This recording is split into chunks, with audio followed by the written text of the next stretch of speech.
Happy Life Affirmation Day, aka Honey Day.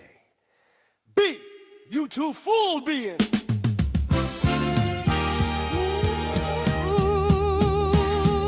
Know that the Creator made no mistake and got it right the first time around.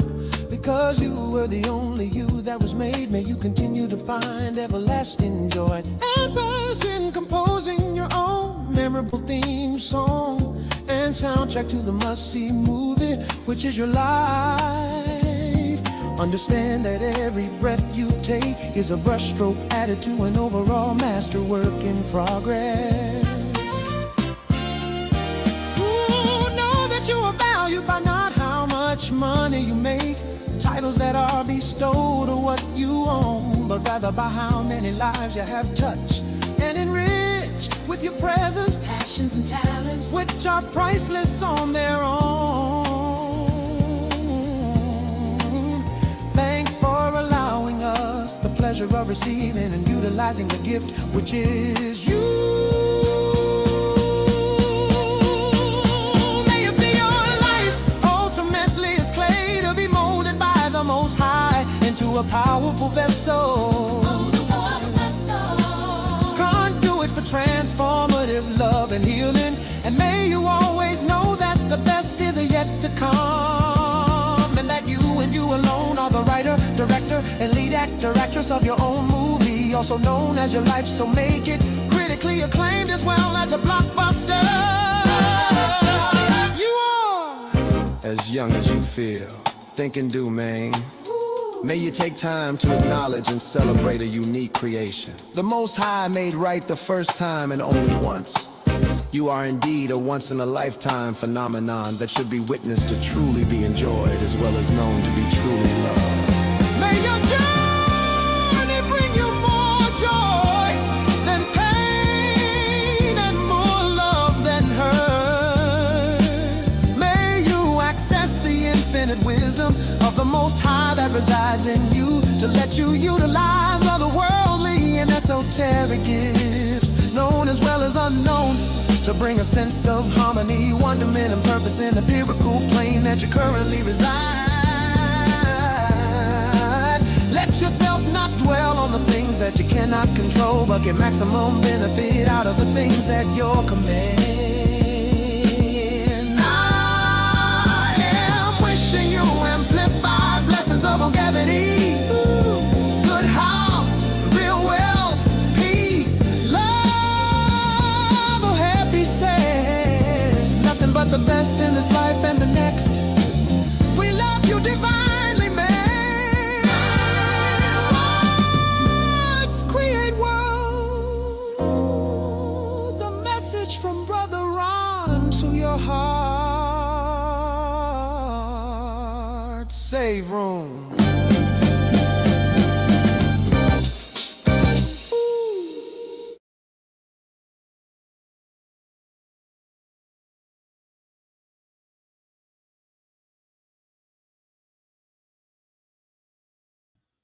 And welcome back, family, to another wonderful, infiltrating, agitating edition of We All Be News, Radio, and TV. That's the 21st, well, news free for the news free Dixie for the 21st century. And that was a shout out. This is a special weekend. It's the weekend of, I call it a weekend. I don't call it weekend because weekend sounds like weekend. Like your words create worlds. Weekend sounds like weekend. Like you've been weakened by the week. And you're trying to recharge, I guess. But I'll call it we gain. Because we all be gaining something if we keep it moving and pushing. And this is the we gain 250th anniversary of the founding of this constitutional republic. It's not a democracy, folks. It's a corporation. It's a constitutional republic. It's anything but a democracy. Y'all can't really handle real freedom. So get freedom out your vocabulary, like the late, great Malcolm X would say. If not willing to do what it takes to get freedom, get it out your vocabulary. So this is Brother Ron, R2C2H2, the artivist. We got a special one. It's a heat wave going on out there. Heat wave. Hope y'all got y'all water. Baba Dick Gregory will always say 3 things that are killing people: lack of sleep, lack of exercise and lack of water. I hope y'all staying hydrated. The sun ain't playing with y'all. Uh, take the precautions and take it seriously. Take your life seriously. Your life is in your hands. You got the free will. I guess we're in the matrix. But anyway, without further ado, we got a special guest on the dais. It's going to join us today to enlighten the masses about, in the words of Marvin Gaye, what's going on. And also, he got his special day coming up as well. July 5th, got some great cancers. You know, July 2nd, a lot of fantastic cancers came through for justice and just us. July 2nd was the her days. I call them her. Like you wake up to the word her. Here I am debut. So yeah, Thurgood Marshall was born July 2nd. Mega Evers, July 2nd. Patrice Lumumba, July 2nd. Aaron Henry, iconic Mississippi civil rights activist that don't always get his due, July the 2nd. And one of my good friends, legendary documentary filmmaker, social justice artivist in his own right, as far as it relates to the Emmett Till legacy, the one and only Keith Beauchamp. But on July 5th, we got the one and only, truly one of one, Judge Joseph Brown is going to get down. He came out wearing the crown. He's undefeated. So we're going to welcome him. His birthday or her day is coming up. Happy early her day, sir. Got to get you on. All How right. you doing, man? All right. Thank you for that. I guess. You don't really celebrate yourself, don't you, Judge? You always doing everything but celebrating yourself. No, it's like this day, the more you get, the worse it gets in one way. And then you start saying, oh, I don't want them to stop because that is, whoa, you ain't here no more. So I kind of like being here. I get a kick out of causing some folk of weak constitutions and weak character problems. I like to make them feel bad. Well, sometimes your haters are your biggest fans, though. Actually, a lot of people. I think people like to me, hate is a form of love. It's a different form of love. To me, the opposite of love And is indifference. I ain't worried about love. Love's cheap. What it got to do with a damn thing except somebody's hard time in life. Because if you love something, you're going to lose it. Even if it doesn't leave you on two legs, it'll die on you. So, it is Mm. what it is. And I call it character and taking care of business. Love is nice if you can get it. It's lonely without it, but is what it is. Yes, sir. But also, man, you'd be very humble because I know this several years ago you was dealing with cancer and you fought it, tooth and nail. You like John Wayne or Theodore Roosevelt and Ali all put together or something. Like you really kicked cancer's ass. So I got to commend you for that. Well, it's like, why make it easy? A lot of people would love to get rid of me, so I just don't want it easy for them. Anyhow, it's nothing I'd wish on anybody, but it is what it is. So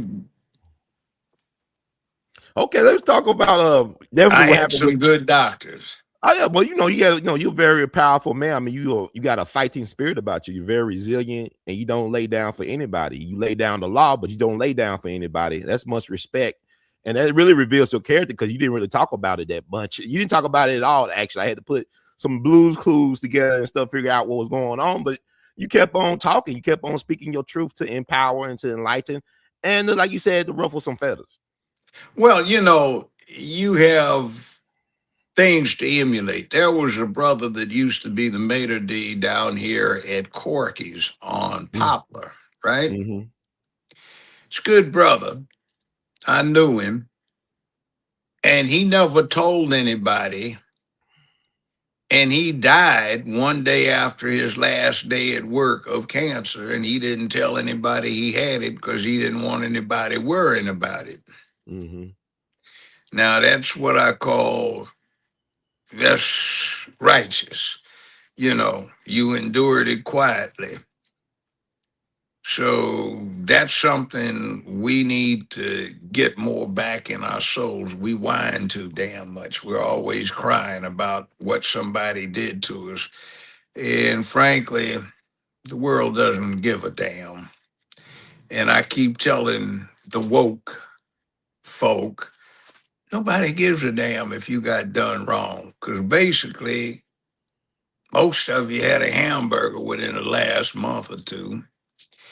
And in order to eat the hamburger, the steak, the pork chop, whatever it is, something Mhm. had to die.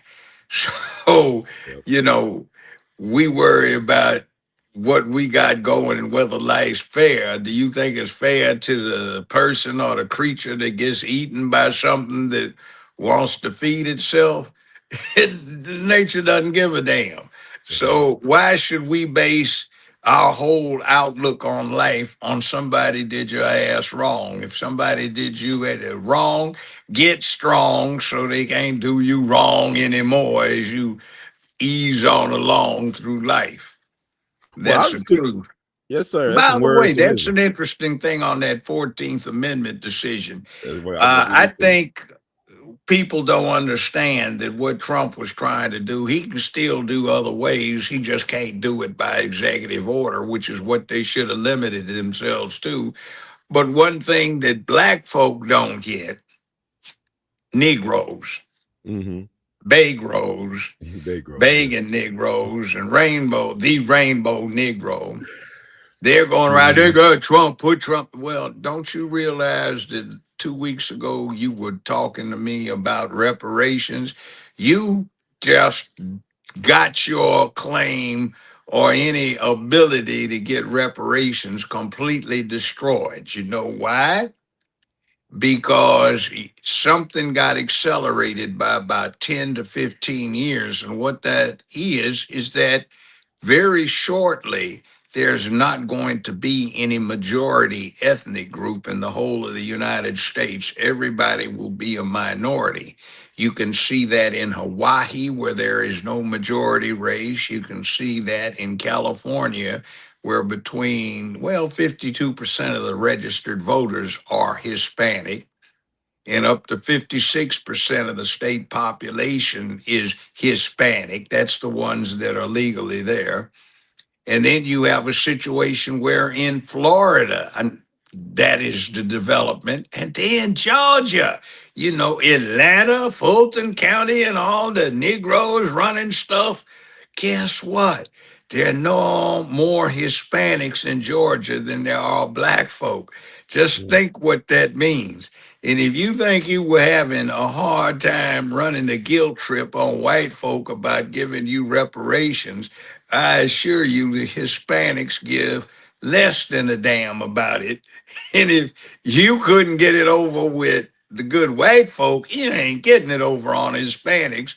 And if any reparations comes, it's gonna be to them. And that's basically due to the fact that we've had a black caucus elected because of color rather than character and competence. And the color that they got elected to is not black, it's rainbow. We got too many sissified boys and girls in the black caucus. Take a look at them. Doesn't the gaydar go off when you look at them? So they are more interested in rainbow than they are in black. And that's what you get. They're more interested in stealing than they are in giving good government. Look at what's wrong with where we live. Listening, I mean, I was listening to some damn fool colored woman with a stupid looking hat on that's in Congress Mhm. talking about, oh my God, how horrible. They're going to make the Haitians and the Syrians go back to these dangerous places that they're going to have to live. And I did something. I went and Mhm. I refreshed my recollection as to what the biggest cities were in Haiti and Syria. And I looked them up. Mhm. And you know what's interesting? What's that? Memphis, Tennessee is way more dangerous than any of the largest cities in either Haiti or in Syria. So, in other words, living here in the United States of America is more dangerous if you live in Memphis, Tennessee, than it is to live where they're going to send these folk back to. So I'm listening to this fool, this goddamn fool, who has Hmm. abdicated her responsibility to the people that she said should vote for her because of her damn color rather than her character and competence, and sold them out because she's always pushing the damn rainbow. Now, that's their business. They can get their freak on in the bedroom, more power to them. But when they start trying to impose that on everybody else, then it becomes everybody's business. So Yeah. we've had some fakes and failures that have completely given away what got established by about 55 years ago. And they've just given it away because they're selfish, they're stupid, and they're ignorant. And like right now, we've got a fool, Justin Pearson, and I call him that, who is actually putting out ads that AOC endorsed him and Ilhan Omar endorsed him. So, like, your new district covers 15 counties. Shelby County, the area in Shelby County is not the largest part of the district, and all of the rest of this is not Bible Belt, it's Bible Belt buckle Hmm. and agricultural. And you putting out an ad that you're endorsed by this damn fool AOC and this other damn fool Ilhan Omar that ought to be sent back where in the hell they came from. Mm. Well, I Judge, mean, yeah, go that ahead. it's just like stuck on stupid. Well, Judge, I would say this. I'll make a recommendation since they don't want to leave America. They should come to Memphis. Everybody Well, comes to yeah, Memphis. I mean, as far as the immigration history of Memphis, when the Irish left Ireland because of the potato famine, a lot of them came to Memphis. And by the time they got them boats, they ran Memphis. They ran the police and fire departments. They ran City Hall. The mayor at the time of the Civil War, and even during the Memphis race massacre, was an Irish immigrant. 1866, a drunk Right. mayor we had. Yeah, but he was But an what's the immigrant. difference? He was born in Yeah, Ireland. immigrant. But what the hell is the difference between that drunk mayor and the fool we've got in the mayor's office right now that can't do a damn thing and is scared to walk out in the streets? The Irish came in and the first thing they did in Memphis, Hmm. New York, Baltimore, Boston, everywhere else, they took control of the police department. Last I checked, we got Slow Down Davis as the chief of police. We got Badfoot Bonner as the sheriff. And we have 75% of the police department is looking like us, and 75% of the police deputies, 60% of the criminal court judges are black and female, and we still ain't doing shit. What the hell is the matter? We had the opportunity. Everybody else that gets this opportunity That's takes right. the baton and runs. That's right. They say, coach says, all right, go on in the game. I'm going in the game. What the coach send in, and you call your own play so you can get some playing time and show what you got. You Jackie Robinson and you steal home plate with 2 outs, tie up the game so your team goes and gets the pennant for the first time in years. These idiots sit on their asses, get indicted, not for anything righteous, but for outright petty theft, stealing, misappropriation of credit cards, misappropriation of funds, giving everybody but the people that elected them because they just happen to have the same kind of paint job or a little bit mixed in somewhere. And it's absolutely ridiculous. Well, We ought Judge, to be yeah. ashamed of ourselves. And then that Anthony bullshit. This damn fool gets up and says, I stabbed him because I was scared. And all of these woke negresses and Negroes saying he stabbed him because he was scared. Fool, do you realize what you just said to the world? Black males are supposed to be too scared of white folk to have a fight with them one on one because he may be a little bit bigger.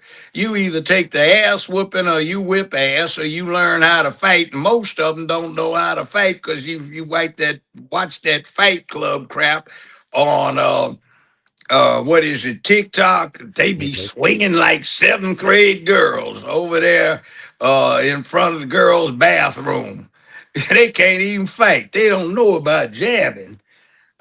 They sitting up there and grabbing on each other's hair, running around with hairdos that you have to walk in front and then take a close look to see whether you're dealing with male or female. It's a damn disgrace.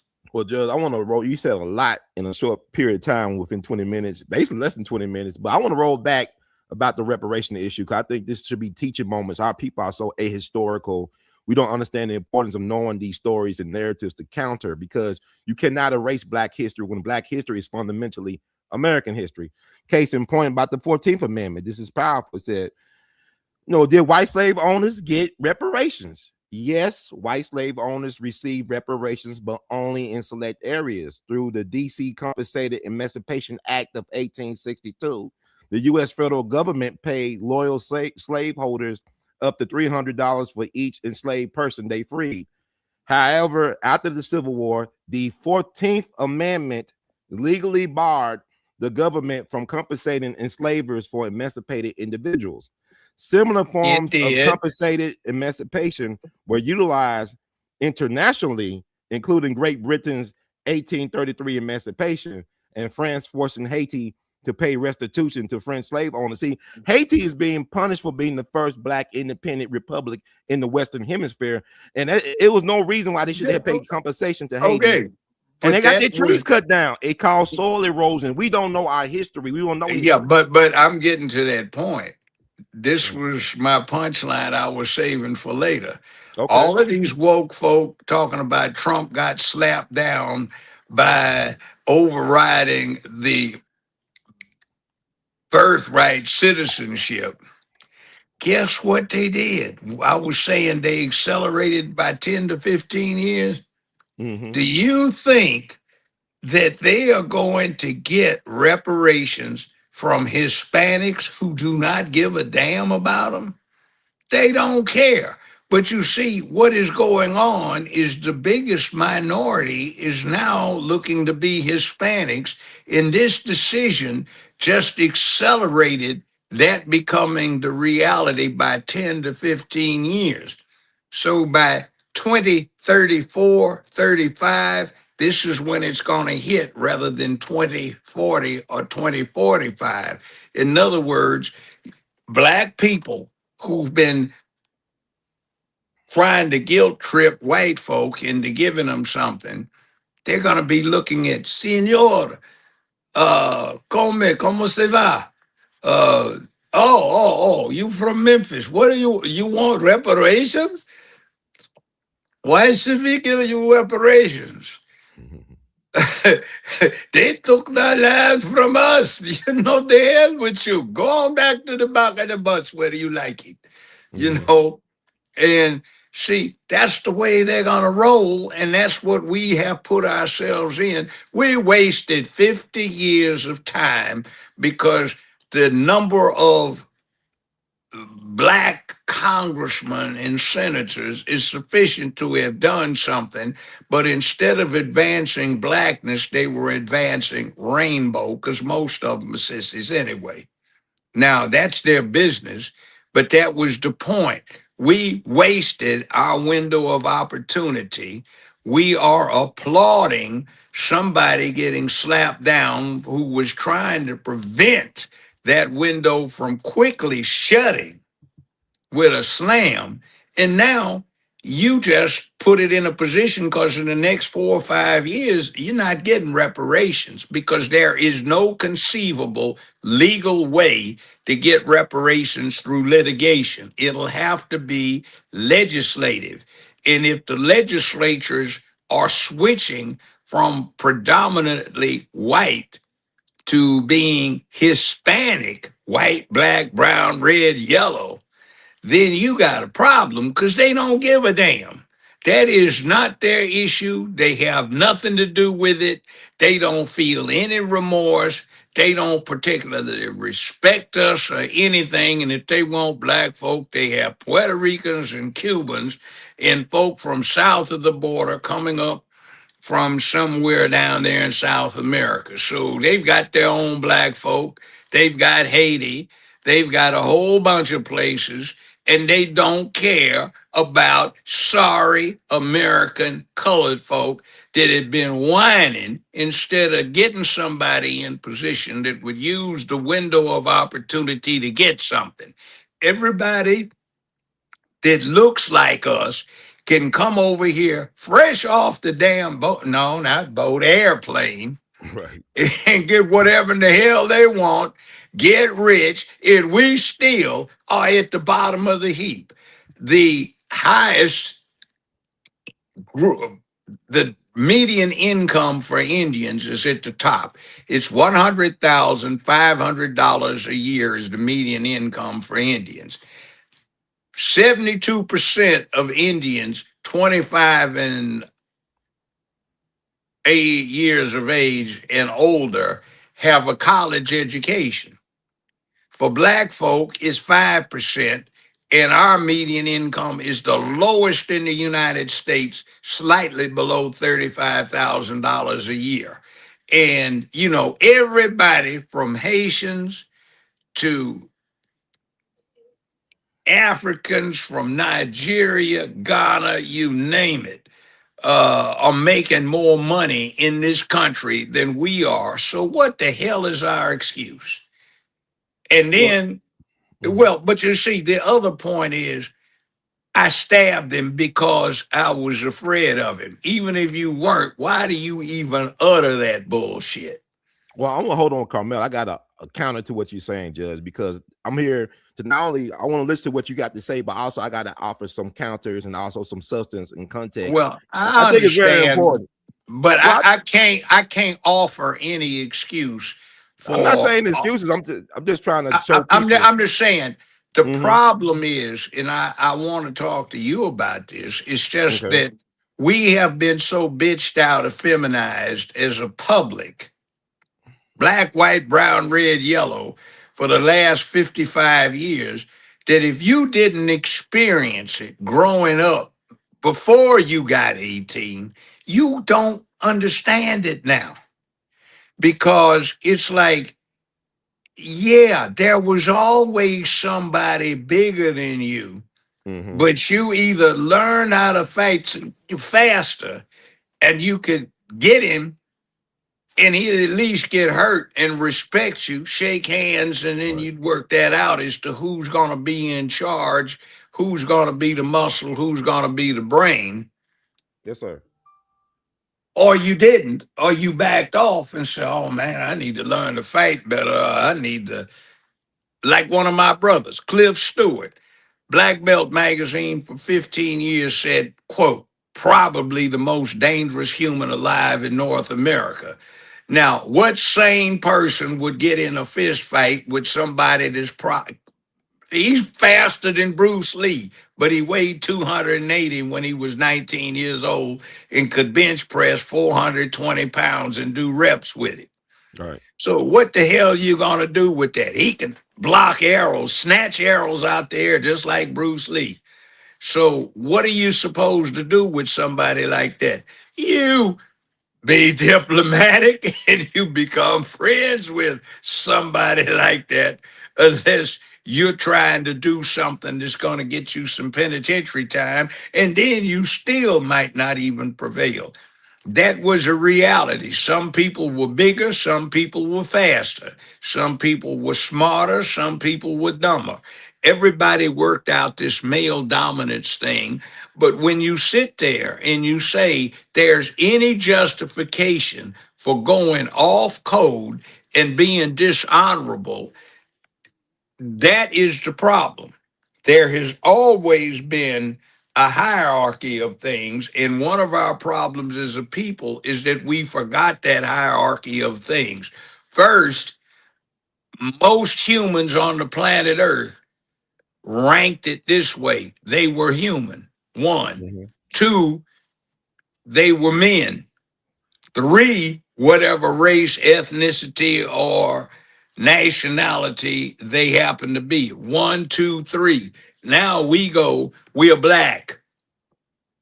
You forget about the humanity, you forget about the masculinity, but the primary thing is black. And even King warned about that. Are we to be judged by the content of character or color of the skin? But you see what happened based on popularization of some mythology for a whole half century. So many people have it deep down in their subconscious that the real assessment is by color. Now, the fact of the matter is, living in Memphis, you get out at a gas station and it looks kind of questionable in your mind's eye. Is that a white boy out there looking like he's going to try to hold you up in your mind's eye, or in your mama's mind's eye, or in your sister's mind's eye, or in your girlfriend or your wife's mind's eye? No, it's somebody from her ethnic group that she's worrying about holding them up. Not some white guy coming up saying, stick him up, girl, let it hit the ground. No, that's not what they have on their mind. Mm. When you think of somebody acting a damn fool, got to share his music from 4 blocks away with his trunk vibrating, who do you put in your head? Be honest, it ain't nobody white. You see what I'm saying? When you talk about a bunch of fools acting crazy like they have no damn home training, trying to shout across the restaurant, at least so everybody would hear about who got some last night, and some MF and calling somebody the N word out in public with a whole bunch of people listening, it ain't anybody white, is it? And see, the problem that a lot of people don't want to deal with is when they start trying to rationalize this. It's like, I don't want to live next to that fool either. Mm. Ain't got nothing to do with his race, except it might match yours. You don't want to live next to him. Right. So, I mean, let's be candid. There used to be a thing about decorum, manners, a little bit of they used to call it being cool, man. Like, hey, man, that's off code, man. You really off code. And see, if you read stuff, you'll say, wow, this is something from 1934, and they talking about being cool, act cool. And see, we use the word, but we don't understand what it means. We get to talking about we're victims because it's an excuse. And you know what the excuse is? 250th anniversary for a constitutional republic that offers, unlike every other governmental system on the planet, a way to keep itself updated Mm. so it stays current. But we as a people miss on too big a scale. Not everybody, but we miss it on too big a scale. What is the fundamental thing that they celebrate today? I regret that I have but one life to give for my country. Give Mm. me liberty or give me death. And Right. black folk, not all of us, but too many of us don't want to die to become free. We'll die because we hate ourselves and we want a neighbor to kill us. So we have suicide by neighbor, suicide by cop, suicide by drug, and occasionally direct suicide. But you see, we have some adjustment to do. This is year 250. And the Mm-hmm. bottom line is God damn it, we've been here for 2.5 centuries. Nobody in the world gives a flying damn about what happened 2, 3 generations ago. What kind of car you got in your driveway? Is it Japanese? Korean? Is it German? What is it? Mm-hmm. Is it a Ferrari? Alpha? That's Italian. But remember, in the lifetime of my now deceased parent, they were battling those folk. But a lot of people died because of what the Nazis did. A lot of people died because of what Tojo and the Japanese did.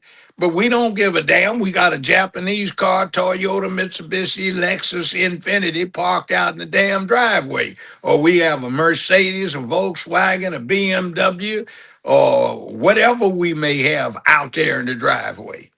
So Get over it. Look at the Native Americans. Ain't nobody sitting there downing them for what they are. They stood up and they fight or fought. Now they name trains and places after Indians. What the hell they name after us except Martin Luther King Boulevard or Booker T. Washington High School? So Not a damn thing. Or else you want to name it after a damn junkie. What's his name? George Floyd Bill? What the hell is with us? well, the thing about it is you got to take a page out of Trump playbook. You name it for yourself. You name things. You don't wait for somebody else to validate you. You validate yourself by claiming yourself. Yes. So who So do what I you want to say, pick? but I want to push back on this. This is very important because we talking about who doesn't care about history. Why the people that run the world, they care about the history because they understand the narrative. They understand how to predict behaviors based on historical incidents and behavior patterns. But I want to introduce this person because we got to, because you touch on a lot of different things in a short period of time. So I want to backtrack to the 14th Amendment and why it matters to Black American natives. This person picture here is Francis Thompson. Francis Thompson was a victim, one of the first victims of the Memphis race massacre of May 1866, which was started because police did not respect Black men in uniforms with guns. They did not respect U.S. colored troops stationed in Fort Pickering. So you had Irish immigrant cops starting beef with Black American native men dressed in uniform, commissioned by Uncle Sam. See, we're gonna have to talk about the realness because Yeah, we did. But let So me go with go Francis ahead. Go ahead. Thompson back on May 1st, 1866. See, the Memphis race massacre was started by Irish immigrants who controlled the police and fire department and the city hall. The mayor at the time was an Irish immigrant, and they couldn't stand Black people, which is weird because not that long ago before that, Frederick Douglass was a cultural icon in Ireland. They loved Frederick Douglass over in Ireland when he came over there. They was willing to pay his slave owner money to free him, and he said he could stay in Ireland. But once the Irish came to America, they adopted the ways of Americans, which is racism. So they took over Memphis in a short period of time, just fresh off the boat. But Francis Thompson, she was assaulted by 7 white men, including Memphis police officers. 3 of the And white guess what men she turned were Memphis out to police. be? I mean, A but she tranny was a too. trans woman, and she had a Tranny. 16-year-old I don't roommate. call it But a she had woman. a transformer, whatever. But she had a 16-year-old roommate, Yeah. Lucy Smith. They both they fixed breakfast for these white men, and they got trains ran on them. But what Francis Thompson was interesting about Francis Thompson, she testified with other Black women, like 5 Black women testified for Congress about what happened during the Memphis race massacre, and she's considered to be the first trans person to testify before Congress. But this led to helping the 14th Amendment to be passed, and also led to the Reconstruction Act being passed, which led to the Reconstruction era for Black people. Now, she stayed in Memphis, or they stayed in Memphis, and they were punished by white folks 10 years later. They were put in prison on a chain gang, forced to wear men's clothes, work clothes, got released from prison after they got, embarrassed, shame, smear campaign, and now within less than a month of getting out of prison up in North Memphis, what is now known as North Memphis somewhere. So what I'm saying is, this is a Black trans woman. They say they was raised as a woman or a girl all their lives. They could have been hermaphrodite, all I know. I think she was from Alabama. But the point I'm trying to make is, when people are talking about Pride and Juneteenth and all that don't go together, but look at how even when you try to erase Black people, you cannot erase us. We are part of America's fabric before this country was even created as a constitutional republic. So I want to push back on that with Francis Thompson. I said, you can't erase this person from history. This person actually mattered. Even as a Black trans woman, she made an impact on Black American natives in this country. You can't take that away from her, Judge, or Dave. Okay, even as a freak masquerading as a woman, he did do that. But guess who voted to support birthright citizenship, drastically undermining the 14th Amendment? Head scratching Negroes that didn't know what a woman was. Part That's of the the three, irony, Katanji. yeah, Yeah, that's the irony of it. part of the 3 Stoogettes. Right. But the one who helped start the 14th Amendment was a Yeah, trans I woman. understand, And but then the you know, Ketanji Jackson is a biological woman. She don't know what a woman is. So you yeah, can't I write know. this. Who make this stuff up, Judge? I Who know, make this but up? I mean, see, what I'm trying to say is, and the point about the cars is that get over it. If you want reparations, there's a way to get it. But when the Black Caucus consistently supports legislation for the rainbow, not black, when they Mhm. have not introduced any legislation to help black, only the rainbow, when they haven't done anything to improve education, when they haven't done anything to improve employment, when they haven't done anything to improve the industrial situation of the country, which includes us, because a lot of us got on top of the game by moving from the South to Detroit, up north, where we worked in the industries. And all they've done is stolen money and pimped out some very useless things that they've been up to. That's our fault for returning these damn fools back to office. We have somebody that around here can't even walk out in the streets to deal with his constituency. He has to have 5 uniformed cops as his bodyguards wherever he goes. We have another one that just got indicted for mail fraud, embezzlement, misappropriation of funds, laundering money, and a bunch of other stuff. And there are more that are coming. We've got the status of being the 10th most dangerous city in the whole world. Every city in the United States falls below us. I think the next one, St. Louis, is like 8 or 9 places below us. And Mhm. we run this place and we don't want to take responsibility for it. And we keep bringing these damn fools back in. I can remember Joe McCarty, Judge Joe McCarty, Division 8 Criminal Court. He got the black bloc vote every time he went. He was a former Grand Dragon of the Klan, and he was also chairman of the White Citizens Council, and he had some mental health issues, but we kept giving him the black bloc vote because we were too stupid to find out what the hell was going on down there, and we were whining about just us. And Mhm. then the other thing, let's look back at the Anthony thing. They got a whole white jury. No, they didn't. The jury wasn't all white. They excluded all the black folk. That isn't quite true. There were 7 black folks that got excluded.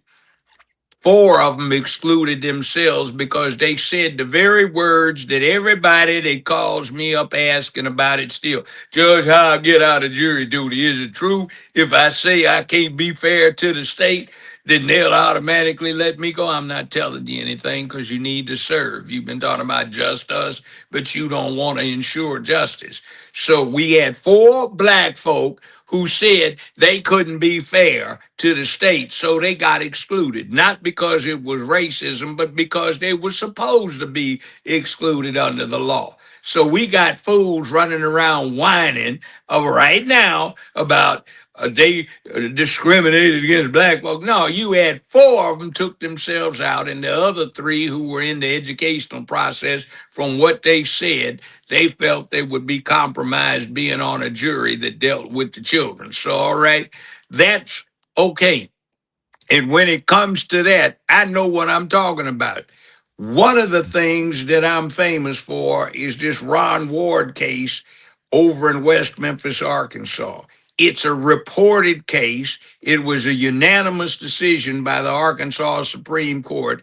And the primary grounds that I got the case overturned on by an all white Supreme Court, all white male Supreme Court, 40 some years ago, was for an all white jury. And it cites it, and it's a landmark case for a lot of places as to how to interpret Batson v. Kentucky, which deals with that. So I'm telling you that based on that, there is not anything outside of the ordinary on what happened. And I saw it all the time. I said, excuse me, why are you trying to get out of jury service when you've been whining about justice means just us, and you were trying to get off for serving on a jury. A criminal court jury has to be unanimous. You could have kept your mouth shut if you didn't like it and made sure that you enforced justice by not going along with the wrong kind of verdict. Or why did you go do this? Well, I got tired of being there. I figured I wanted to go home. So okay, you just gave up on justice. All right, see, that's our doing. We ran, well, we still run what is the center at the distribution point for the North American continent, Mexico, US, and Canada, and we're too stupid to get anything out of it. The only thing we do is get used because we vote color instead of competence and character. And we've got a bunch of jackass fools running this whole system here. We can look at it. And then look at Atlanta. And Atlanta down there is now in a mess because they lost their opportunity. Right now, do you know there are more Hispanics in Georgia than there are black folk? And that is something we have loved. Memphis, Shelby County, 32 to 36% of this county is Hispanic, and nobody even thinks about it. Nobody acts about it. At one time, we had the absolute majority. We don't anymore. And we are almost just even with the Hispanics. What do you think Memphis politics, Shelby County politics is going to look like when those folks start understanding what they can do with their votes? We My are thing, shit out of luck.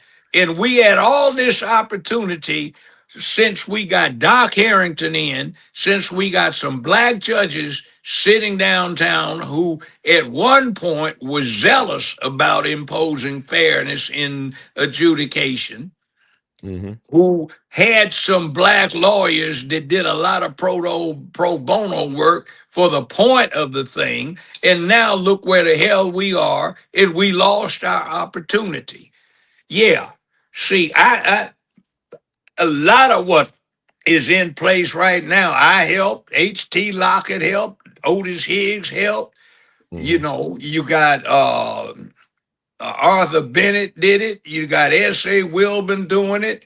You got a whole lot of people did this stuff. And they've let us down because they have not upheld what they're supposed to. They charge too damn much and they don't have enough trial experience and they aren't willing to take a chance. I even had a lawyer. I said, why in the hell did you do this on this case? Well, we're not like you, Judge Brown. We can't afford to jeopardize our careers. What the hell is the matter with you? See, that kind of thing is what is disappointing. See, some of this stuff you don't understand. You have them sit down. Otis Higgs, Judge hmm Higgs, you know, great man.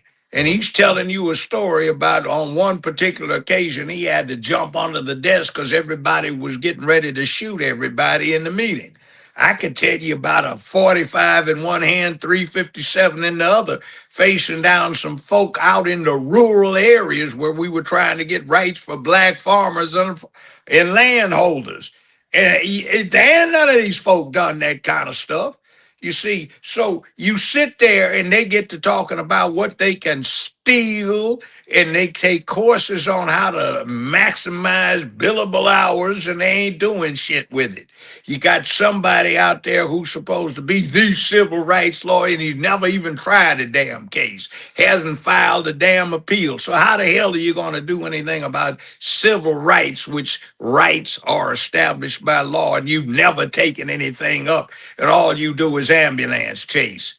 See, Well, this Judge, is yeah. bullshit. Well, I want to say this, like a couple of things. Like I checked out the Ron Ward case, and I commend you for getting involved with that. But on the second trial, he still was found guilty, and he died in Yeah, prison I back in know that. And 2000. the problem was is he had a jackass for a lawyer the first part of his case, and he sat there and he was questioned by hmm his lawyer with seven cops standing around.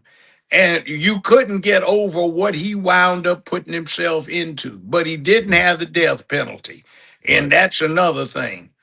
So, I mean, he did get convicted, but what the hell? Not much you could do. So Yeah, I because he mean, was held in seventh grade several times. Like he basically had mental issues, no, like he didn't development have issues. mental health things. He just had a family background where that wasn't important. He Mm, wasn't a dumb kid by okay. anything. And he wound up being a little short kid. He wound up 6'4", going on 6'5" by the time he got 19 years old. Mm. That's See, interesting. So I just feel he got railroaded because he said it was some other people that forced him into that situation. well, yeah, that He was never was accounted for. bullshit. That was he's Mhm. dead now. That was Right. complete bullshit. And I'm raging at this fool. What the hell do you insist on getting up and testifying for? That's bullshit. And it's like you get a thing without he's dead, but you don't Mhm. violate any trust, and you get this thing, and not necessarily with him. When you get a young juvenile, and then you wind up getting them back when they are an adult and they're paying the consequences, they'll tell you something like, "I don't know. That's I heard that." Man, I sounded like I lost my mind. I thought that was Yeah. the heaviest thing going when I was a kid. Mhm. God, did I do that to myself? Yeah, you did. You see. So there's only so much you can do. You're down in a rural county Mhm. in Arkansas. You got an all white jury, and half the black folk that are coming in there to look to me, oh my God, I thought a bolt of lightning was going to come through the window and strike you when you got to getting them white folks. It's like, oh, really? Mhm. Well, that was my job to stand up. You know, Thurgood Marshall was known as Mr. Baseball because he always wanted a Louisville slugger when he went someplace, a short barrel 12 gauge and a 25 round box of buckshot, Mm. just in case. See, this ain't all safe. These folk don't have to worry about anybody shooting them for being involved these days. They can talk all kinds of stupid crap and ain't nothing happening to them, except they might get demonetized. You know, Mhm. what is the point? See, it's not worth anything if you didn't put yourself at risk because you didn't do anything if you didn't risk anything. And if you want to get together as black folk, quit telling these children, not you, but Mhm. how often have you heard, they need to give us some land so we can grow some fruits and vegetables. You goddamn fool, this is the 21st century. Even corporate farmers are going broke in this goddamn country because not damn country, but the damn way it's been run.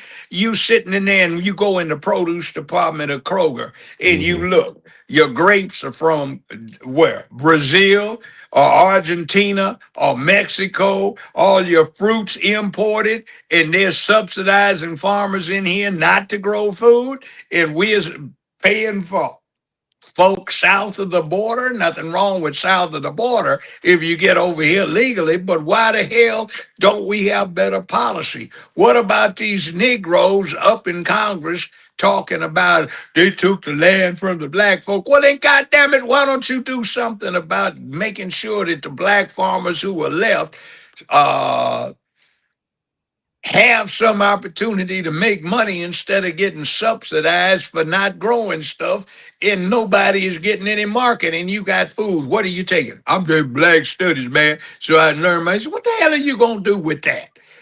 You take economics, man. I'm taking police science. What the criminal justice? Man, that used to be a small part of political science. What the hell are you gonna do with that? You don't even want to be a cop. Why are you taking that? I'm taking music, man. We got enough musicians to choke the world on. So what the hell? Take Well, some math. Man, I ain't got no time for that. Well, that's why your ass is broke, fool. Because you ain't doing anything relevant. They have AI and data centers and, all sorts of modern technology. We're in the second quarter of the 21st century. Get over it. This is like 1926 or 27. And you sitting up here acting like you want to go back to 1827? What's the matter with you? You know, we have to do something about this. Oh man, it's about how many ladies you got taking care of you, man. Man, what? Men don't get taken care of by women. You're supposed to protect and provide. So when are you going to deal with that? Get your butt up and get prepared so you can protect and provide. And if you want something that looks good on your arm, it's going to cost you. They're not going to pay you. Any woman paying you is too big a damn fool for you to be dealing with. I mean, serious. Well, Judge, I want to say this as well. There's a lot. You raised a lot of points as usual, but with the Hispanic thing, see, the problem is, to me, is not a problem, but it's an observation. Because over 100 years ago, Italians and Irish and Jews were not considered white. No, they weren't. A lot of Hispanics don't look at themselves as brown. They're classified as white. I had a step grandfather who was from India, and I told my uncle, I'm sure my step grandfather was classified as a white man because he's Indian. He's not brown. Black folks, we don't really know how stuff goes. Most of them, like with Carmelo, when they say he had an all-white jury, yeah, he really did have an all-white jury because Asians, like Indians, are not classified as minorities. Like they're white. Hispanics are white. You know what I'm saying? We got to stop. Every time we're playing the game and we're winning one quarter, they'll change the rules another quarter while the game is active. And with Carmelo, I'm gonna say this: he was gonna never ever, whatever you feel about him, Judge. I respect your point of view, but as a black man who knows his history and understands the Republic of Texas, the so-called great state of Texas, ain't no black person ever had a fair trial in the state of Texas. You had Texas Rangers. This is fact, and you did a documentary on the Buffalo Soldiers. You had Texas Rangers killing black men, working for Uncle Sam in uniform because they didn't like the fact that black men were in uniform with guns. Same thing with the Memphis race massacre. It was started because the white Irish immigrant cop had a problem with black American Native men in Union Blue with guns. It's something about black men with guns in the state of Texas, or you have the right to defend yourself. You go back to the Brownsville incident of 1906, where 160 plus black men, honorable black men, Buffalo Soldiers, lost their pension. Their names were dirty without any type of appeal. President Roosevelt said it was okay. These were some of the same group of black men that saved Roosevelt and the Rough Riders' assets in Cuba. It was the black men that saved Teddy Roosevelt, and he betrayed the black men in uniform that pledged allegiance to this country. You go back to 1917, Houston race riot. We had the 24th Infantry Regiment, 3rd Battalion, disrespected by white Houston police and the white government when they were defending themselves and their comrades in the black community in Houston, Texas, back on August 23rd, 1917, the largest murder trial in U.S. history, a kangaroo court, a lawyer who was not worthy to represent these men, who was not qualified by the lack of resume. 13 men secretly murdered, hung by the government during World War I in a secret murder hanging without one appeal being filed.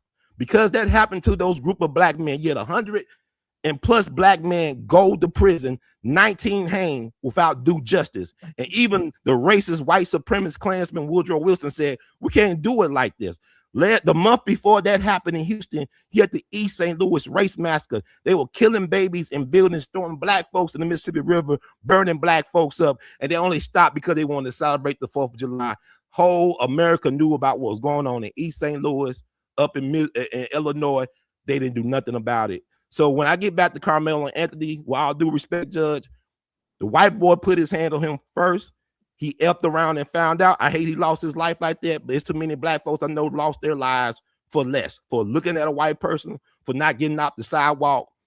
You know, I know, to me, I got people in my family with victims of that. I'm saying we got to be more kind towards our people. I ain't being kind because where's this man training? Get the man training. There's a lot of these men. I know, but I am training. Not just him.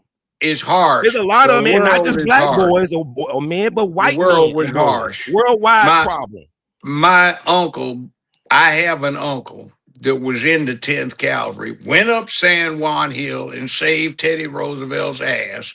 Right. And he had been in the United States Army for 17 years at that point. He was in the 10th Cavalry starting in 1881. He wound up re-upping in 1906 and wound up serving through World War One. Yeah, I talked to him. He made it to almost 100, and he died in the early 1960s. But I had conversation with him when I was in high school. All right, yeah.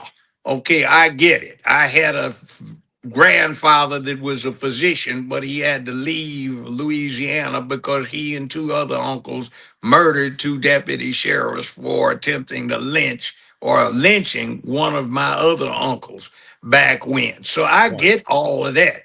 Hmm. Billy the Kid, William Bonney, was listed in the diaries or the war records of the 10th Cavalry as a hero because he was listed as a villain by the white folk because he was intervening to save Buffalo soldiers in the 9th and 10th Cavalry. I know that more 10th Cavalry one got done in by the Texas Rangers than they did by Indians.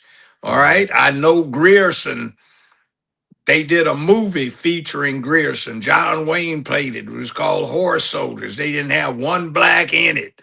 But the bottom line is 1/3 of his command was black soldiers, cavalry troopers from Memphis and Jackson, Tennessee.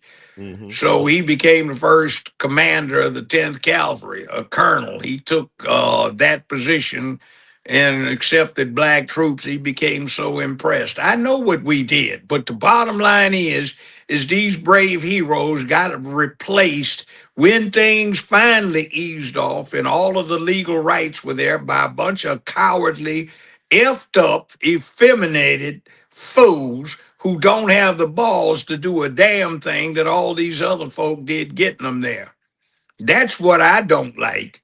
I Hmm. sit there and I say, I listen to all of these women talk about this nonsense of the poor brother. I said, don't you dare.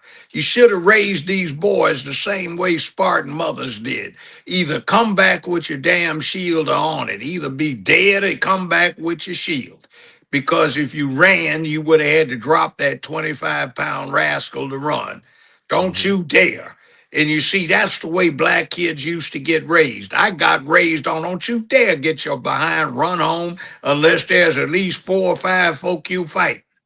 And if you do, you're going to be studying boxing a lot more.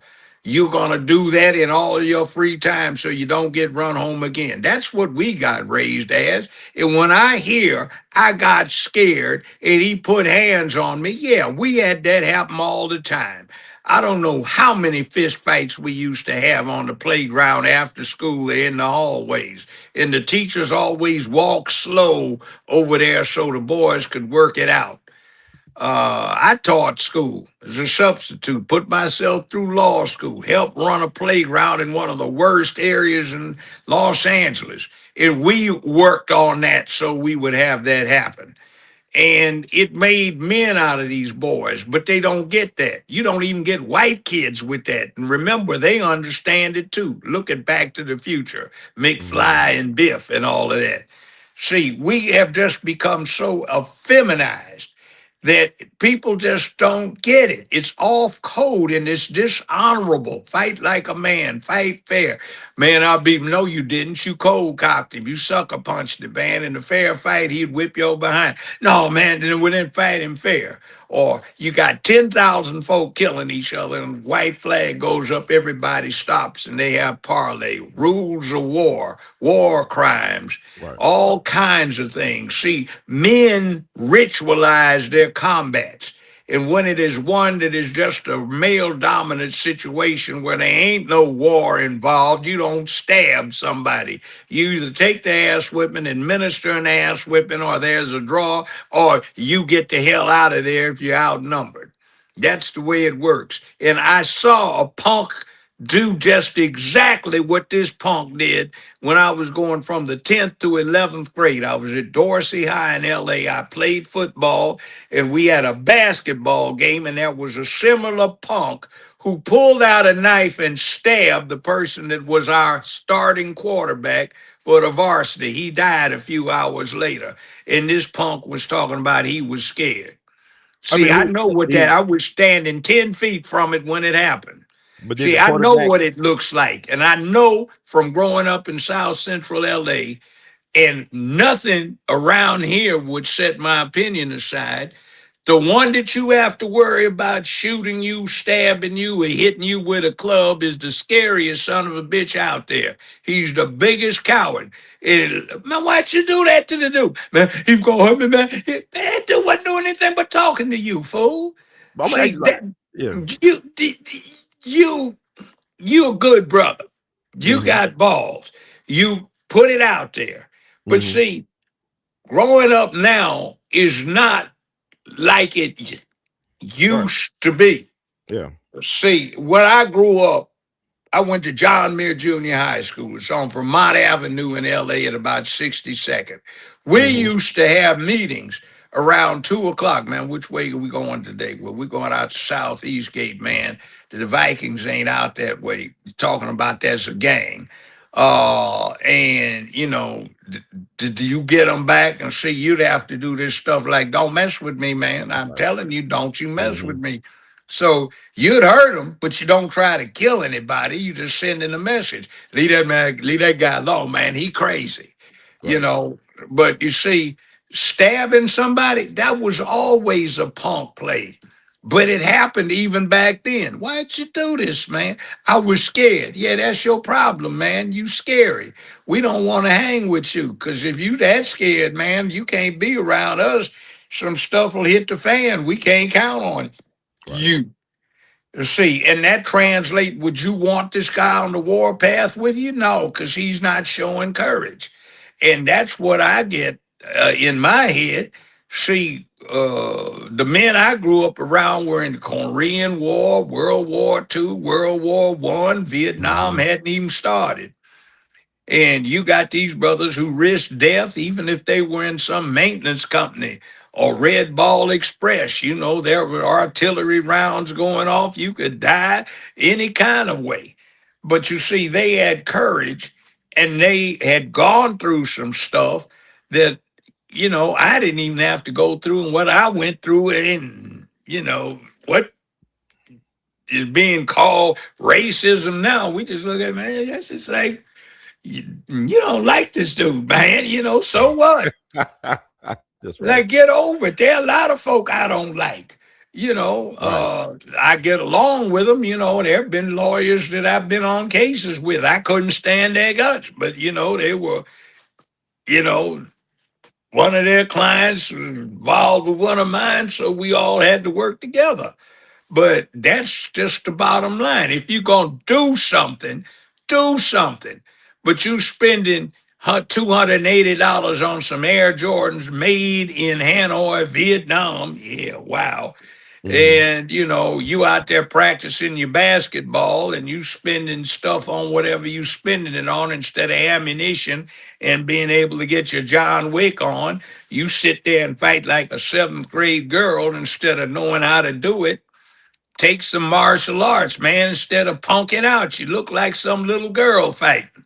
I mean, it's like, Oh, Judge, I would have just like you made some excellent points or something to really think about it. So I want to ask you about your quarterback. Did he who initiate the incident? Did he initiate it or did the guy who stabbed him initiate the incident? Do you can you remember the that? guy, the point is, the guy who stabbed him was just scared. Okay. And when they caught him later, he said, I was scared. I thought something was going to happen to me. Mm-hmm. Yeah. Well, you see, that's the whole thing. See, part of becoming a man is learning how to take an ass whooping as well as administering one. Yeah, that's true.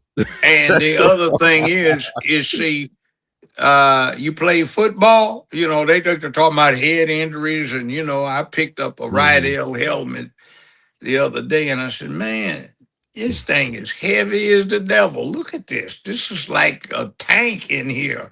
We used to have them with just the canvas straps, man. Uh-huh. I broke three or four of them. You know, they got split. Who are you? I'm Batman. You know, like, what's your name? I'm Batman, Bruce Wayne, you know. Oh, You know, and yeah. I look at like, what is wrong? They can't. I mean, and I'm looking at players. They didn't, man. These dudes don't even have knee pads, man. My Mm, knees still hurting. And mm. you mean they lighten up the game so much, man, that you don't even need knee pads? What in the devil is going on here, man? It's These guys different. got on Yeah. pedal pushers and long socks, no knee pads. What is this? Yeah. So I'm looking at this and I'm saying, wow, man, you know, half of the thrill of playing football was that you could get hurt bad or die. That was like rite of passage. It wasn't safe. And now somebody may get a bruised finger, you know, and like, oh my God, we got to change the rules. Like, whoa. We used to get taught put your face right here so your helmet top gets the chin and knock the dude out, you know, when you tackle. That's illegal now. Yeah, And the game changed a lot, Judge. yeah, I know it's gotten weak. Everything's Yeah. gotten weak. Might all be Everything's flag about, football at this point, though. It should be flag yeah, I football. know. Yeah, I mean, flag football, they're wearing helmets for flag football. Hey, come on, man. I Give me also, a break. Joe, I want to follow up too as well. You talking about manhood and stuff like with the Buffalo Soldiers. What bothered me about the Brownsville incident of 1906, it took the government until 1972 when Richard Nixon was in office to acknowledge how they did these men. They were denied their name, their ability to get a pension, and it really impacted their families. And also, you know, only two people were still alive in 1906 when that happened. I mean, 1972, excuse me, only two Yeah. people from that, you know, Brownsville incident still alive. And also 103 years later, the U.S. military said we was wrong about the 24th Infantry Regiment in Houston. We did them dirty. They exonerated them, but it impacted their families. I read some of the letters that these men wrote to their relatives. It's really heartbreaking to know how they treated our men because this country would not be America without black men participation. Now, you referenced Nathaniel Hale. I only read I only have one life to give for my country. You reference Patrick Henry, give me liberty or give me death. But the first person to die for the cause was a black man named Crispus Attucks, who was shot twice in the chest during the Boston massacre of March 5th, 1770. So you had that happen. And also, I think Judge is try to get him to come back. I'm gonna kick him out and see if he come back. Kick Judge back out. Hope he come back in. But what I want to say is like people talking about the Carmelo thing. We gotta understand what have happened to black men in this country when we have stood up for something. And this country would not exist without black men standing up. The first person to die for the cause was a black man. It was 5 of those people killed during the Boston massacre of March 5th, 1770, and only one was shot twice. Only one person was shot twice. It was Crispus Attucks. You had 5,000 black men fight with George Washington Continental Army. It was one black double spy, James Armistead Lafayette, who was the double spy. He worked for the traitor Benedict Arnold and also got into the good graces of General Lord Cornwallis, who was over the British military. He was giving good intel to George Washington's side. It was giving bad intel to the British. And the reason why George Washington won the decisive battle at Yorktown was because of the intel he got from this enslaved double agent named James Armistead Lafayette. And then when General Marquis de Lafayette came back, he served under him, and you know, General Lafayette from France served under George Washington. He was insulted and angry that this black man who gave America to, that he was still a slave after the end of the Revolutionary War. And he said, you Yeah. better free this man. But I'm talking about when people say black folks can be erased from history, that's a lie.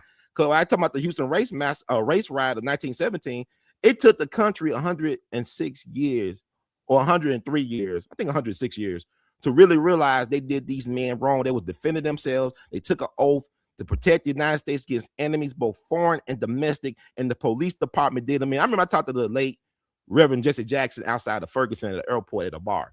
He told me every race riot and massacre. At the genesis of every race riot and massacre in this country was a form of police misconduct or bad behavior, and that's true. You research all of them because the Yeah, well, police what the I reason don't was have any created doubt. I for. grew up around LAPD. You know, it used to be Richard Pryor in one of his albums said, "You get pulled over by LAPD, say on the wall, what wall? Find one."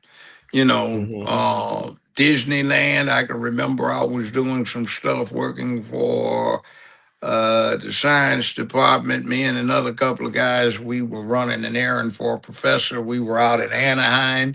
We wound up 2 blocks from the Disneyland parking lot, and we were lost. We couldn't find this place. Turned out the reason why was it was in an alley. This cop pulled us over. He was polite and he said, "Are you looking for such and such laboratory?" I said, "Yeah." Said, "Everybody has a problem." And he gave us precise directions. He said, "Gentlemen," he said, "let me just say this.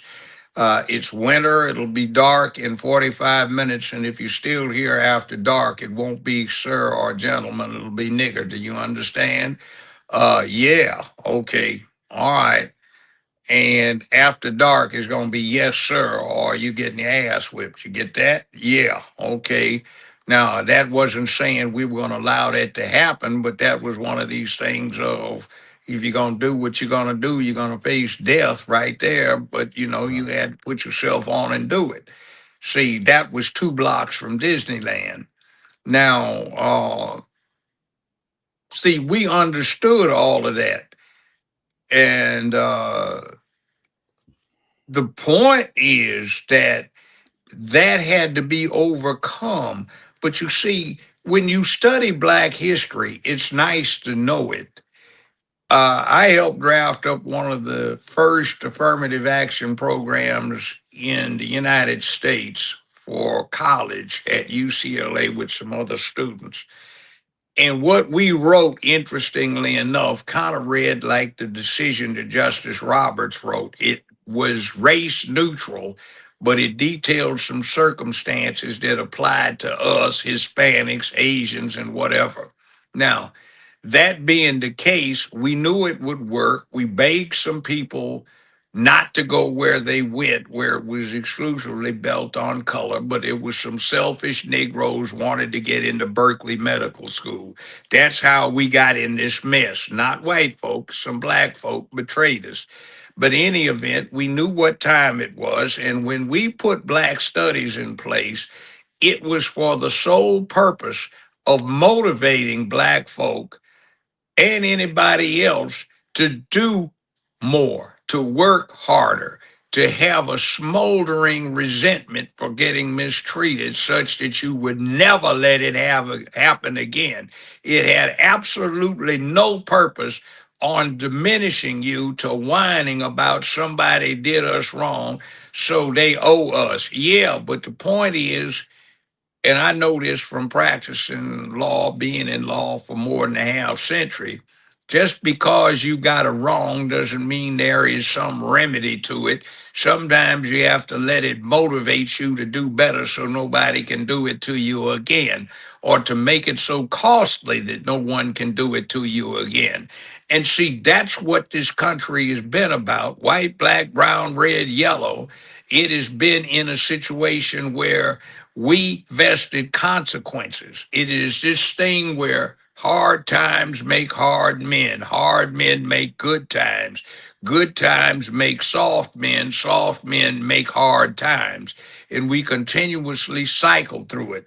This was a frontier place where the land belonged to somebody else, and immigrants and those who had been brought over eventually wound up taking control of it away from those people. They fought it, and if it wasn't them trying to take your scalp, it was bear, grizzly bear. That's on the flag for California. It was on wolves. It was on cougar. It was on lots of dangerous stuff that could kill you very quickly in a semi desert stretching over most of the continent. So it was a hard place. It generated hardness. There were black folk, brown folk, red folk, yellow folk. Everybody wound up dealing with it. And we did well. But my gripe is I saw it hit a plateau late 1960s. I saw a lot of attention being paid to black folk, brown folk, yellow folk, red folk. But unfortunately for black folk, it came at a point where there were a lot of negatives, and then I saw it go downhill, and then steeply downhill. And now it's too effeminized. We have forgotten about masculinity. Uh, there's not enough manhood in the hood. And some of the motivations that I see operating out there that I've encountered are more and more beginning to resemble the motivations of what used to be 50 years ago some unruly females having a fat cat fight on a sidewalk, trying to gouge grooves in each other's fingernail faces with their fingernails rather than manly. I see young males trying to live off of females. I see young males not being prepared, getting through school so they can get jobs. I don't see a white racist sitting on the other side of somebody's kitchen table. I don't see a parent telling the child they have homework to do so they'll be prepared for the world. I don't Mhm. see folk understanding what it is with a work ethic. Okay, you want to be hired. All right, now you got the job. Do your job instead of telling me why you can't. All right. I walk into businesses in Memphis, restaurants, the service is just garbage. And why is there garbage service? Because the management or the supervisors are not supervising and instructing the employees. I look at Memphis and you go down Poplar and everything is closed up. You got Hop Dotties down there opened up, but what else? You got a whole slew of restaurants. I drove around the other day with somebody and we were trying to find some place to go. Everywhere we went was closed down. We wound up going someplace where there was a $250 tab at the place. The Mm. service was all right, but you couldn't find anything else. You go out to Wolf Chase Mall, they closed down uh, south of the border. They closed down uh, Cheesecake Factory. They closed down Bahama Breeze. The only thing open over there is a real upscale restaurant, J.P. Alexander's. And where you gonna go? We went to a place called Texas Roadhouse. The food was nasty. The service was inept. They didn't even have any draft beer except this pussy beer, where the guy's in the blue bra and panties in the bubble bath.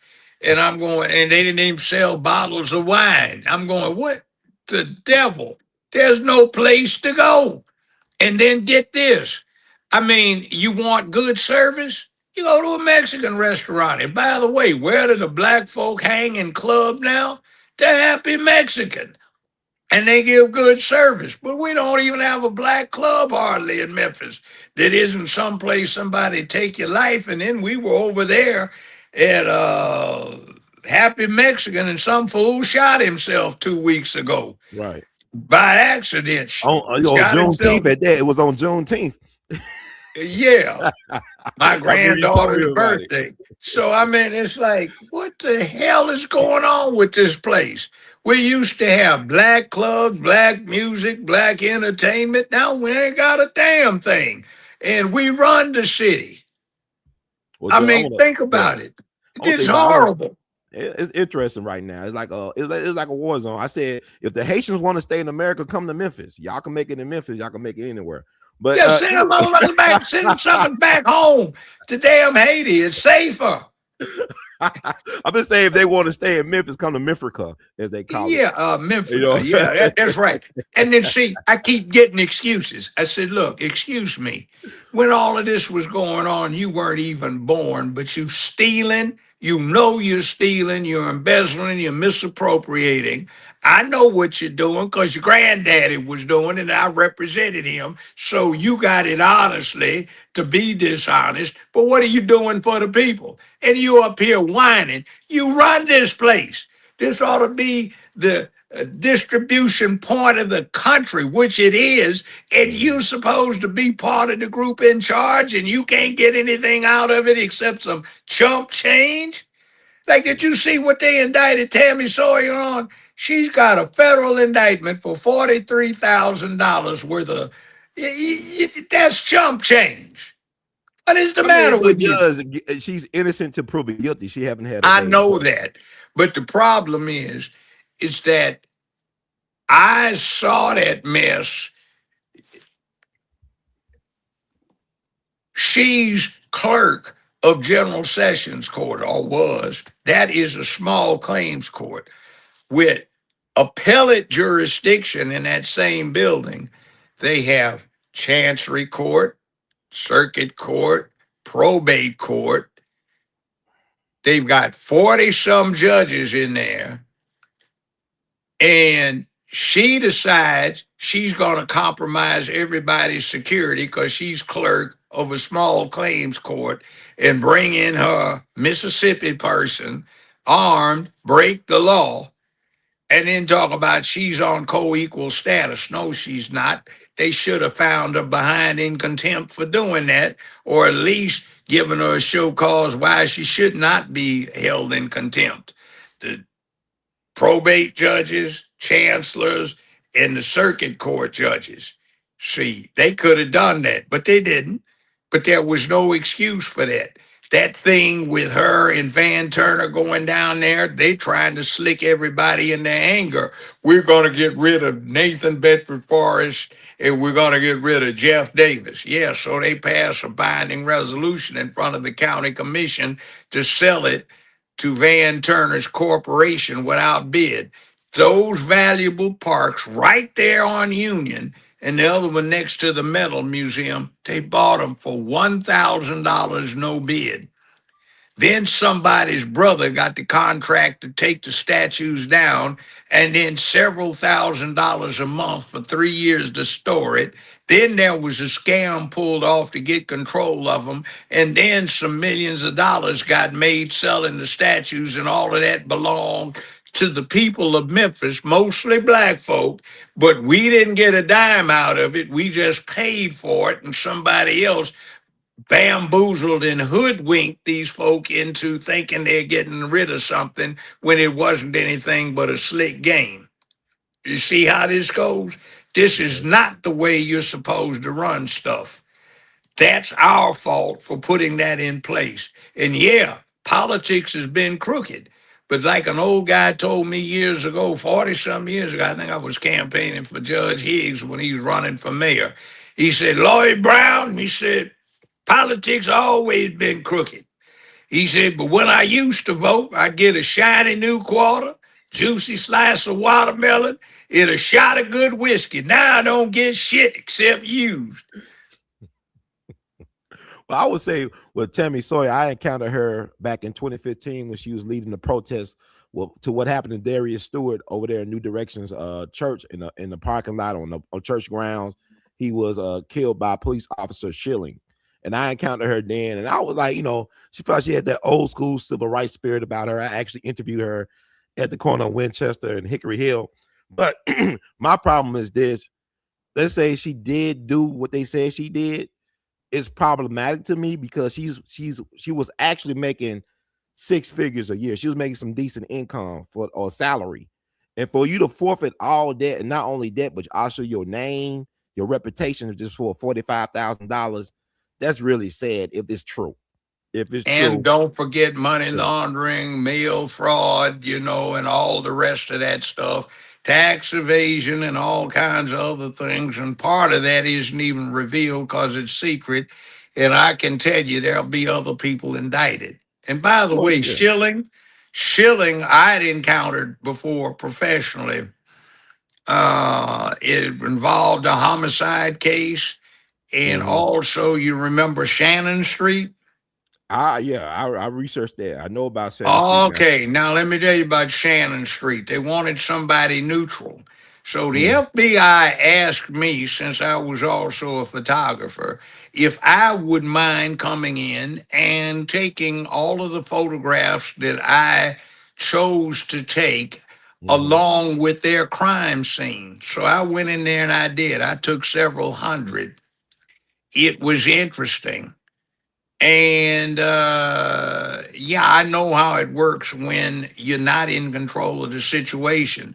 We wound up taking carbon fiber rods or steel rods that were graded by caliber, and we saw the rotten brain material in the skull fragments on the ground in the holes. And when we lined them up, it looked like the police had laid the four suspects they took into custody head, foot, and shot them through the head from those two doorways. All right, everybody's looking like, oh, this looks like a straight up murder.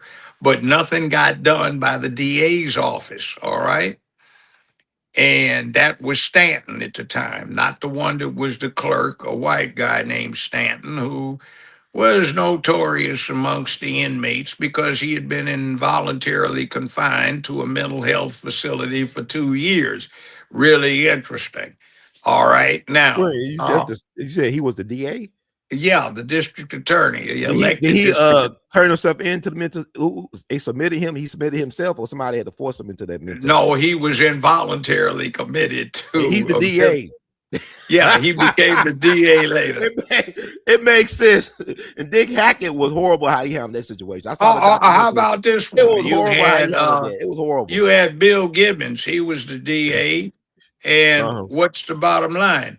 I was on the bench. He was two and a Hmm. half hours late getting sworn in. You know why? Why? He'd never been to 201 Poplar, had no idea where it He was, was the but DA. he's the new DA. Gibbons. He did. Wow, you talking about DEI? Yeah. How That's a about white his boy. wife? That's a white How boy about his DEI. wife? Wait a minute. How about his wife? She's sitting as a justice on the Sixth Circuit Court of Appeals right now. Uh-huh. She put him through law school, went to law school herself, had several children. She got out, took the bar, passed, got sworn in, and 4 days after she sworn in, she was sworn in as judge of circuit court. Within a year and a half out of law school, she was a federal district court judge, and she'd never had a client, never had an appearance in court except as the judge. So, that's how they used to run stuff. So, you think that's cute? No, it's not. But you see, that's what we did. And that's the They way still we run were. stuff like that, judges and blackface. No, I mean, but the bottom line is, it's like when all of this was happening, black Uh-huh. folk were not the majority in Memphis. Mm-hmm. We were, but we're not now because the Hispanic population is over 32% in Shelby County. So everybody's been tamped down. So there is no majority in Shelby County. We just happen to be the predominant ethnic group. Man, So they should be cheering Donald Trump on. I don't understand Donald Trump. The Lincoln for us. He's the real Lincoln for black folks. Sound like to me. exactly, but you hear the He said it ignorant for us. And, Negroes. oh, Trump is horrible. Yeah, you hear the ignorant. That's what my point was about celebrating. He got himself slapped down with the 14th Mhm. Amendment. Fool, he was trying to keep it for you. Right. That was that whole thing. No, he get what he. Well, man, do you understand what you were saying? Yeah, I mean, you want reparations, but how do you expect to get it politically if you just accelerated white folk becoming not the biggest minority, but a smaller minority, and you way down the totem pole now because the biggest minority is not going to give a damn about you. Nothing wrong with Hispanics, they're fine. My stepmother was a Hispanic, but she was a Mhm. Filipino. So Okay, there you she's go. Chinese in origin, but slant eyes and all of the Asian stuff. But she was Hispanic. But they count that. See, they did that so we'd get done in. Have you filled out a federal form? The first box says Hispanic, non-Hispanic. If you check non-Hispanic, then you go to the next one, and the first thing Caucasian or white. Mm-hmm. Black or African American, and then it goes down. But if you're Hispanic, you jump over all of that. They don't even ask, so you get put in one big group. That's like Anglais, yes or Mm-hmm. no. If you say yes, then you skip all of that because you're in one ethnic group. See what they did? But my And thing, yeah. Black Caucus voted for that. So you see, they could have stopped it, but they didn't. In other words, don't care what your language is, you're in the United States of America. So if you want to talk about ethnic group, break it down by ethnic group: black, white, brown, red, yellow, just Well, like everybody else. but it goes that back to what I'm thinking about, Judge, because I don't really look at justice in a system like this. It's about, are you on code or you off code? Like even with the Emmett Till thing, Exactly. That's what I'm white folks saying. knew them brothers were guilty as hell. I actually interviewed a guy whose stepfather was sheriff's deputy up in Charleston at the time. He wrote his thesis on the Emmett Till trial. He interviewed the judge, the jury, the lawyers involved. I talked to him about almost 2 hours. And he was saying that the white men knew that these men were guilty, but they ain't like how Mississippi was being portrayed by the national media. They ain't like how they was like slighting the whole community. I said, we're gonna show them something. We know these guys did it, and we're gonna find them not guilty. But when they confessing to Look magazine when William Bradford Huey, they got ran out the community by whites and blacks. But what I'm Okay. saying is with the Hispanic situation is this the fact that um we got an interesting connection, like even with the lowrider history out in L.A., the lowrider culture, right? Lowriders, black folks started that, but Chicanos and the brown and Hispanic folks, they hijacked it. They don't want to give black folks credit. You was out there when the lowriders was going on, but Oh, everybody, yeah. Latinos did that, but it was black War, American low natives who did rider, that. 1972, low Y'all rider. reading out the history. Black folks are War. reading out the history, though. But see, The official but narrative. see, the thing of it is why can't you sit at your kitchen table and your mama give you that book so you can read it? Mm-hmm. That's where you learn history.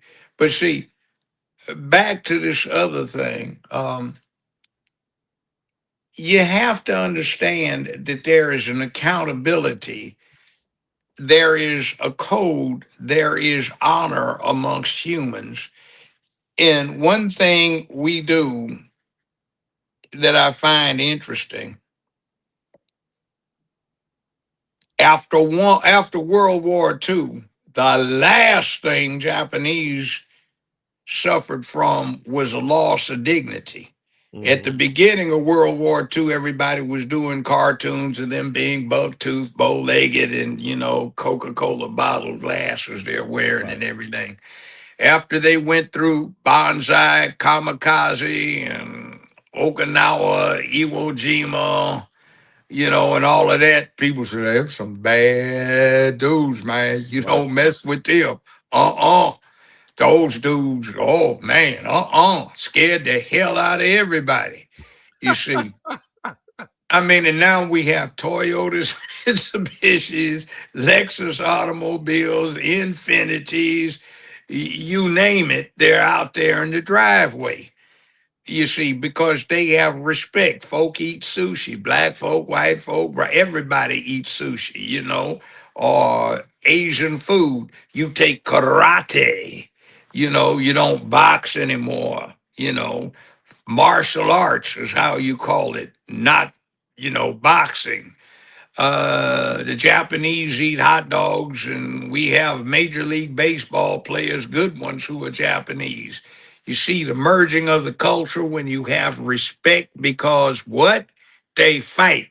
Do you think that they judge the Japanese on geishas or they judge them on the samurai tradition?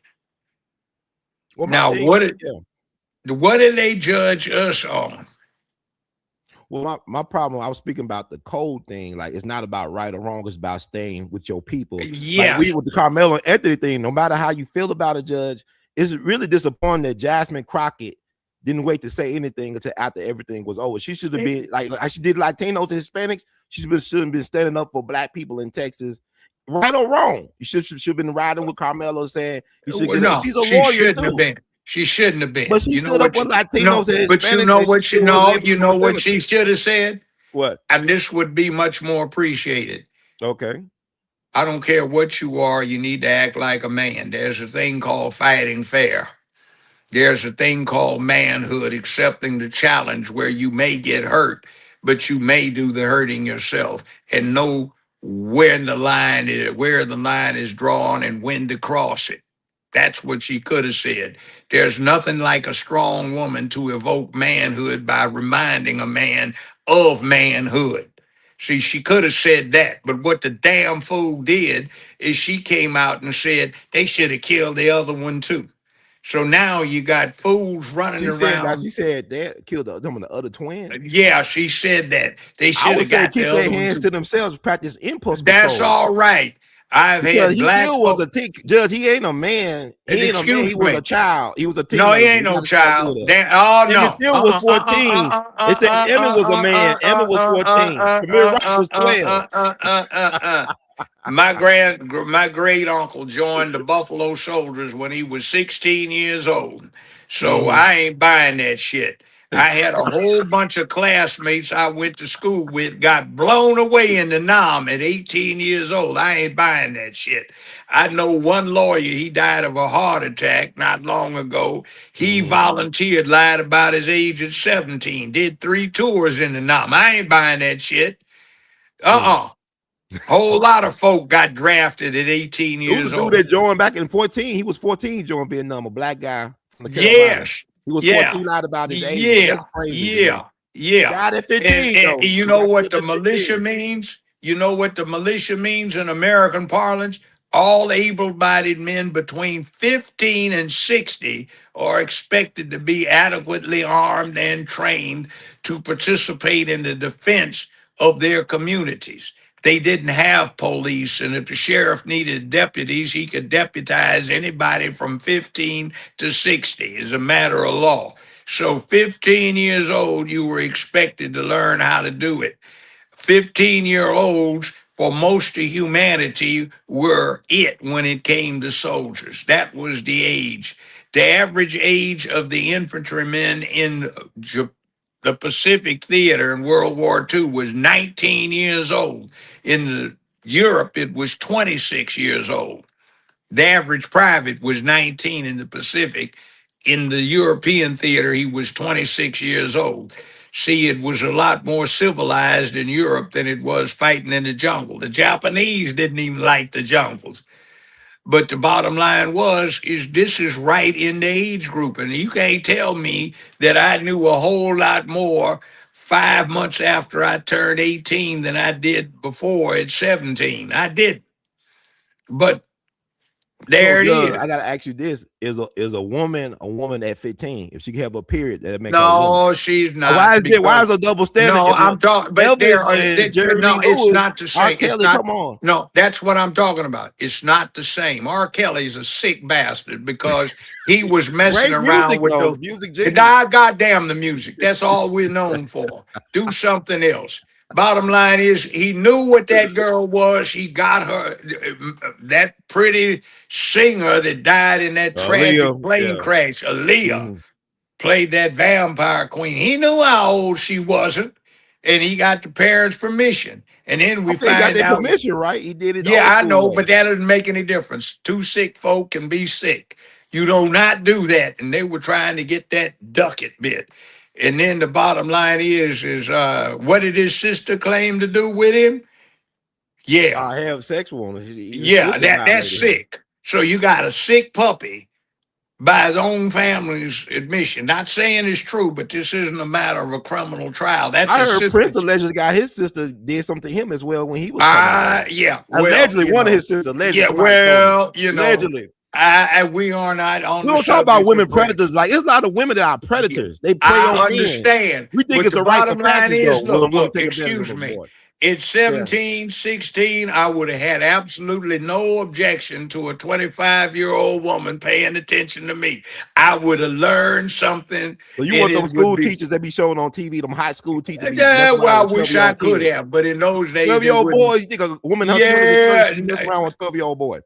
You think I it's wouldn't okay? have It's had a it. lot of men messed up for I being would taken not have advantage had of a problem. by women when they were younger, when I they were would boys. not have had a problem with an older woman But why is a dealing with double me. standard there? Because it's like, my Because there uncle, is my great uncle married his the wife when she was reason 14 and he the was 24 and she reason was 14. the And they were married reason for almost 70 years. the reason there is a double standard is because human beings, like certain other primates, chimps and gorillas and gibbons, orangutans, we have what's called sexual dimorphism.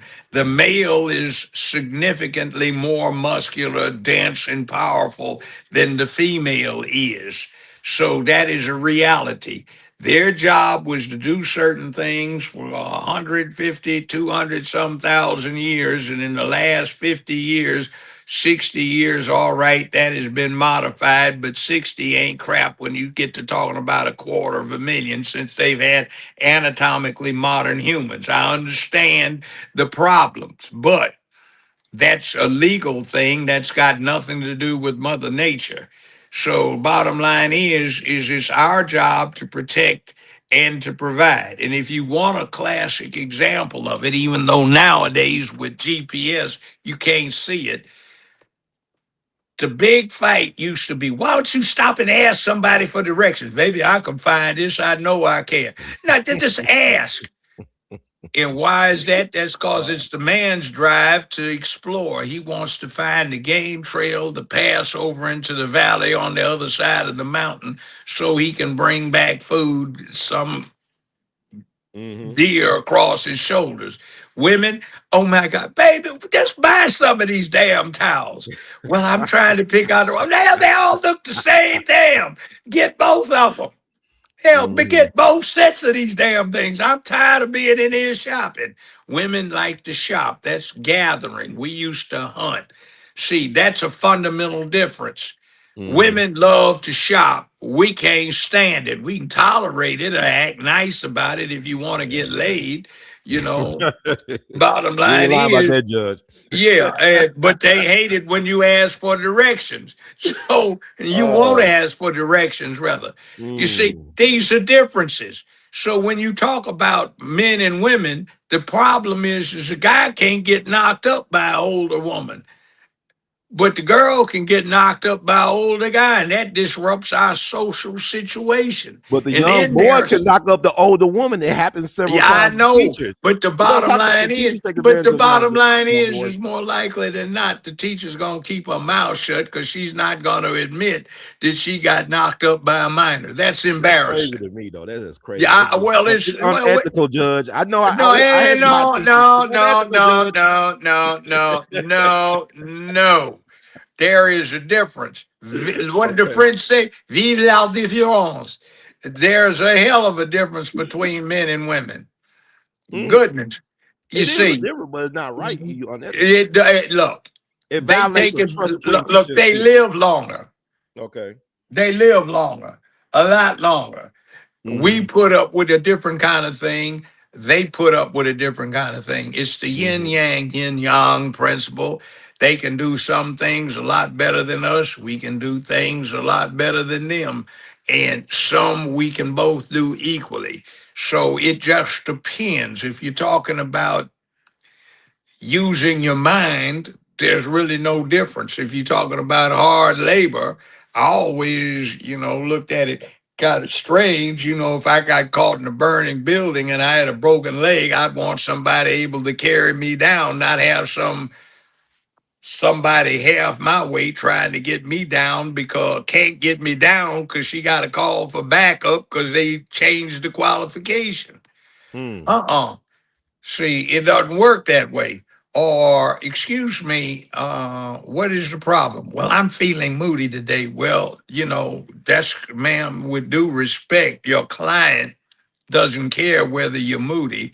The system doesn't. He needs your representation in this case because he's looking at 25 years in the penitentiary if the state wins. And by the way, Mm. you spoke of something that is jury nullification. They did Mm-hmm. that with the Emmett Till thing. And by Mm-hmm. the way, I'm going to hook you up with Dr. Clenora Hudson Weems. Emmett I Till's. met her before, Judge. I know of Okay. her.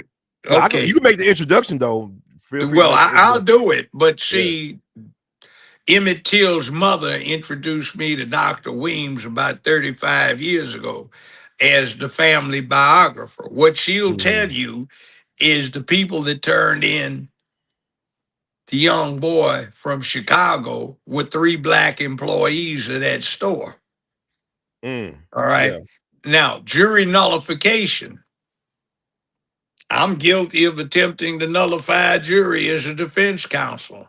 It's 1980 through 1981. I had Mm-hmm. series of clients with the same case. They were looking at 3 to 15 years in the state penitentiary at a time when the jury would set the sentence and also define. I got all kinds of jury nullification. Actually, it's kind of funny. Uh, Jesus Christ, Lawyer Brown, that can't be true. Yes, sir, it is asked. If you check with his honor. Sir, that is exactly true what Attorney Brown is telling you. You mean my wife and I can get 3 to 15 years for going down on each other in our bedroom? That's exactly right, sir. It's called unnatural sex acts in the state of Tennessee. Oh, no. So, of course, we got jury nullification. Uh, you got healthy grown folk, 12 of them.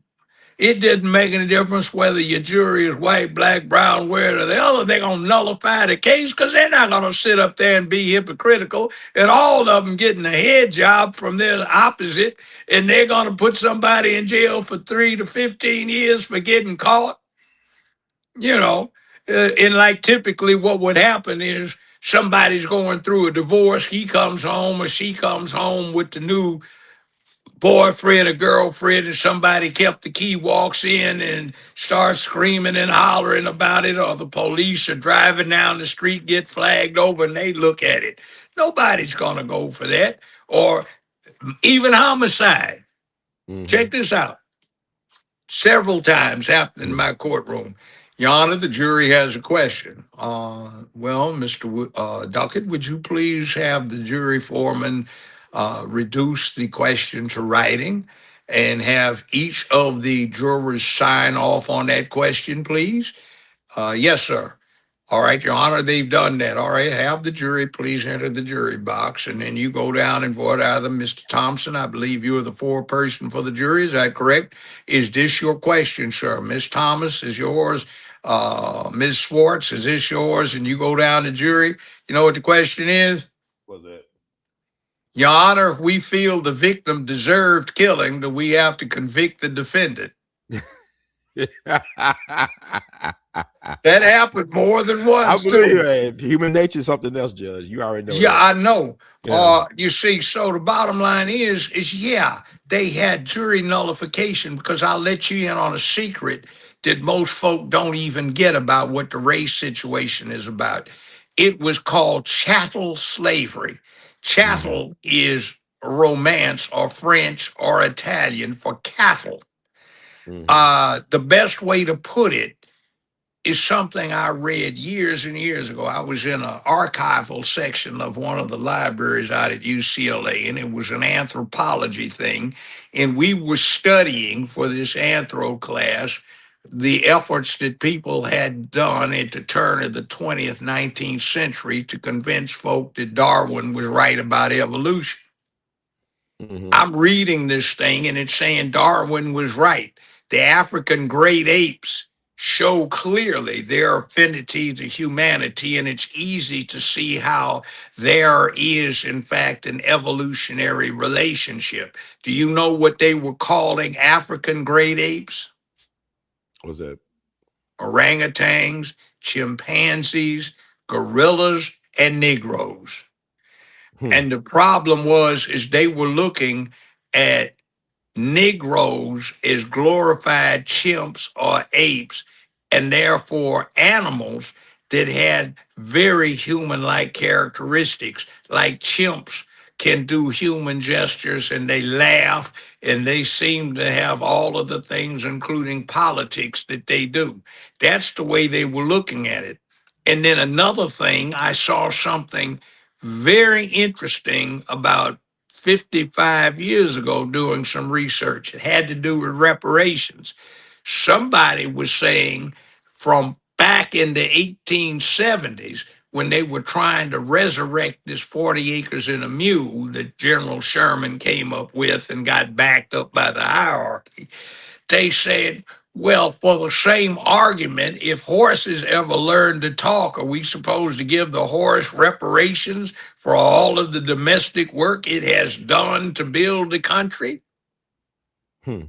So when you act off code, what you act like is an animal to a lot of people in the world, not just the white folk that live here, but around the world. And they say animals act with no principle, no honor, no dignity. And when somebody acts dishonorably, they act as an animal. So when you get that kind of thing where you get way off code, you get a lot of people around the world losing respect for you. And they say, your own people are trying to say, this is important to buy this. That is dishonorable. See, even your enemy can become honorable. If you defeat a dishonorable enemy, you have done nothing. If your enemy has honor, that increases your own honor because you defeated an honorable enemy. And when you act with dishonor, that says you are nothing. You are subhuman to a whole lot of people. And we have to understand our international impression because with the alteration of circumstances that is occurring with great rapidity, and the rapidity has increased thanks to our little three stoogettes, including the colored one that likes to scratch her head and doesn't know what a woman is. Right. That has caused us great dishonor around the world. So it is not over. Congress can pass an act that does just exactly what he's talking about because it can set the standard as to the criteria that they discussed. You can have a constitutional amendment, which is not unheard of, but not necessarily likely. And the decision should have been one that just limited itself to we don't reach the constitutional issue, which seems to be that the purpose, the legislative revelation, when we examine the reason and the logic for the amendment, was for the exclusive benefit of the former slave to undo the horrible Supreme Court decision known as Dred Scott. They could have left it at that just can't be done by an executive order. But we had to have that negress head scratcher get in there, one of the three stoogettes, with due respect to the office, and start talking about the ubiquitous application of the Fourth Amendment to everybody.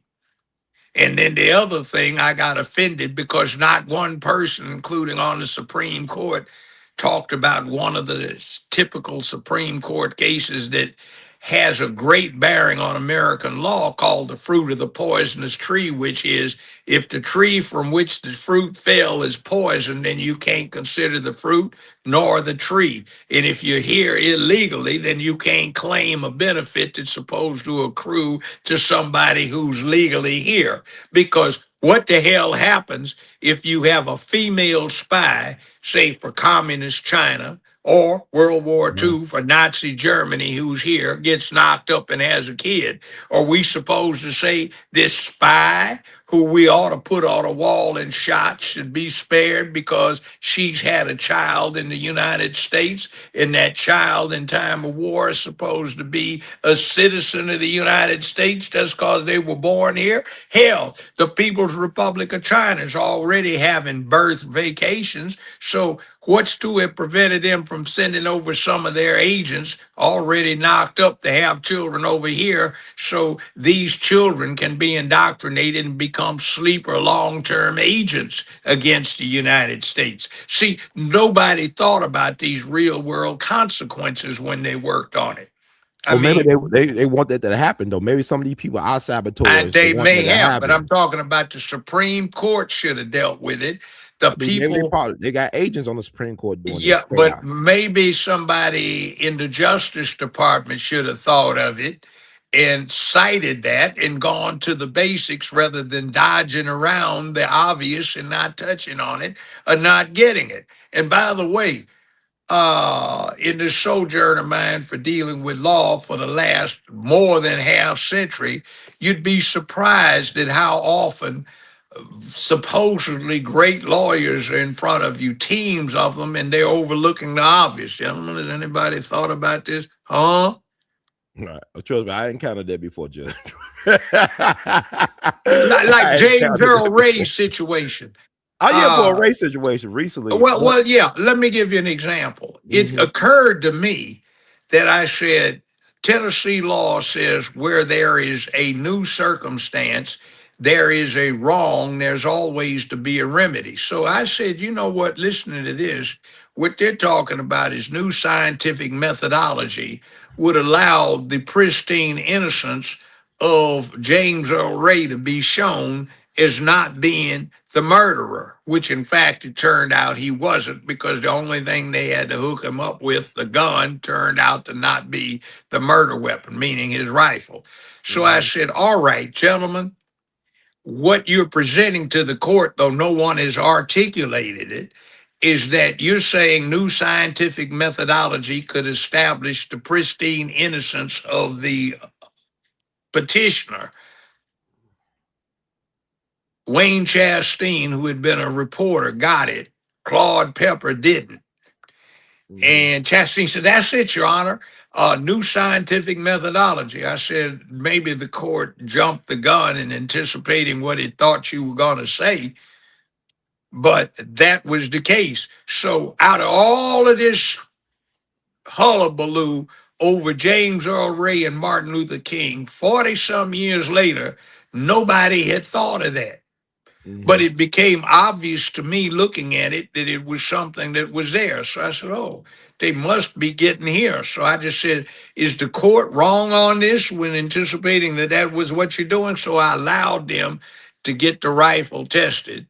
The state had a fit about it, but I said, I'm allowing the defense or the petitioner to put on a proffer of proof so that an appellate court would know what was there factually so they could take this into consideration. Okay, they yanked me off the case.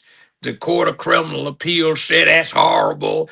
But then two things happened. The Supreme Court put me back on the case of the state, and also they said it was okay. And a day before they released their opinion, the state legislature came out with an act that basically quoted what I said: where there's new scientific methodology, there is no statute of limitations on somebody being allowed to process that particular avenue of showing absolute innocence. So there it is. All this time, nobody has gone there. Well, And mhm. you see, but that's the, I'm not bragging about self. It just looks Yeah, so I understand that.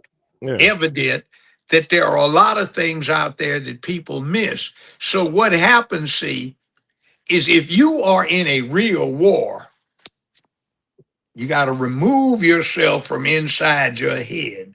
You Mhm, have to start thinking like your opposition, your adversary. You have to start considering all of the possibilities.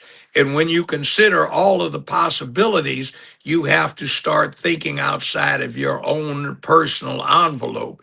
And one of the things I'm talking about is with the new dynamic that is rapidly approaching, that has been accelerated by the current ruling on this case, we will not be long in a position where we can appeal to the guilt of a white majority, because that white majority will no longer be a white majority very soon.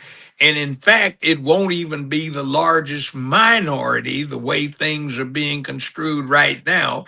And we would be having to make that argument to a group that doesn't want any part of what we're saying because they accept no blame for what was going on with this situation, even though the very term Negro comes from them because the Spanish were getting slaves from Africa and calling them Negroes, and Sir Francis Drake, Sir Walter Raleigh, and these British swashbucklers that were, I guess, pleasuring Queen Elizabeth were going out and pirating shiploads of slaves coming over to South America and stealing them and bringing them up north and selling them. So, yeah, Well, I there are would all kinds of things in here. Well, I want to say this because I think it's very important people understand and over and understand this situation, because there's people in here that said that it's not important what happened 600 years or even 250 years ago. And that's really a lie, because what happened 60, 50, 250 years ago still shapes our present so-called reality. But no, Dred Scott is actually buried in the St. Louis area. Matter of fact, he's buried in the same cemetery as General Sherman, the guy with the 40 acres and a mule. I made pilgrimage to the resting place of Dred Scott 10 years ago, almost this fall, upcoming fall. It was a modest grave marker, but about 3 years ago, his descendants raised money and awareness to create this amazing monument in his honor at his resting place. Now, what I'm reminded about the Dred Scott decision is what Roger Taney told Dred Scott in the decision, the Chief Justice, that you nor your descendants have any rights that a white man is bound to respect by law. I'm gonna tell you something what people don't understand. They fear black men when we stand up for something, because several years later the Civil War happened. It took almost 200,000 enlisted black men and boys to change the conversation and the reality of this country. If it wasn't for them black men taking up arms, women would not have the right to vote. There would have been a lot of things that people take for granted now. It would not happen. It's like it was 5,000 black men and boys that fought with George Washington. First black died for the cause, Crispus Attucks. Won the war, Lafayette. Isaac Woodard. Somebody brought up Isaac Woodard in this conversation. Isaac Woodard was a decorated World War II veteran who was honorably discharged and was blinded by a police chief in South Carolina just for being a black man in uniform with his medals displayed proudly. Now, what people don't understand, what happened to Isaac Woodard was not in vain. That led to the landmark Brown v. Board decision. Look at the PBS documentary about the blinding of Isaac Woodard. It shows the connection of that situation, how it connected to the Supreme Court to get that Brown v. Board decision. See, a lot of things that people don't understand, when black men rise up and take our rightful place as men and fight and die on principle, everything changes. Everything. Nothing happens without black men standing up for something. And it said it was a white educator from Baltimore, this female educator administrator. She was on the HBO documentary that came out years ago. I can't think of the documentary name. She said, until America do right by black boys and men, America will never be all that it should be. Not all what it can be, what it should be. And that's why I'm so animate about us taking our rightful place in this understanding. We never had no allies, Judge. Even when they fought and ruled against us, when we fought for ourselves, we changed the conversation. And I'm gonna tell you something like Baba Dick Gregory told me. Reparations will be happening, but the thing about it is the people you think are white, they're gonna be we black now. Just like they said, oh, Hispanics, now we white now. See, they play these games, and I'm not hip, I'm not down for the games. And even with the politics of the situation, there's a rude awakening. There's already been a seismic shift in Memphis politics. But the thing about it is, it's like when somebody gets shot by a sniper, you never hear or see it coming. That's how it's going to happen, because it's over for this BS. Because black folks, we never had no allies unless we relied on ourselves and each other. Like Malcolm said so many years ago, you'll bleed in Korea, but you won't bleed in Mississippi for your own people. You'll die in foreign lands you can't even spell or find on the map, but you won't bleed for your people in Mississippi and Tennessee and Arkansas and America. And like you said, anything south of Canada is Mississippi. And my people helped Malcolm in his time of need. And I come from that type of stock. I can trace my family all back to American Revolutionary War. So I have a stake in this country. I refuse to lie down and tap out for this BS. And thank God for Clarence Thomas for having some damn sense in his ruling, in his decision, and 91-page decision, because without black people, there will be no America. There will be nothing without us. It ends and starts with us. And look at the head scratching negress that tried to destroy his logic by what she wrote. All right. Oh, it was horrible to hear her talk about it, Judge. She was I know inarticulate she and sounded she was ignorant, scratching her stupid. head while she was talking, Yeah, patting I her know. perm and all It this was crap. an embarrassment. Just an embarrassment. That's what I'm talking about. See, you have to be careful of image because the image she put up there for the people of the world was an embarrassment. I was personally embarrassed. I've known most of or encountered most of the people that made it happen. Mm-hmm.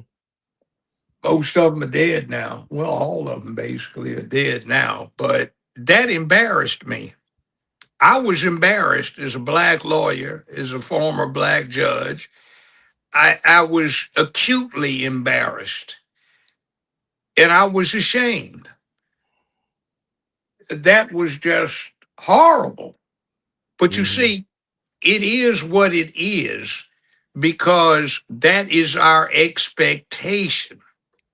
See, you're right about fighting for something, but the problem is what happened. You got one third of the Union Army by the end of the Civil War was colored, Negro, black, Afro American, African American, black. All right. General Grant did a survey as commander of the Union Army, and it was interesting. He remarks on it at some length in his memoirs, and he said, at first I was surprised to discover that the only completely literate units in the entire Union Army, company size or larger, that were completely literate were colored volunteers. So he said, if there are braver soldiers in the Union Army, I don't know them. I was of the opinion that they could slowly progress from being stevedores, servants, camp assistants, move toward being soldiers, and then later toward citizenship. But what I have seen of their fighting ability and their pride as men, they deserve citizenship right now with no intermediary steps. Now, what happened between that and now? Where the average education level, median educational level of black people is the Mm-hmm. lowest in the nation, when at one point, right after slavery, it used to be the absolute highest, even in Mm-hmm. spite of all of the rules against educating slaves or former slaves. What happened? When they fought bloody battles to Ben Camelo Anthony. You see what I'm saying? I'm taking it in that context. What happened? I remember the 1960s, and it's like to a lot of young blacks and black veterans, the civil rights thing was a complete embarrassment because it's like these Negroes are letting somebody beat on them while they're praying until somebody else feels guilty about it. Why the hell don't they fight back? And you see, by the mid 60s, they were. We were. And we were up here on this plateau. Mm-hmm. And it was, we were expecting to climb like that. But then they got black exploitation. They got this welfare thing where folk decided they could flat back gap and get supported without having to do anything else, and it started going downhill. Pimps, hoes, drug dealers, murderers, thieves, burglars, idiots, they became fashionable. Mm-hmm. Madea, the stupidity that you started seeing in black slapstick, the black exploitation movie with the disgusting glorification of criminality, bad character, and outright misconduct became horrible. You know, the Mhm. association of all black folk do is sing and buck dance. And, you know, we talk about we got to get more black. We got enough black entertainers for the world to choke on. Let's start getting some more scientists and people who know how to manipulate the 21st century and know how to work modern day magic. You see, Mhm. what happened to us? And I looked at it very closely, and I watched it happen. I watched it from when Memphis was not majority black. Mhm. I saw what some of the police did around here, which was not good. Like I said, I was in that Shannon Street house looking at it and taking photographs. Mhm. I had cases where there is somebody dead with three holes punched in the side of his head from a length of rebar that had leather wrapped around it that a certain officer that we've already mentioned used to carry, Mm. and he was famous for that. When we had Jerry Francisco, who was so suspect in his autopsies that the county commission required that in a controversial case, an independent medical examiner conduct autopsies. I watched him claim Elvis die of a heart attack rather than an overdose. I've Mm. watched him do all kinds of horrible stuff. I watched him take the death slug, not watched him, but brought him back when he was trying to take it out of the courthouse, and it is a piece of active evidence in an active case in front of me. All Mm. right. See, I've seen these things and I know how bad it is. And then I look at the clown show we've got right now where people don't even understand this. And their idea of doing something to change is act a damn fool, embarrass the black folk that did do something, embarrass all of the ancestors who should have been studied, and embarrass the people worldwide with being lawless, where you can't do that. See, you need to. That's unfair because black is criminals. See, and when you bust some crime, that's racism. What the hell's the matter with you? Mhm. Goddamn! In Africa, one of the main things the chief did was maintain law and order. And when you talk about kings, I sat in my chambers for about 8, 9, maybe 15, 16 hours over several weeks with Mhm. the next king of the Zulu and his brother, who was their chief diplomat. And they were talking about black royalty in Africa. And it doesn't get any deeper than the descendants of Shaka Zulu. And what they had to say about it does not match what a whole lot of black folk are saying right now about it. So we're all supposed to be kings and queens. You know what they said? What? I will give you an illustration. There is only one king. The queen or queens, they're only the woman that the king fucks on a regular basis or when he chooses. He said, and they have permission. And Mhm. he showed what he meant. It was quite informative. It was a practical demonstration. Everybody said, whoa. And somebody else said, I had no idea that's what that meant.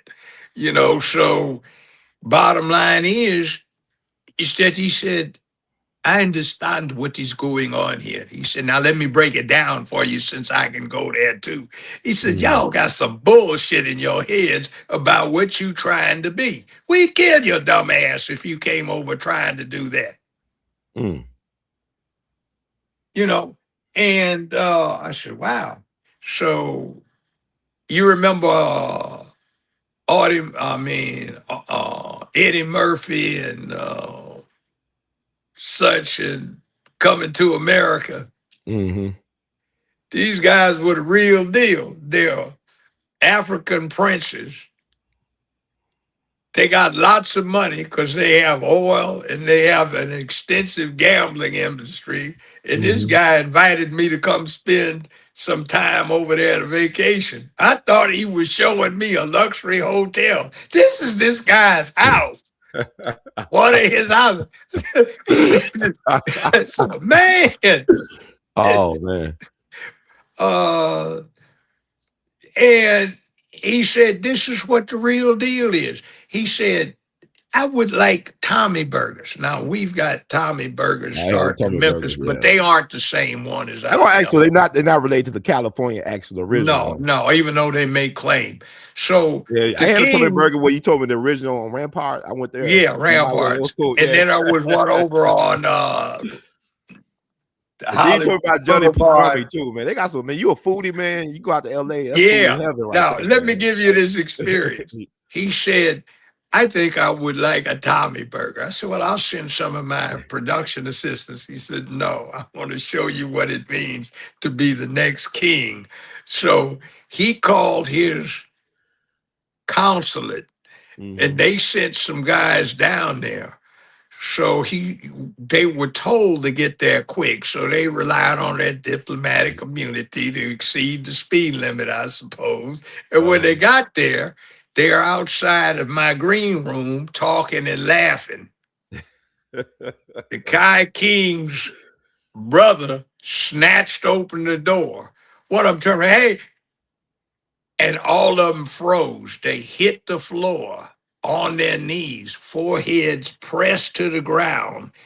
And the brother stepped on the back of one of them's head. He said, "How dare you behave like that in the presence?" And they backed in on their hands and knees, beating their foreheads on the ground in apologies. So the king, to be, sat there and pointedly ignored them and then said, "That is a Tommy burger." And he specified what he wanted, bring quickly.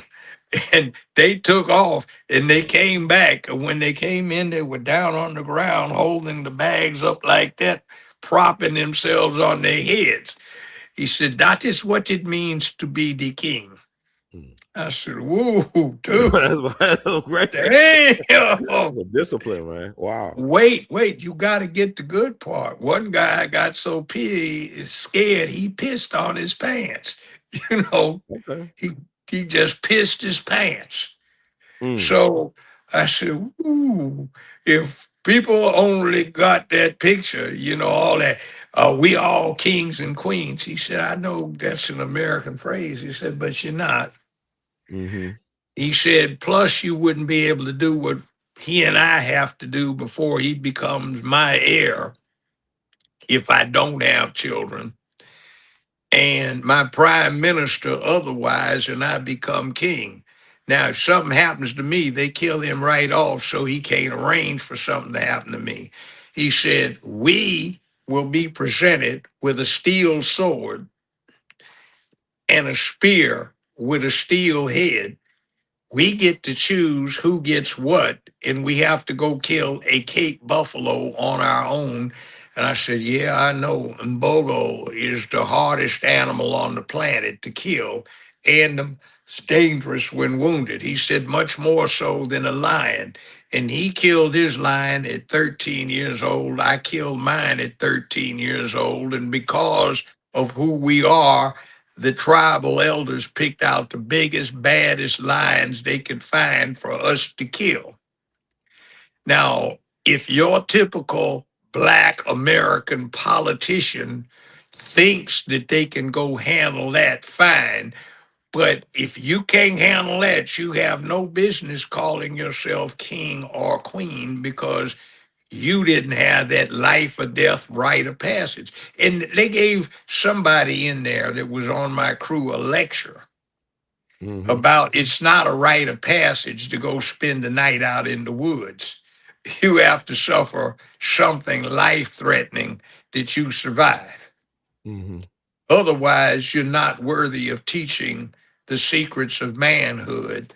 And if you get past that, you are not worthy of holding a position of trust and power if you do not also have the commensurate courage. He said that is one of the things everybody notices around the world about Black American leadership. They don't have physical courage and they don't show the requisite bravery for being leaders. Around here, if you mess up, you get what is it? And he talked to his brother. He said you get a $5 million advance on your book, and what do they call it? A golden parachute. Where we come from, if you mess up, you die. Mm. So we like the Chinese because if they mess up, they get put on a wall and shot. Over here, you get away with it, and they make a movie about you. Or you get you a podcast, you know what I'm A saying? podcast, Get a yeah. million followers and stuff. But Joe, I want to, when you talking about our people, man, you made a reference to Grant talking about how he was impressed by the U.S. color troops, and also, like I said, about this racial bull crap. The Department of Justice was created under President Grant's administration to counter the terrorist attacks against black people by the KKK.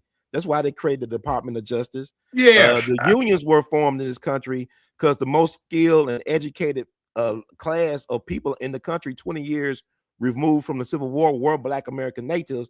They formed unions to keep black folks from having gainful employment. That's the original origins of unions. But I want to ask you about this before Well, we have you go. been up to Nashville and seen the old railroad terminal they had up there? No, sir. Not really. Black No. folk built that.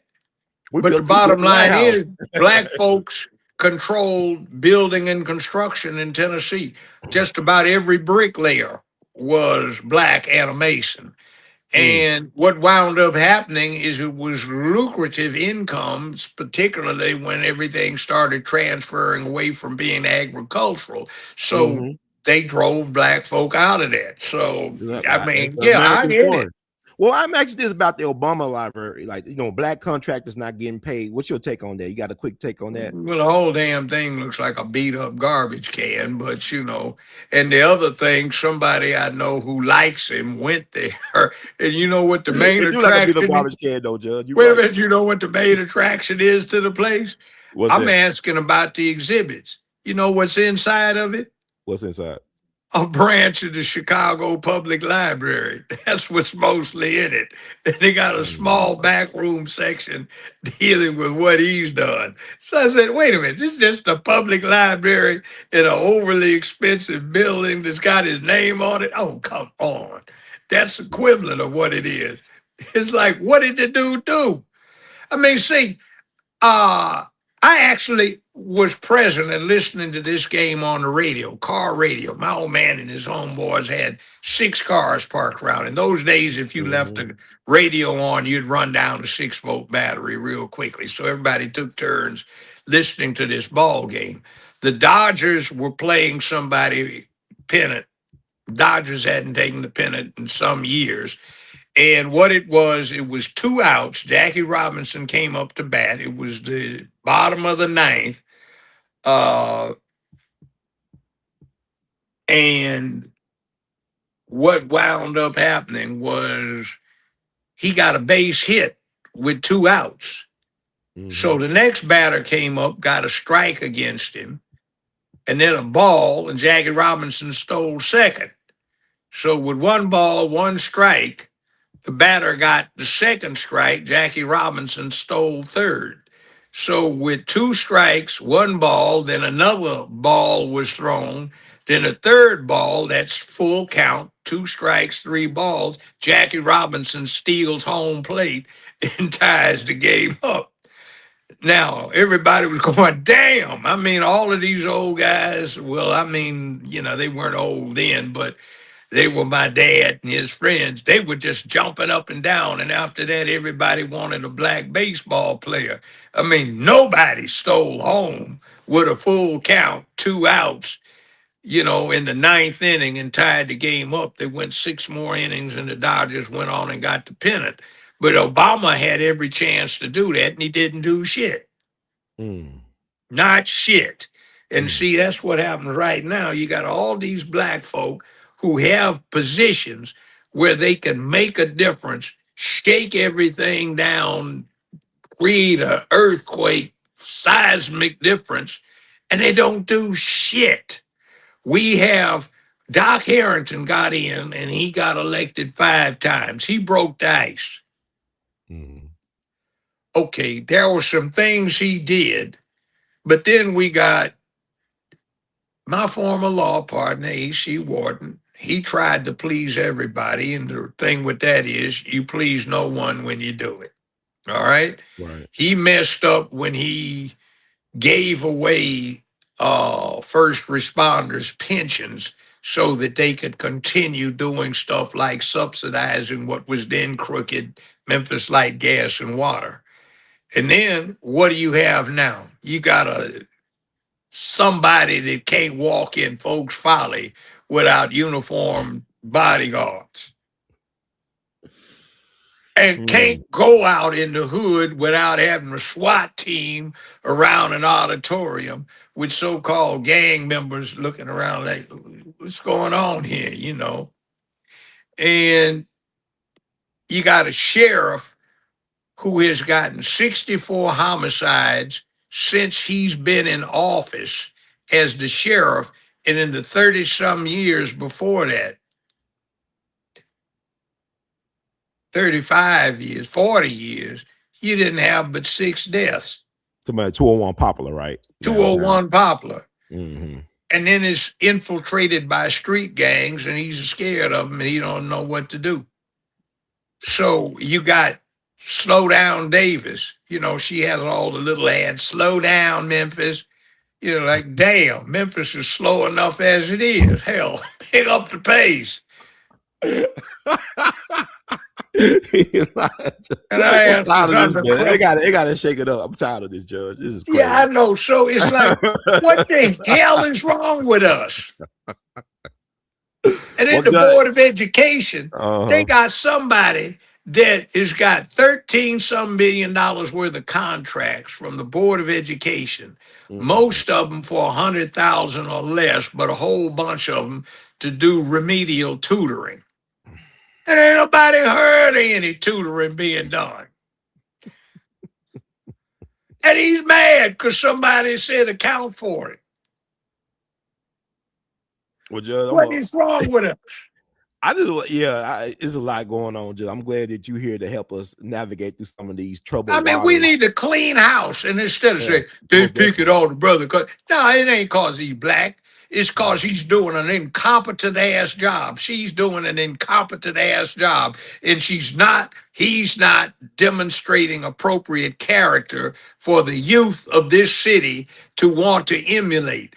You can't find a restaurant or someplace to be entertained outside of a fast food place, and half the time that stuff is nasty as the devil. It looks nothing like what's up on the ads over the doggone counter. Mm-mm-mm. So, what are we supposed to do? Our town is breaking down, and you're in charge of it. So, when you were talking about, oh, the white folk were running everything and we were cut, at least there was something out there. So, what did you do in the meantime? Come on. Why I are mean, we keep electing these fools? even when Boss Crump was around, the city was pretty. As I won the most Yes. beautiful city in America award several times doing the Crump ring. So I And don't you got understand a what the problem is now. and you got a shiny new quarter, slice of watermelon, and a good shot of whiskey for doing Crump something. man. Now, like that guy said, you don't get shit, Lloyd Brown. Not shit. You know, Not no potholes fixed. But Joe, I got to ask you about this before we get out of here because Walmart. It's like a lot of stuff happening with black people in Walmart recently. Do you ever take on the recent thing where the black woman stood her ground over a parking lot dispute at Walmart? Are you familiar with that? are you talking about down in Texas? I believe it would take. I had to be Oh because we haven't no, done Florida, Florida. Florida, right? One of them places I like I Florida too. looked at the extended video on that, and she was right. In other words, see again, we get Mm-hmm. back to this something I talked about before. Vive la différence. There's a difference between men and women. Mm-hmm. If that had been a guy of the same age, there would be no justification for pulling out a gun just off of pulling out a gun, right? But Mm-hmm. it's a woman, and there is a presumption of a disparate ability to vest physical force when it's a man versus a woman. So what happens is when you see the extended video, she has to go around her car and another one and Mm-hmm. he's still pursuing in the face of the hardware Yeah. that effectively is being brandished. She Mm-hmm. doesn't know this guy. She does know about road rage. So why is this guy assaulting her? Now, we've got stupid idiots in the state legislative body who are too idiotic to understand the difference between the crime of assault and the crime of battery. Assault is causing a person to be reasonably apprehensive that he will be battered. What is a battery? It's an unpermitted touching. Mm-hmm. So you don't have to be fearful, just reasonably anticipate that somebody's going to inappropriately touch you. Now, the extent of the touching is what the degree of response that you are allowed is contingent upon. If it's a shove, you can't kill anybody behind the shove. That's against the law, been against the law for a long time. If it looks like somebody is likely to do you some kind of injury that's life threatening or with the intention of taking your life, then you can even use deadly force. That was what's wrong with the Anthony case, is because the shove was nothing that indicated his life was in danger. There was not a big crowd of people around. There were five, I think, or six black kids that went to the white kids' school that were around. And all he had to do was leave, and he was in no danger of suffering a life threatening injury. He might have gotten a busted lip, broken nose, bloody finger, or black eye, but that's not considered life threatening because, in the scheme of things, men face this in their day to day lives on the frontier when they had combats. And when you had a duel that involved death, you had a second. You picked your weapon. You had to fight fair, or else you got an approbation and you got a murder case on you. All right. You met at dawn, you know, back to back. Each person marched 10 paces, turn and fire. Or the rule is until death or until first blood drawn if there's a sword fight. You see Mm-hmm. how that goes? Or, if you ambush somebody outside of the Longhorn Saloon, that was murder. If you sat there and you had a shootout, it was not. By the way, everybody's heard of the gunfight at the OK Corral, right? Mm-hmm. You do know the Earp brothers and Doc Holliday got put on trial for murder as a result of that, but they got acquitted. Mm. You've heard of Bass Reeves, the person upon whom the Lone Sir. Ranger is based, Yes, a sir. black U.S. Marshal down in Oklahoma. He went on trial for murdering a white man, but he got acquitted. Mm. And that's been a long time ago. So, Long see, feeling. all kinds of stuff goes on that is underrepresented. We talk about Black Wall Street. Tulsa, Oklahoma. That was one of 123 episodes of violence from 1918 up to about 1923. You ever hear them talk about the one in Washington, D.C. in 1919? Oh, because we won that one actually. Yes.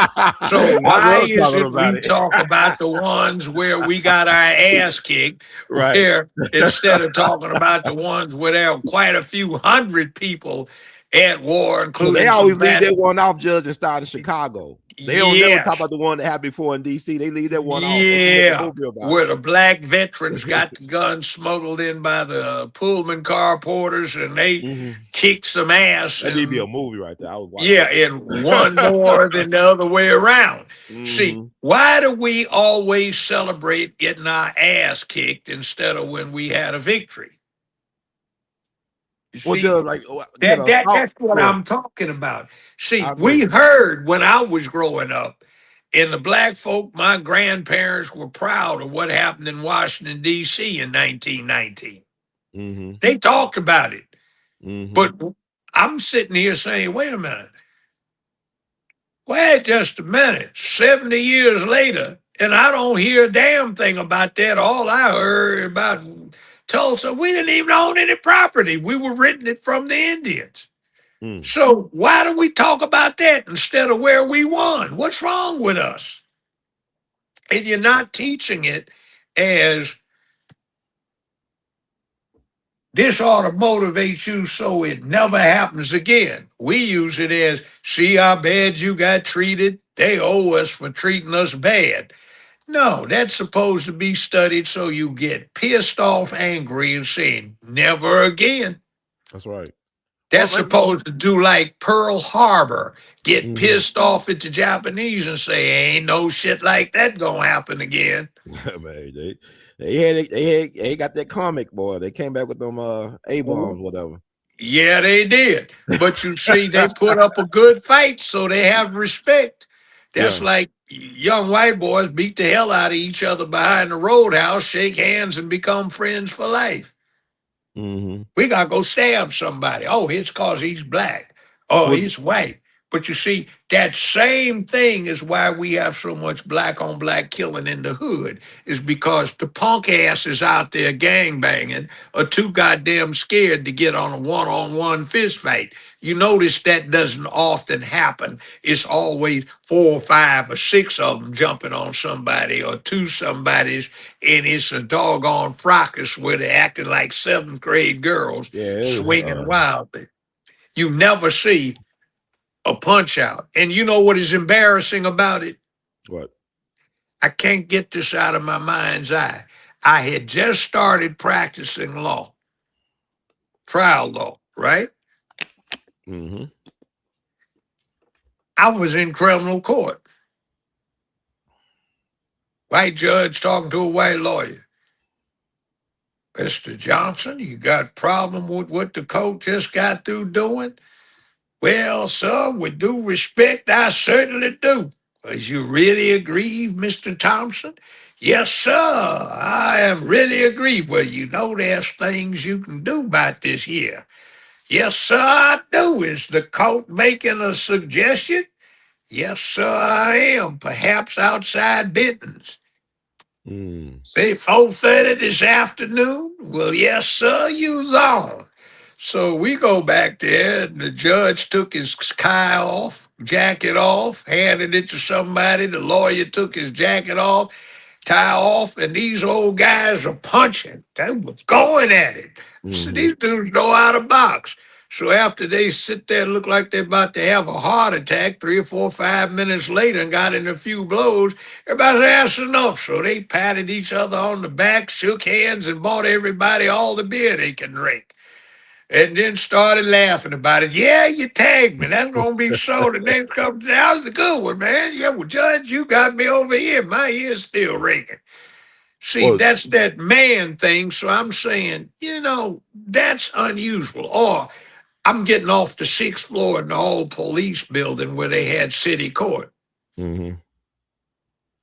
I get off the elevator. Judge said, Lawyer Brown, you got $50 on you? I said, yes, sir. May I inquire what? I'm going to bust this son of a bitch right in his jaw and I need my money. Well, Judge. Well, so what I want to clarify is that the woman that stood her ground in at Walmart parking lot, she was correct. You said you sided with Yeah, her. in other words, he was, well, I belabored the point. I was just trying to tell an No, that interesting was good. It's story. good. People need to hear that. But Yeah. see, here's what the deal is. In light of people doing stuff with the road rage, which contributes to her state of mind. And see, the important thing when you deal with self defense is what is the state of mind of the person who defended Right. themselves? Hmm. Okay, all of this violence with road rage. She's Hmm. got a gun out, and this dude is advancing on her. Like, what in the devil is wrong with him? I thought that He's was been crazy. I thought following. that she was trying to back away, trying to give him a chance to stay away. He Well, kept on yeah, but the going. video they've been showing Hmm. doesn't show the extent of how many times she backed He away was and real the whole patient with it. lead Yeah. up to it. Yeah. And see, that reflects another something I'll touch on very briefly. But in her mind, she's going, what's wrong with this dude? He Right. must be a psycho, one of these crazy folk. I am in danger of dying here. This dude, if he's going to face down a pistol, What has he Mm, got going? that's right. So when this stuff doesn't stop, she can't stop because he's assaulting her, putting her in a situation where she thinks something's going to happen. Right. Can assault also be a verbal thing too? Could be verbal No, assault. it's no Okay. verbal assault. What happened? That's modern bullshit. Verbally assaulted bullshit. You just talking smack, you know. But Okay. the Okay. bottom Let me line say that. is what happens is the verbiage can put context to the action. Okay. Like the classic one is a negative. Mm-hmm. Uh, did this guy commit a common law assault when the old man says he threatened me with his sword? What did he say? He said, if you weren't so old to not be worth the trouble, I'd run you through with my sword. Well, since he Mm, said you are too old, which is a fact of the situation, that is a disclaimer that indicated he had no immediate intent to run you through, so you were not assaulted. And that would not have entitled you to have taken action further. See, mm, these kind of things. So, in other words, under the circumstances, what was said between the parties can add context to what you're looking at or what is described. The other thing is remember, up until fairly recently, when this field of this body of law was made, there was no such thing as a cell phone, let alone something where somebody could video it and take down from a security camera and take a look at it. It was all testimonial. What was mm-hmm. on your mind? So that goes into the context of whether it was a reasonable response. And see, here's the other thing, too.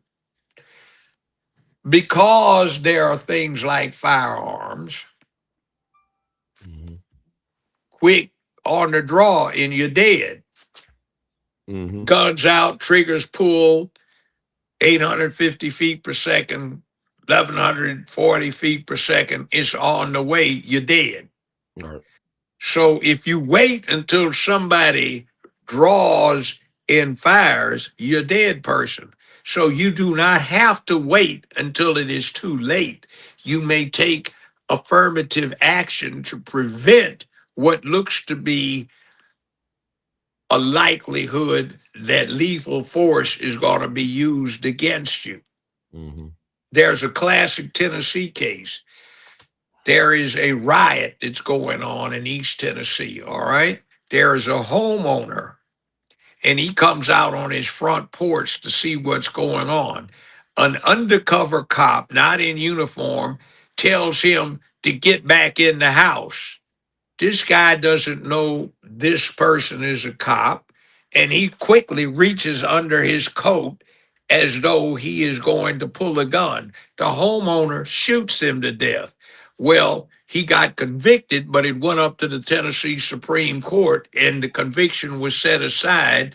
The rule in this case, one of the few that follows from a misapplication of the clearly established facts, was the homeowner was put in a situation where he had a reasonable anticipation that he was going to be subjected to death or serious bodily injury. There was a riot going on. Somebody waited, moved quickly to go under a garment. And if he had been allowed to pull it out, it would have been too late at that point. So if this guy is advancing on this woman in the parking lot, she's got a gun out. Is he going to, draw Mm-hmm. down on her? Does he have anything in his back pockets? You can see he doesn't, but she can't. His Right. daddy wasn't a glass maker. She can't see through him. Mm-hmm. So she doesn't know. So at some point, it's like, how long is she going to keep backing up? And also, I like And the fact that she stood her ground and called the police, and she didn't refuse, resist arrest. She actually just, she that makes acted her like she got some sense when she right. Know got what I'm there. saying? Because she was backing up. I said, "Man, what are you doing, man? You don't do that to anybody, man. I don't like Yeah, people I think in it was my just face like that." if I'd been trying the case, and I have tried such cases, I would have Hmm. acquitted her. In other words, if I they had hope you would. charged her, Yeah. and Yeah. see if the DA charges her, he's being chicken shit and he's not doing his job because Of he's course. trying to yield to political pressure, which is inappropriate under the circumstances. That was a disparate force situation. A man who, by the way, at one time had been an honorable second responder, so he wasn't exactly a physical wreck. But And road rage, you lose all logic though. Like yeah, road rage, so what is she to do? If he right? had gotten to her, what was he going to do to her? He could So have took her gun away from her and used it against her. So, I mean, she was yeah, trying not to use the gun. She wasn't eager to use, but Judge, once you pull out your gun, you better be willing to use it. that's it. In You other can't pull it words, out unless you're gonna really use it. In other words, you're confronted with a stranger who's got a gun leveled at you, and you're I don't going to want to walk keep away. advancing. No, What the hell's the matter with you? right? No, Any reasonable person would say, something must have been matter with him. right, right. You What's like he had a wrong with death him? wish or something the way he was acting because she was trying to run around the car. I saw that, man. No, Yeah, man. well, I mean, what she did was totally justifiable. Yeah. And see, one thing that's going wrong is some of this TikTok Fight Club BS that's out there. The police don't have to beg you to do something. If they Mhm. tell you and it's a lawful order and you resist, it's on you to show that it was unlawful. Yeah. And once they give you that order, if you decline to follow it, they can physically compel you, which is why they used to have nightsticks. Remember, beat the shit Hmm. out of somebody until they Yeah. went along because they're charged with public order. There's a Hmm. whole lot of people in the area and they're responsible for them, and you're being defiant, and they're giving you an instruction, right or wrong, you go with it. Otherwise, they have the authority to make you go along with it. That's right. Remember, the English bobbies were famous for carrying around the truncheons and they juggle them and everything else. The MPs and But they ain't have no SPs used guns to, though, Judge. They ain't have no guns, right? They just had those, right? yeah, but the bottom line is they don't carry nightsticks anymore. They Hmm. used to, but they used to, every time cop got out to give you a ticket, he put that nightstick in that ring. So if you didn't get out that car, he's breaking the window in it. Bam, bam, you're under arrest. Come on out. You Somebody know, said they need to go back to nightsticks. Do you agree with that, Judge? I do. Okay. See, the public's gotten the wrong idea. And part of that's how they got raised as children, where instead of Hmm. getting appropriate discipline and spanking and the switch brought out and the belt brought out, baby, please, mama really would. Please, mama's upset. Can you please? I don't feel like it. See, that is not how it works. So they grow Hmm. up thinking that somebody's got to beg them. I ain't getting out the car, sir. You're doing 62 in a 20-mile-an-hour school zone. I need to see your license. I ain't got to show you nothing. You ain't got. I ain't done nothing, sir. Get out the car now. I ain't getting out no car. People just make it hard on themselves, Judge. I don't understand. You got to be mental, man. Just Mama, please comply get out the sometimes. car. He ain't got no right to stop me. I don't choose to get out the car. I ain't done no wrong, ma'am. You're doing 62 in a 20-mile-an-hour That's right. school zone. Will you please step out the car? I ain't getting out the car. You ain't going to. I want to talk to a supervisor. I am the shift supervisor. Will you get out of the car? I ain't coming. You ain't got no right, ma'am. Please get out the car. What the hell is the matter with you? Right. See, and you know what that is? What's that? You see all these women that are on the fight clubs on TikTok where they get to battling up in the fast food places and Uh-huh. they got one, two, three, four, five children at home and they're teaching them this foolish nonsense. Hmm. Uh, and the children get away with everything, so they think they can do that, and that ain't how it works in life. Hmm. So you gotta beg them, or they don't feel like it. Or then the other one is, "What are you doing, man? Get that out of my face. You're in public. I'm taking your picture." Well, a lot of places you can't do that, and Hmm. here you are, you're stalking somebody. You are committing an assault upon their person, and when you stick that phone up in their face and they shove it, they have a right to terminate the assault. that you're committing against them. So they're aware you're in the public. I can do whatever. No, you can't, fool. Mm-hmm. Plus, that's ill-mannered, boorish, rude, crude, and stupid. Mm-hmm. And if somebody kicks your dumb ass, what are you gonna be hard? We ain't all right. No, fool, you don't do it that way. And it's like, where you gonna come up with common sense? So we are in the 4th of July weekend celebrating the 250th anniversary of the United States getting its independence from Mm-hmm. Great Britain. Mm-hmm. And by the way, it's interesting. Mm. They have this weekend a sprint race and the Formula One main race for the Grand Prix of England. And Really? Cadillac entered a team and they've got it painted in the stars and stripes. And believe it or not, the English are making a particular point to celebrate the anniversary of the 250th anniversary of the United States. So it's interesting to see that. And It is interesting. Yeah. the interesting thing is some of the back talk that you get not so much on the Formula One channel, but elsewhere is after doing what Trump did in the Middle East, now we have more respect for the United States. We get the point. And by the way, speaking of history, ever heard of Eddington? Now tell us about that, Judd. Ever heard of King Alfred? Yes. Okay. Did you ever watch The Last Kingdom? Mm-mm. It was a series, went on for 7 years. Pretty Okay. good. Okay. And King Alfred got whipped when he rolled the dice and he had been in a swamp. And he said, I think I can win this. And he Mm-hmm. did. And but for the fact that he wanted Eddington, we would not be speaking English today. There were about 200,000 people in Britain that spoke the common language known now as English. And he decided that he was not going to speak Latin. He was going to speak English. So he made English the the language of the land, which was something he became King of Wessex. He Mm-hmm. became his descendant or son became king of all of England.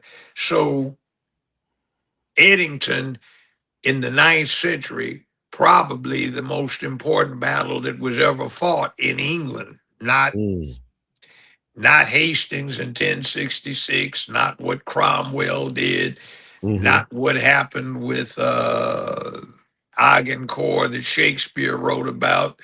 It's that battle. But you see, anybody heard of Robin Hood? Oh, most definitely. Everybody heard of Robin Hood, right? The first recordation of Robin Hood was in an official court document from 1186. There appeared to be at least one real Robin Hood, if not that becoming the title for somebody doing certain things. But the fact of the matter is, Robin Hood was a Saxon. Okay. The Normans in 1066 had invaded England.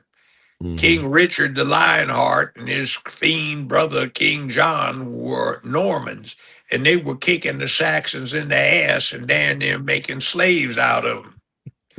But do you think right now, when the English army does that strut they do when they march and do this thing, Mm-hmm. that anybody is thinking about what happened 1,000 years ago in 1066 when the Normans came in and kicked everybody's ass and took things over? I don't think so, no. No, it's an interesting tale. Yeah. It's an interesting thing that stands for everybody's supposed to be a badass and stand up for themselves, which is the way we ought to take history. It's an inspiration to not let this happen again, but not something to say we need to be immobilized and saying, you did us wrong, treat us right now. You don't Yeah, ask anybody to treat you right. You make them treat you right, exactly. or you Yes, sir. build up Amen. respect. Yeah. Well, Judd, Geronimo, yeah. 101st Airborne and the 82nd Airborne, June 6, 1944, yelled Geronimo when they Mm-hmm. jumped out of those goddamn airplanes as paratroopers behind the lines on D-Day. Mm-hmm. Well, you know, it's interesting, Judge, you said that. I'm thinking about my paternal grandmother. She would have been 98 tomorrow on July the 4th. Her father was an informed slave person in Greenville, South Carolina. He had to kill a white man for disrespecting his family. He had to leave South Carolina, change his last name from Pereg to French, and settle in Kansas City, Kansas, and had 10 children. So her father stood on business, had to leave his home in South Carolina and start over in Kansas. But I wouldn't be here if he ain't did that. Kansas? Yeah, Kansas City, Kansas, but he was from Greenville, South Carolina. He was born in Yeah, well, 1862. my grandfather on my father's side took Kojic up to Kansas City in 1896 and On opened up the Kansas or first. Missouri side, I call it Oh, Missouri. actually, both. Okay, so they might You have known know, each other because his brother with the Morehouse, and he was a preacher out I think in South Carolina, but he went to Morehouse, one of his brothers, my yeah, great grandfather. yeah. But he was born to slavery though, but that wasn't that far away though. I'm trying to say is like President Tyler had some of his grandkids just died not too long ago. He was like what? He was like a president back in the I think he was the last president to serve in the Revolutionary War. Yeah, But his grandsons just died not too long ago. I'm saying that slavery thing ain't that far away from us. I If my know that. great grandfather was a slave, that's not that far away. Yeah. Ain't like the 1066.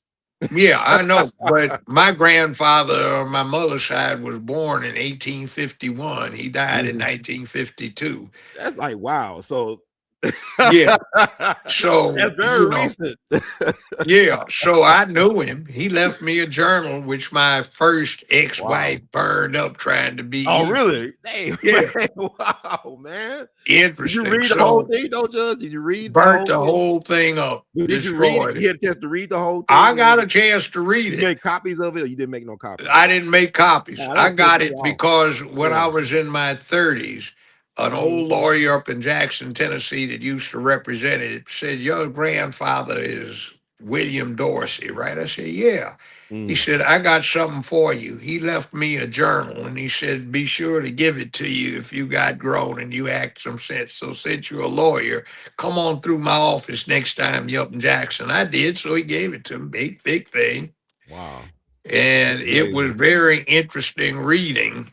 Mm-hmm. Um, but yeah, a whole lot of stuff went on. And what he was detailing to me that I found interesting was some stuff going on in northern Arkansas, Now, Arkansas where, gangster boy. yeah, but check this out.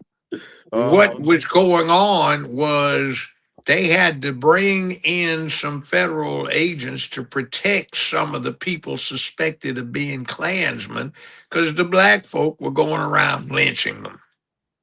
That's where Walmart is headquartered in northwestern Arkansas or northern Arkansas, right? Walton, yeah, Yeah.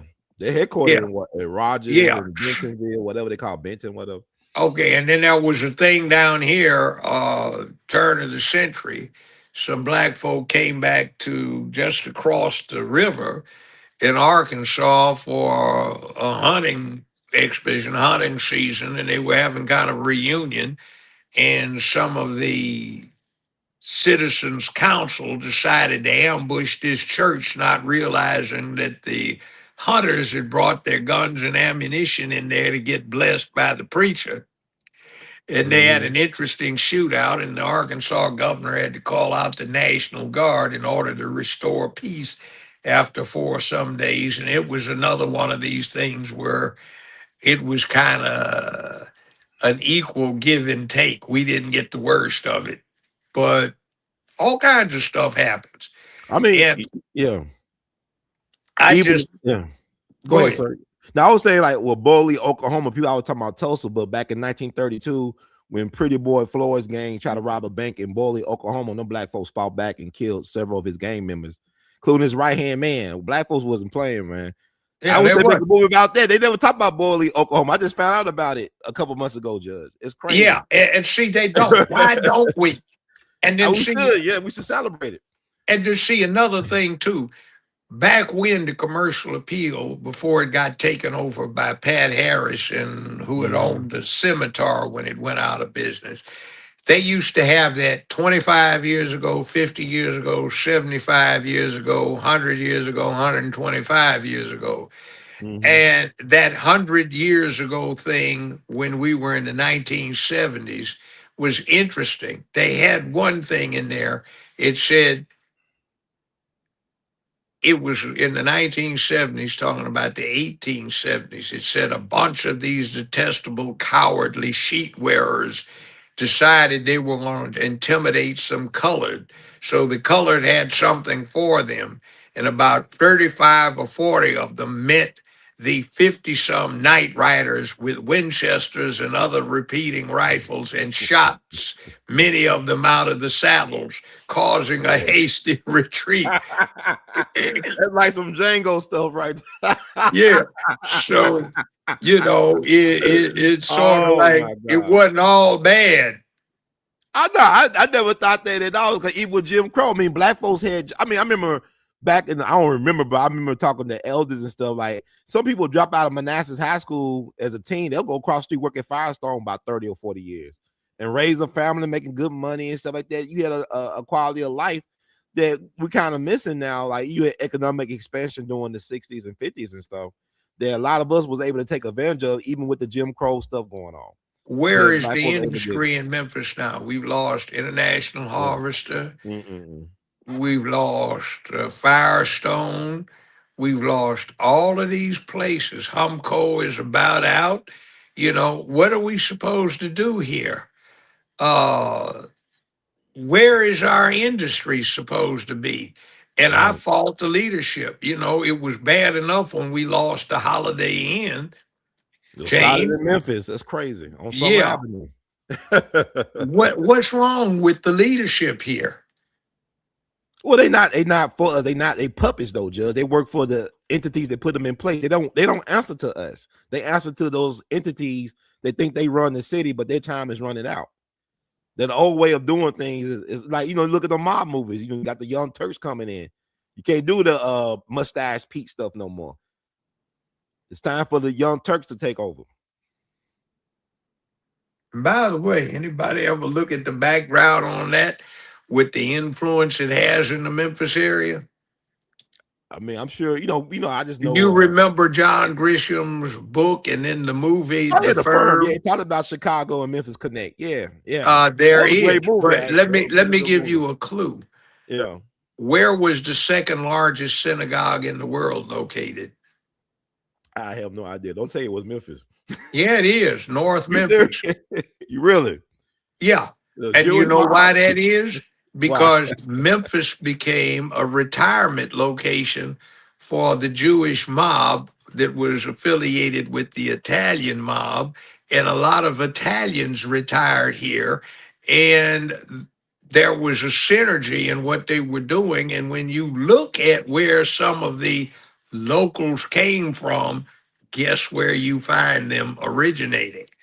They came from New York, New Jersey, Providence, Rhode Island, and places like that, and they retired to Memphis. That's interesting. And by the way, there is a good support for the contention that why stuff is so weird on Beale Street is because money laundering is being done down there.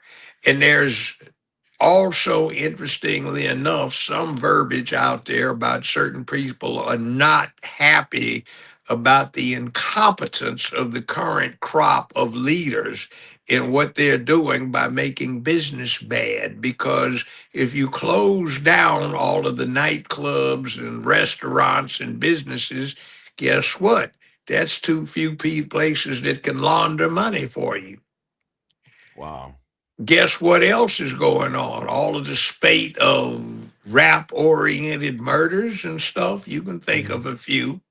Mm-hmm. Was it something to do with rapping or as a cover, making it look like that? So somebody that didn't keep careful accounting of the money being laundered just got taken out because bookkeeping wasn't their thing when it should have been.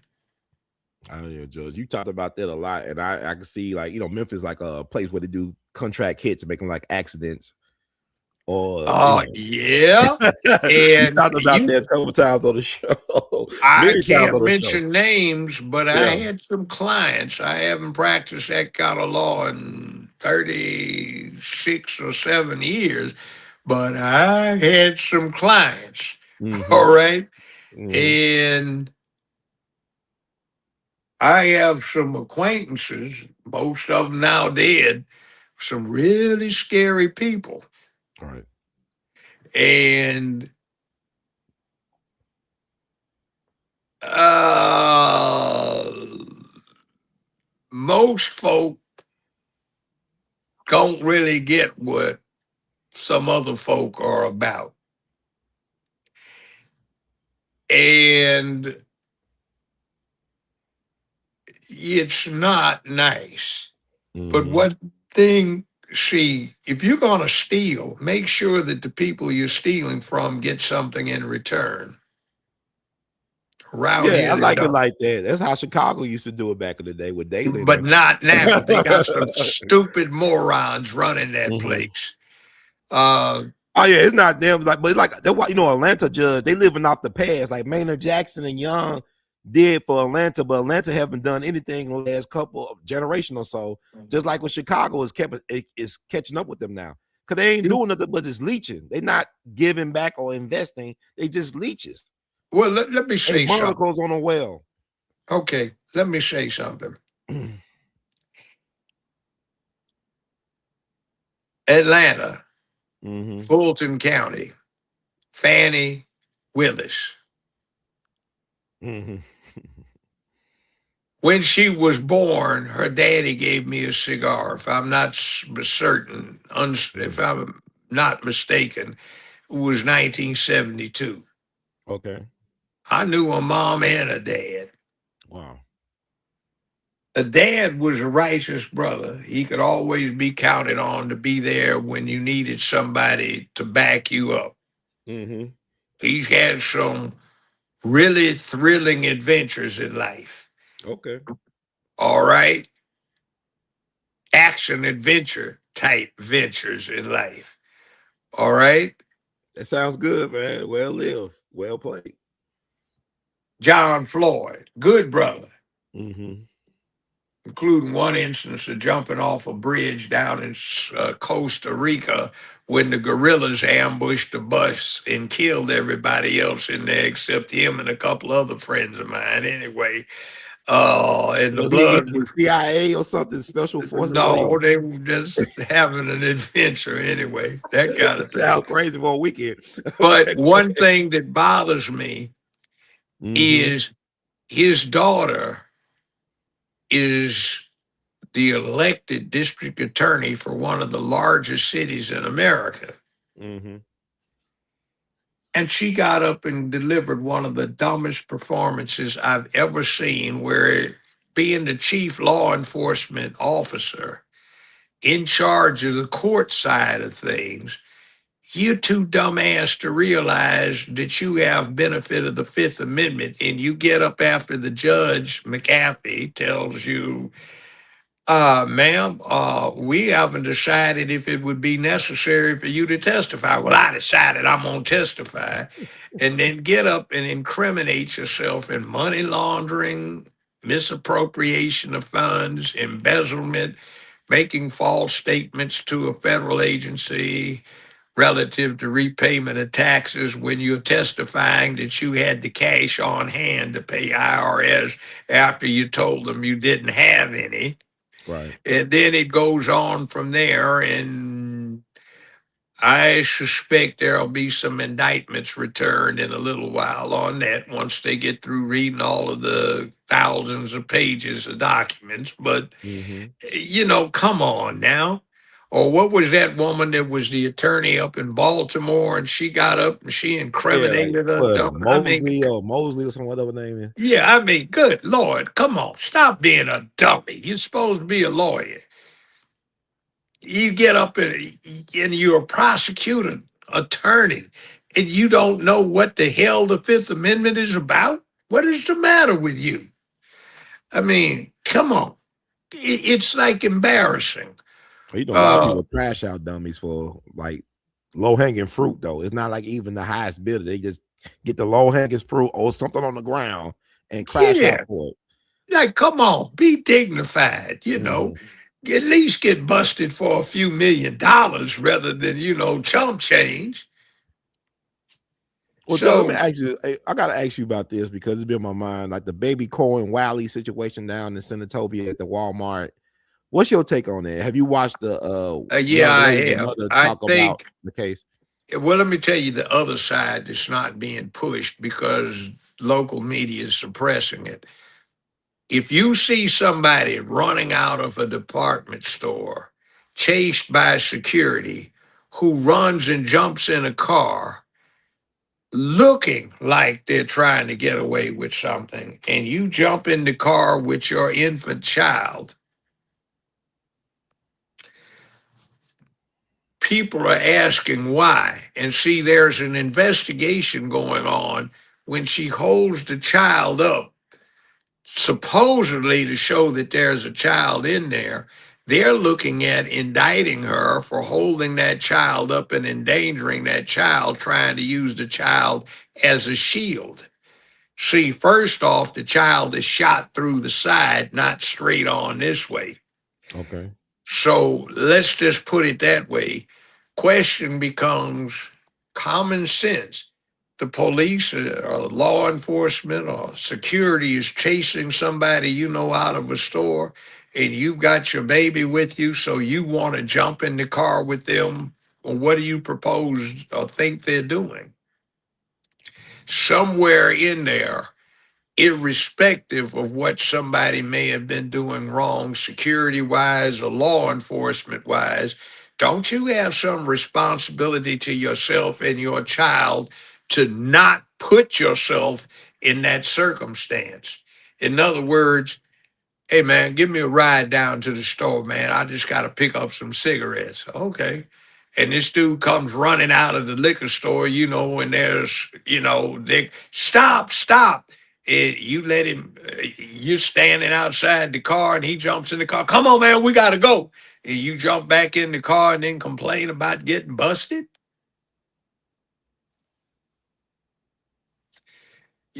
Don't get back in the car. Well, Judge, they weren't charged with anything. Like she did her don't talk. She wasn't charged with anything. No, And they haven't yet, but remember, they're grand juries. but my thing See, is, you think it's cool for a person to pull out their gun? I mean, I don't care what you ain't nothing you can steal out of Walmart to justify that type of stuff. He well, wasn't in front of them. that He isn't said the the shot just, came from but the see, side, right? So they wasn't running toward. They that wasn't isn't driving the towards just that him. isn't the justification for the gun being pulled out. The Hmm. justification for the gun being pulled out is here is a parking lot with a lot of people in it, and somebody has floorboarded a car driving at high speed through all of these people, including at some law enforcement that had arrived. And the supposed threat was this car is going to run over some of these law enforcement people or other persons. Now, to fast forward, where I'm not taking one side or the other, Uh-huh. I haven't immersed myself in it. But there are lawsuits and real nasty situations that have occurred because somebody's getting away from something and the police showed forbearance on their response, but the person that got away killed somebody a little while later or on the way away from the scene that the police did not intervene on, and they get sued for damages because they let the suspect escape and they did not act in a fashion to protect the public from what looked to be a threat. See, when the police come in, it's not just self defense, it's also they have an obligation to third parties because of an active crime to keep that crime from spilling over into harming other people. So there are lawsuits that have occurred because the police didn't stop somebody when they had a chance to, and the person they did not stop caused serious harm or death to other persons that hadn't been encountered. Well, my thing is this: I don't think she woke up that morning. I don't know her. I've been in the room with her. I never talked to her directly because I covered some things related to the case. I don't think you could tell me or convince me that she woke up that morning to try to use her child as a shield No, based on she that may day. not have, but that's the way somebody interprets it. See, you don't have telepathy where you Mm-hmm. can get into somebody's mind. Right. All you are is in the spot moment. You got seconds. Mm-hmm. Is this person getting ready to run over somebody? What the hell? If the child's being held up, is this Mm-hmm. somebody saying, "Oh, I just want you to see there's a child in the car, so don't shoot"? Or is this somebody using the child as a shield? Or is this somebody that doesn't even see the child? I mean, I have a problem with the cop. Like he wasn't in danger. If he shot from the side, if it went through the No, side of but the child, he but wasn't see, in it front of the car. wasn't him, Mm-hmm. according to the reports I got. I can't Yeah, but verify. why nobody else shoot except for him? But Was he the only person that shot and draw his gun? Was he the the only point person that is took the shot? The point is, remember, cops work as a team. So Right. if you see a brother officer in danger of getting gunned down, you protect him. So he may not be in front of the car, but some other people are in front of the car. So he has to make a spot judgment. And the problem becomes what happens when you make the spot judgment? Now, Mm-hmm. what usually happens in this situation evokes, though I haven't heard it lately because of the negative public feedback on it, is called the felony murder rule. If somebody puts something in motion through the commission of a felony and a death occurs, the person who started it by putting the crime in motion has the homicide attributed to them. In other words, there's a holdup at a liquor store. Mm-hmm. One of the people that works in there shoots back at the armed robbers who are shooting at him. The employee's bullet miscarries and kills somebody on the sidewalk, an innocent bystander. The employee is not charged with murder. It's the Mm-hmm. people that committed the robbery who put it in motion that are charged with the murder. Right. And what happens is if you had a DA going, what they would do is say, all right, what went down is this woman was committing an aggravated assault, which is typically one of the designated felonies that would evoke felony murder. The aggravated assault was by use of a deadly instrument, or at least by the way it was being used, to wit, one automobile that, from the perspective of the actor, looked like it was going to run down either these other police, security, or customers in the parking lot of this store. So, having an obligation to protect not only self, but come to the defense of a third party, they acted with the belief that the person that was allegedly committing the aggravated assault put in their minds. You see what I'm saying? In other I definitely words, see that, but go ahead. Yes, sir. yeah, but I have actually had cases like that. In other words, what was going on? See, the designated Mm-hmm. felonies in Tennessee are arson, aggravated assault, burglary, robbery, armed robbery, et cetera, et cetera. Did I say arson, Mm-hmm. Mm-hmm. kidnapping, or rape? And if Mm. somebody is doing one of those and a homicide occurs, whether or not the perpetrator of the aggravated assault, the robbery, the burglary, the rape, the kidnapping, etc., committed the homicide, it's imputed to the person that either recklessly or negligently or intentionally caused this event to happen. Okay. So there was a case that went all the way to the Tennessee Supreme Court right down here on Elvis Presley some years ago. It was at one of those gas stations that sell fried chicken. I can't remember the name, right Well, like across from the Dodges or press. something like that. Yeah. Dodges. And Okay. yeah, and what happened is somebody was in there getting gas, and some people pulled up in there and robbed the place. And on the way out, they tried to rob him. So they shot at him. He shot back, and some innocent bystander got killed. So this, I think, was under the Gibbons administration, and they wound up charging the guy that did the fatal shooting, and they convicted him, but it went up to the Tennessee Supreme Court, and in a summary fashion, they dismissed the conviction because they said there's no equivocation on the facts. And the facts under here are clear that there was a robbery, a murder in the perpetration of a robbery. And since he was not the robber, the homicide is attributed to the people who did pull off the robbery, not him. So he's the charge, the indictment is dismissed. So, I mean, it's not saying that things don't happen, but I mean, you have it. So, my point is we need to get back to saying you're responsible for exercising common sense. Well, I needed a ride home. Well, what do you think this guy's running out of this store for? But she wasn't arrested either. Lady got shot. The driver in question got shot as well, but she wasn't arrested either. And the young lady who lost No, her child they're not gonna arrest her for that right now. But they remember, didn't they wasn't charged with anything either from no, hold on. We're used to our local district attorney charging somebody in a day and a half, Tyree Nichols bunch, with a poor indictment, and he's been a law professor, not a criminal trial lawyer or a prosecutor. And a lot of times, what happens from a prosecutorial or criminal law standpoint doesn't make any good sense because you see, there's a statute of limitations on it, and that is going to be a few years from now. So at any time between now and then, a grand jury can return an indictment.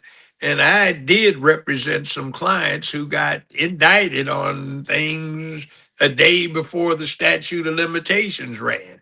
Okay.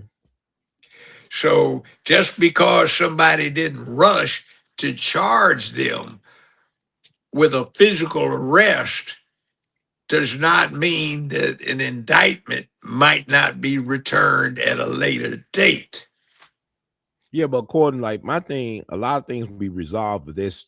Just release the camera footage or whatever they got available. I guess the NBI say they won't release anything until they be through with their investigation until they conclude. Yes, Yeah, that's the way it's causing to a do it. problem because the social media ain't helping this case like a lot Yeah, of but other cases. remember, Emotions are flared, Judge. You already yeah, know. I know, but remember, what's that got to do with anything?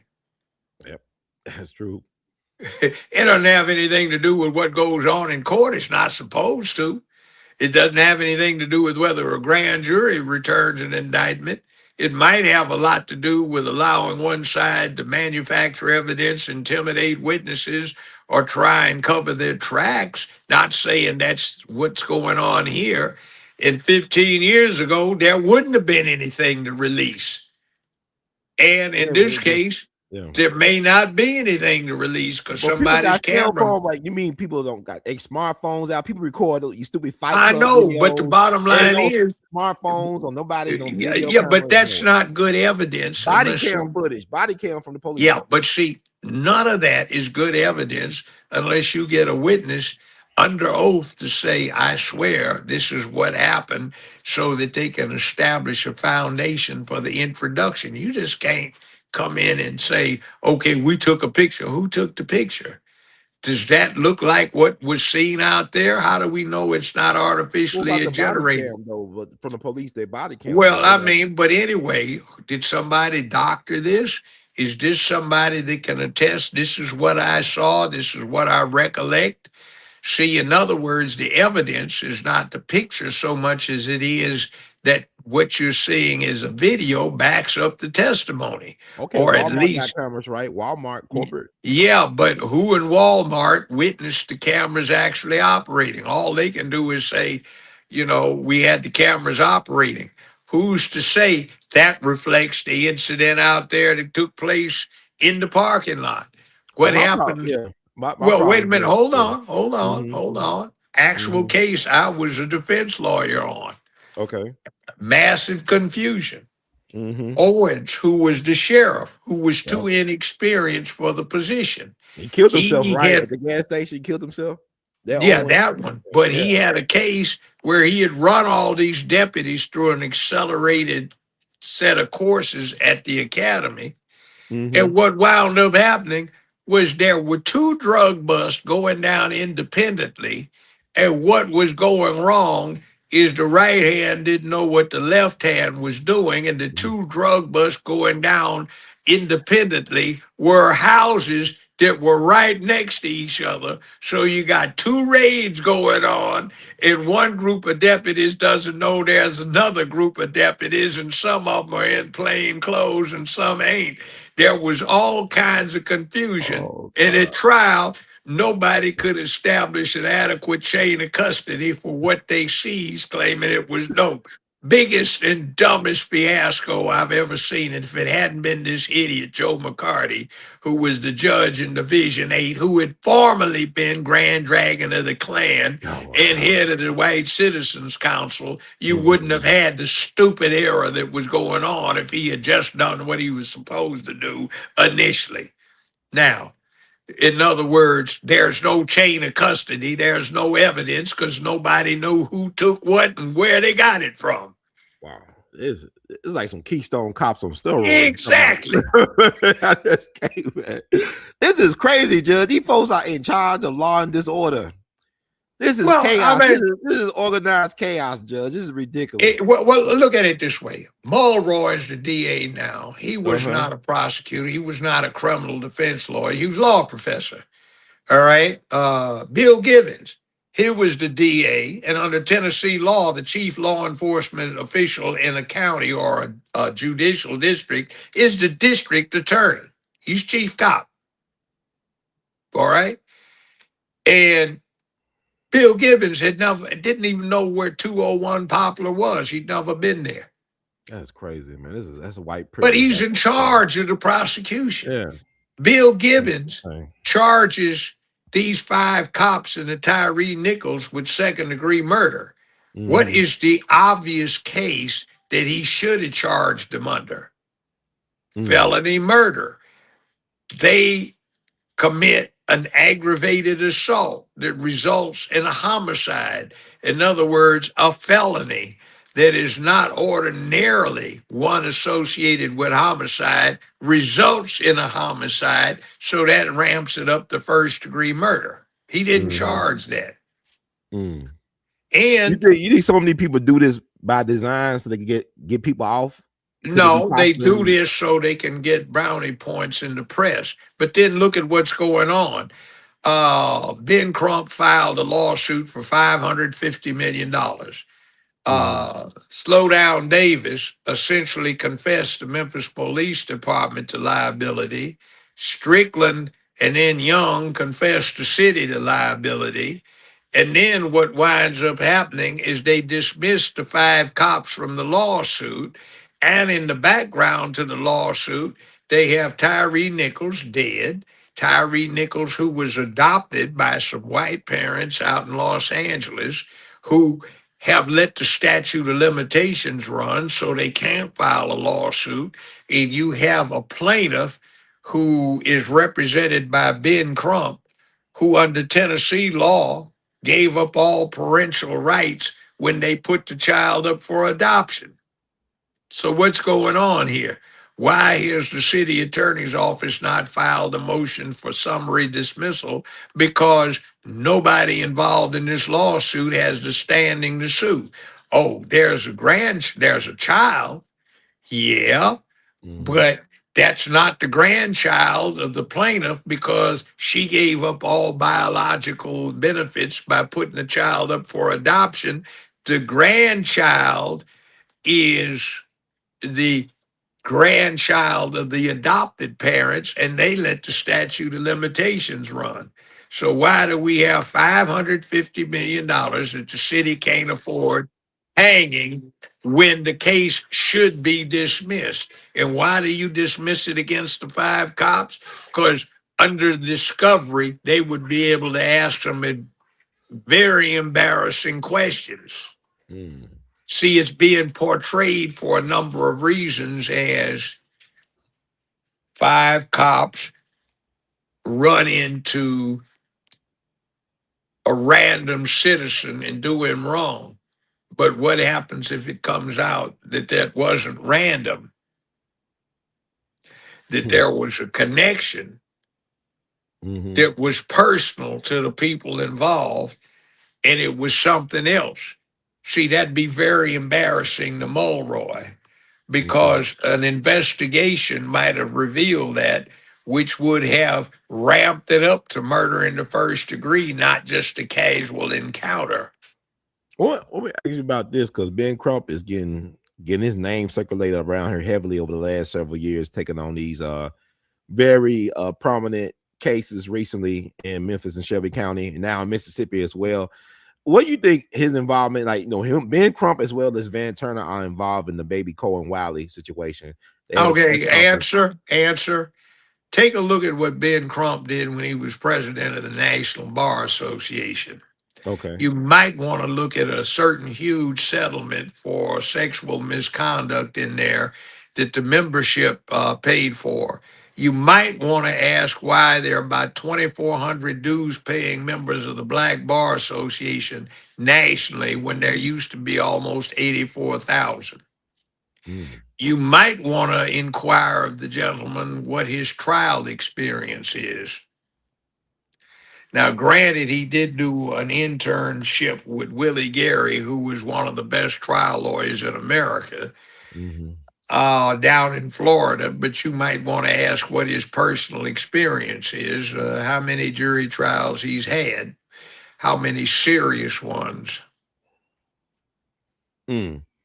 I mean, I guess it's about more like settlements with him, civil lawsuits and getting settlements. So I guess Walmart will settle eventually with Baby Cole and Wiley Well, estate maybe, or maybe, but okay. there's also the possibility that those indictments I talked about, they might get returned. I'm not trying to say I'm on top of this case because to me it's just a routine tragedy. That's what I dealt with for half a century.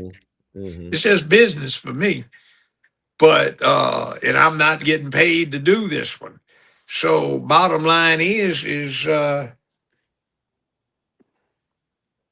where are we here? What happens if the woman who's driving the car winds up getting indicted? It's a felony murder situation, and they charge her with the homicide. Got to release that video though for them. They can't. They They got to be don't have to transparent. release that video. They don't have to rely on it. They can rely on eyewitness testimony. But you know And that could if be it, faulty too, though. You know, eyewitness testimony well, ain't of always course it reliable. is. But how many Depending on- thousands of years has that been the case?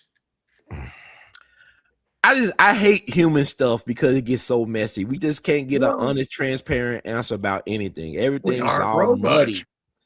We aren't robots. We do the best we can. I don't like this, Judge. I like things to We be like do the A, B, best we C, D, can. man. Damn. We do the best we can. Uh-huh. And that is the reality. I mean, theoretically, they might be able to read somebody's brain, what actually happened. Right. But then again, you got this problem with the Fifth Amendment. You can't make somebody be a witness against themselves. And you can't conduct a search without Fourth Amendment compliance. We want to Hmm. search your brain. What got actually recorded? If that's reliable and psychologically, physiologically, That's people's right. minds misrecord stuff and their recollections are manufactured or faulty. That's true. Now, somebody said this. I think they summed up perfectly. It said, so Benjamin Crump isn't a Johnny Cochran in the judge's opinion. LOL. I mean, he What? not Willie Gary either, though. Huh? Let's put it this way. I knew Johnny Cochran. Uh-huh. I met him in 1966. Oh, wow. Heck, Okay. I may still have his phone number in my uh, contacts. I don't know. I haven't looked in a long time. I knew talk with Willie Gary time or Mhm. two. See, Willie Gary, big time. One time, the National Bar Association had a convention in Chicago, he rented out the whole hotel Wow. I and know he did paid that for. movie based. Jamie Foxx played him in that movie for Amazon Prime, which was really good. It was decent with Tommy Lee Jones. You know when he took on the funeral industry, Yeah, Willie Berry. Yeah. that is the largest jury verdict sustained in American history. 45 years ago, it was sustained for $980 million, which would be several billion in today's money. So that's what stood up under appeal. Formerly, the biggest, which would have put his in second place, was the Exxon Valdez thing off of the Alaskan coast, I remember but that. that got struck down on appeal. So, in the entire history, 250 years of American history, a black lawyer's jury verdict is the largest in American judicial history, litigation history. And out of the top 10 verdicts, he's gotten, I think, four of them. And out of the top 10 settlements, he's got four or five of those. He should have been on Supreme Court and he got Ketanji Jackson to compare.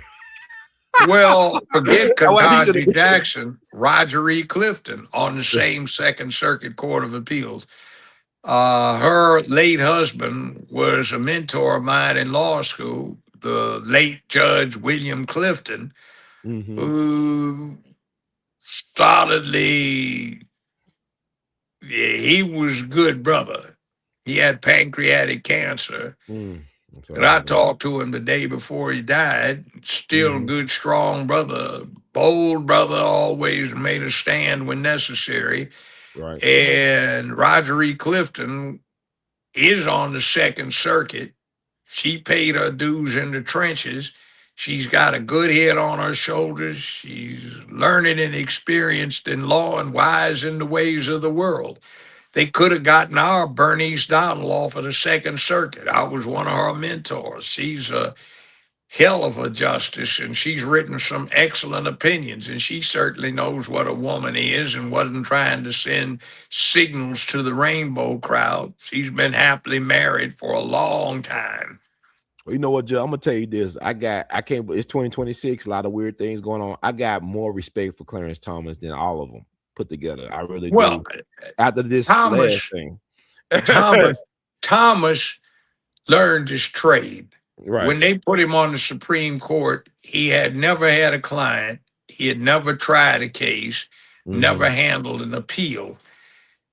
And he's learned a lot over the years. And Yeah. something has happened which just shows how American politics and governance has changed. Mm-hmm. I used to have a problem with the Republicans because they kind of stepped on the Bill of Rights in the Right. name of law and order. Mm-hmm.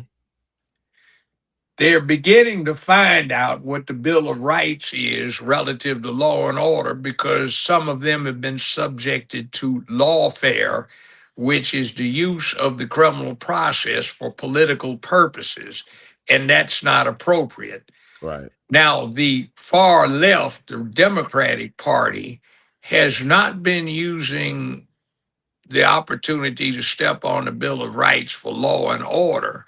They've been using it to restrict free speech, Second Amendment activity, search and seizure, not so much for law and order purposes, but for just finding out what somebody's up to.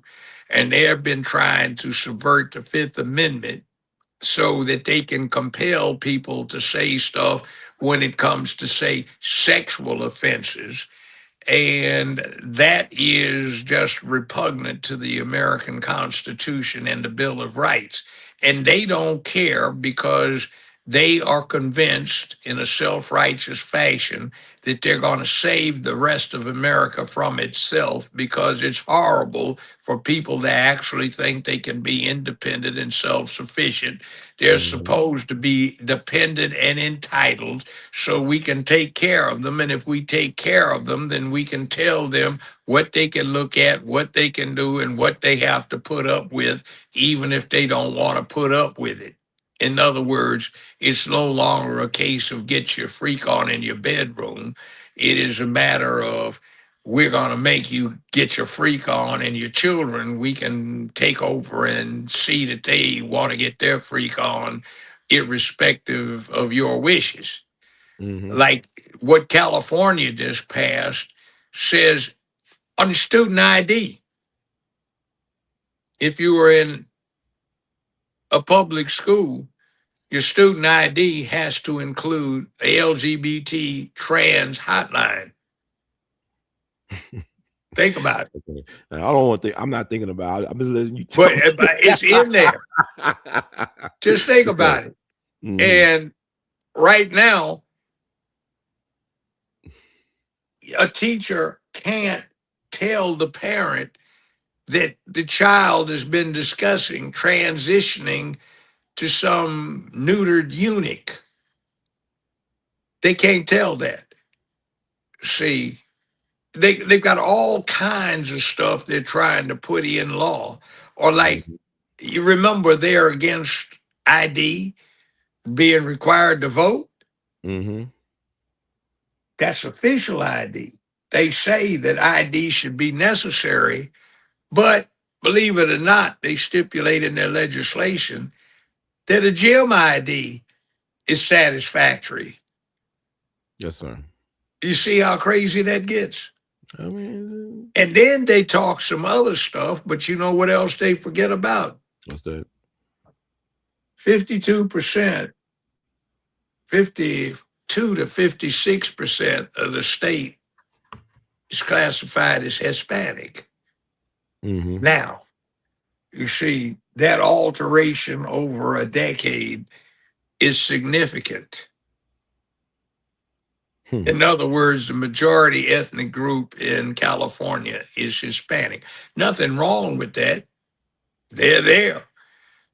But the other thing is like San Francisco has been losing a huge number of residents who are moving out and going elsewhere in the United States. But the numbers aren't dropping much because they've had international migration in, read illegals Right. coming in. So Okay. that, by the way, is why we have that article. For one of the Constitution says every 10 years there's to be a census, the primary purpose of which is to apportion representatives in Congress. Now, Mm. so every census I filled out as an adult, which number 6 would be in there, they've asked me whether I was a citizen, except the one in 2020. President Trump wanted people to ask, but he got overruled on that. So now you don't know. So they've counted a bunch of people in California, Michigan, Minnesota, uh, Illinois, New York, New Jersey, and you don't know whether they're citizens who can vote or illegals who can't. Mm. So the 2030 picture, which is 3.5 years from now, is that these states will lose not 6 Democrats, but 6 congressional positions. So that would severely alter the balance of power in Congress when it comes to getting social legislation passed. So they would open up the borders in order to keep this weird social agenda, you know, strange boys frolicking in bubble baths with sports bras and blue panties, drinking Bud, using the Okay. girls' locker rooms, in girls' sports, you know, where there is no age requirement on consent, where as long as there's not more than a 3-year difference, say from 18 to 15, there's no crime involved if the person is a minor. You see, all of these things are what this tribe is trying to do and impose a theology as the official one for the United States. Now, when you say theology, think of Buddhism. Mm-hmm. Buddhism is an ancient and honorable religion, but Buddhism does not have fundamental underlying Godhead. You can have one or not. Whatever your religion is, it's fine with Buddhism as long as you attempt to adhere to the philosophical principles of behavior. Same thing with the rainbow cult. It's not one that possesses a deity. I'm sure they're Jewish, Hindu, Buddhist, Muslim, Christian practitioners of the rainbow. Yeah, I'm sure there definitely are.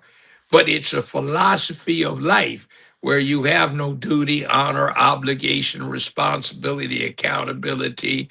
You have no need or requirement that you be brave and courageous. You have no interest in law and order and public safety and dignity. You simply do what you feel like when you want to do it with no accountability, no consequences, and you're supposed to be preeminently dependent, permanently dependent upon some big brother, which is actually tranny queen sister, big sister taking care of you. And you're Mhm. entitled to be picked just because of your color or status rather than your character or competence. See, that is what the theology is, and it goes against hard times make hard men make good times make weak men make hard times. Mm. See, you throw that whole thing out the window. So we start not thinking about a collection of men who may have immigrated here, may have already been here, may have been imported here, brought here, forced here, but who, when they had the opportunity, behaved bravely, courageously, took on a lot of adversity, had some very tough times on a harsh, lethal frontier, one way or the other, and they survived and they did what they did. They fought wars. They had a particular kind of acumen when it came to being badasses, and we got where we got. But you see, all of that's supposed to evaporate, and boys are supposed to be raised like girls so they can emote, they can cry, they can shout, let it all hang out instead of being so uptight and under emotional and personal control, because that leads to antagonism and manly masculine behavior, which is toxic, etc., and so evil that it has to be extirpated, and we have to effeminize the American public to get rid of its masculinity. So that's what we've been looking at: toxic masculinity, the feminist movement, where even anybody calls them liberal Karens start imposing the ideology and the theology that you hear woke down, foundational Black Americans are uh, espousing when it came from a liberal Karen. Mm. It's like, wow, do you realize where this came from? Well, This is a Judge. black thing. No, it ain't no black thing, man. This didn't come from black folk. This came from one of those little triggered girls that doesn't like it, because men stand up to be men and you're evil and toxic. No, it didn't. Well, look at this right here. Take a Mhm. look at it. See the date on it? What's it say? Hey, you sitting up there and you saying it, talking about it, you think it's black. You ought to be ashamed of yourself. You talk about you want to take black studies so you can learn about your history, but you didn't. You become an educated fool Well, instead of somebody who acquires wisdom. well, Judge, I want See, to ask. Yeah, go ahead. go ahead. Oh, I'm gonna ask you like somebody, but Baby Coin, can the civil attorney introduce the video in the civil proceedings? Well, yeah, probably if there's a civil lawsuit. Okay. So also, I guess we could wrap it up, but I want to ask you about your thoughts and perspective on the passing of Khadijah Farrakhan, Minister Louis Farrakhan's wife of 72 years. I know you got a connection with Minister Farrakhan, right? I know him, yes. You know his wife Khadijah well at all? Did you know her? Hey, they were a good couple. And that's tragic when you lose somebody after all those years. It's always a tragedy, and my condolences, uh, you know, very much expressed. That was classic power couple, you know. Well, she seemed like she had her own way about herself. She was confident in herself, and she was very supportive of his mission. So, I mean, she's the first lady of the Nation of Islam, and he's the honorable minister. But it's like it just reminds me of the fact that I don't think you could get those type of relationships in this day and age because of the feminism and all the masculinity and the feminism over the last 50, 60 years have really taken a toll on the family and on like male and female dynamics and relationships. 72 years is a long time. Yeah, it is. Extraordinary long time. It's almost like a prison sentence, ain't it? You doing time sometimes in type of relationships. Right? I can't keep them anywhere near that long. But it is what it is. But serious business. When you are comfortable with what you are, you know what you are, and you work with it, and you make what you are excellent, you're on good terms with yourself and the world. But too many people don't like what they are, and they want to be something else, not a better edition of themselves, but something else. And it's particularly bad with the boys and the girls. But if you ask yourself, I'm going to digress slightly, ask yourself, as an adult, what's the hardest thing you have to deal with? That would be for most people when they're candid, getting along with the opposite sex. All of the changes you went through as an adolescent, figuring out what to say, how to act, how to behave, what goes on, how it works. You can skip all of that if you go to the rainbow side. You don't have to deal with it. You just keep dealing with the boys that you grew up with, or if you're a girl, with the girls you grew up with. And once you get told it's all right to get your rocks off with that same sex, you have nothing else. And if you want to, become the girl, well, that means, guess what? You don't have to get up out of your seat and give it to somebody to get on the lifeboat when the Titanic is sinking. See, you don't have to go stand on the wall and put your life at risk. You can go run tittering and screaming and crying that you were scared. Right. See, that's another reason I don't like that Anthony thing. Just the idea of saying that your fear overcame you. That's not masculine, even if there's a justification. It is for a woman, and if you take the liberation thing, yeah, it's equality, but that's not what's supposed to happen because the boys are supposed to give the seats up to the girls when the ship's going down so they can survive. Remember, women and children first. You see, when it's 2:17 a.m. and there's broken glass downstairs on the first floor, it's the guy that's supposed to get the gun and go down to see what's going on, not him crawling under the bed and his woman going down there to check it out. See, I don't care what anybody says. That's just the way I roll. Now, uh, women give advisement, men give guidance. Protecting womanhood and childhood and promoting manhood. That's always worked. It got us from where there were a lot of things that enjoyed us as a good late night snack or a morning meal, you see. And now everything on this planet is subject to our tolerance or our indulgence or us being ecologically responsible in protecting the whales. See, there's nothing we can't kill. And anytime you get something that's in the carnivory, it also does a good job of killing itself. Fundamentally, our business as humans is killing because we eat. And I don't care what the veggie guys are about, you need protein. So that means something's got to die for you to get what you need. I mean, to but be they're killing healthy. the vegetables too, right? Vegetables are living things. Well, right? yeah, but I They're mean, killing them.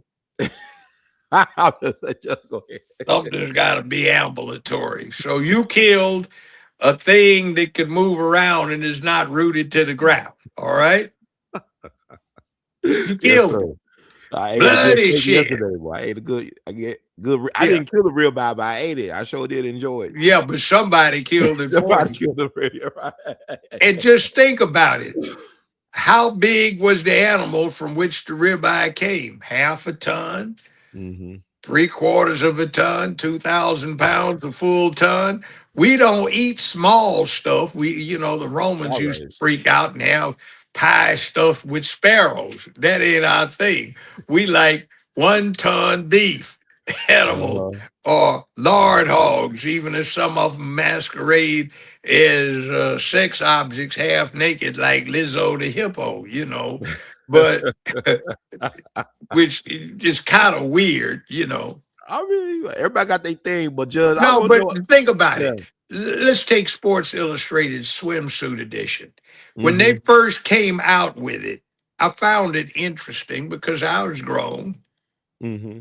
sexual revolution. And what they introduced the first Sports Illustrated swimsuit edition is we're being fair. We have all of these outstanding male athletes who are the epitome of physicality. Okay. So we put in their female counterparts, the beautiful women that are showing their feminine beauty. When you look at Sports Illustrated, do you see 19-year-old couch potatoes in there who have super exercised thumbs so they can play vid games? Or do you still see the track star, the basketball star, baseball star, football star, swimmer, or whatever it may be, or the soccer player or the rugby Mm-hmm. player, and they're buffed out, they've been pumping iron, and they've been running and exercising? Okay. Well, if that's what you're putting in there on the male side, why do you have some fat Lizzo type that can't even run from the front porch to the drive into the driveway? And that's supposed to be the epitome or epitomizing female beauty when it is unhealthy. It may be Mm-hmm. all right for a 55-year-old woman who likes to sit in the church pew a lot, but it doesn't look appropriate on a 19, 20-some-year-old. It's unhealthy. Mm.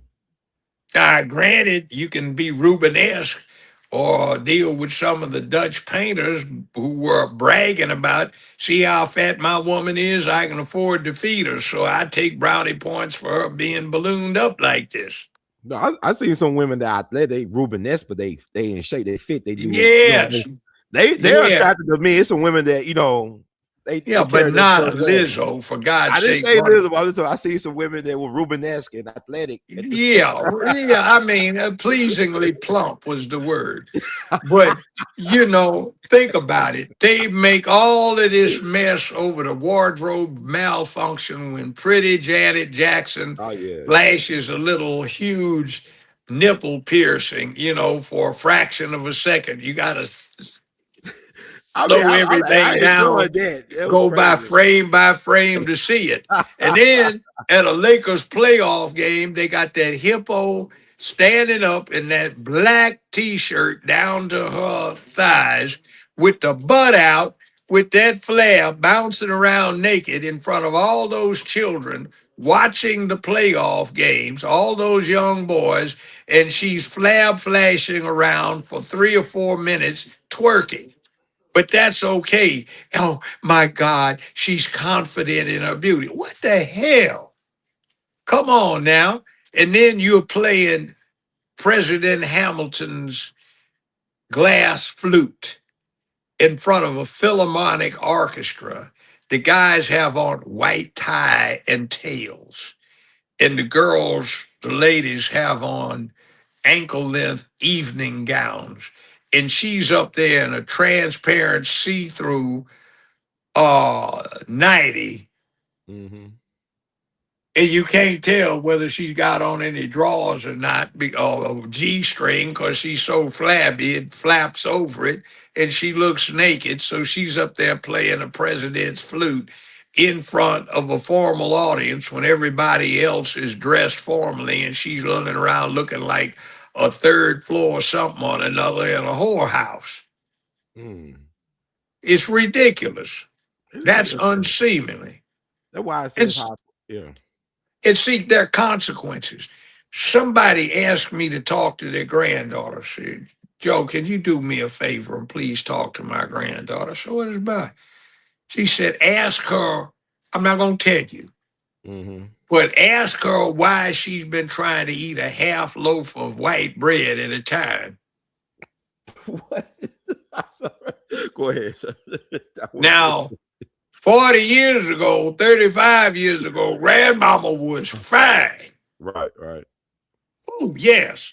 So I'm talking to her daughter, and the last time I saw her, I said, you know, some young man's gonna be very privileged because this girl is gonna look like her fine grandmother. All right. So I'm talking to this girl. I said, your grandmother asked me, dear, why are you eating a half loaf of white bread at the time? What's the matter? She said, because I want to be pretty.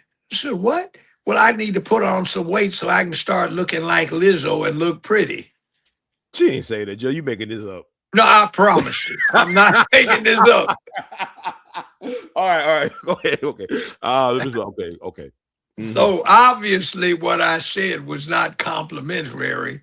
Right. And Granny knew me well, known me for decades, so she kind of knew what I was going to say, and I said it. A couple of days later, she said, I'm glad you said that. My granddaughter didn't want that bread. I said, baby, you want some bread? No, no, no. All right. Jeez. Well, so, But Joe, you I see want. what this does for the American public?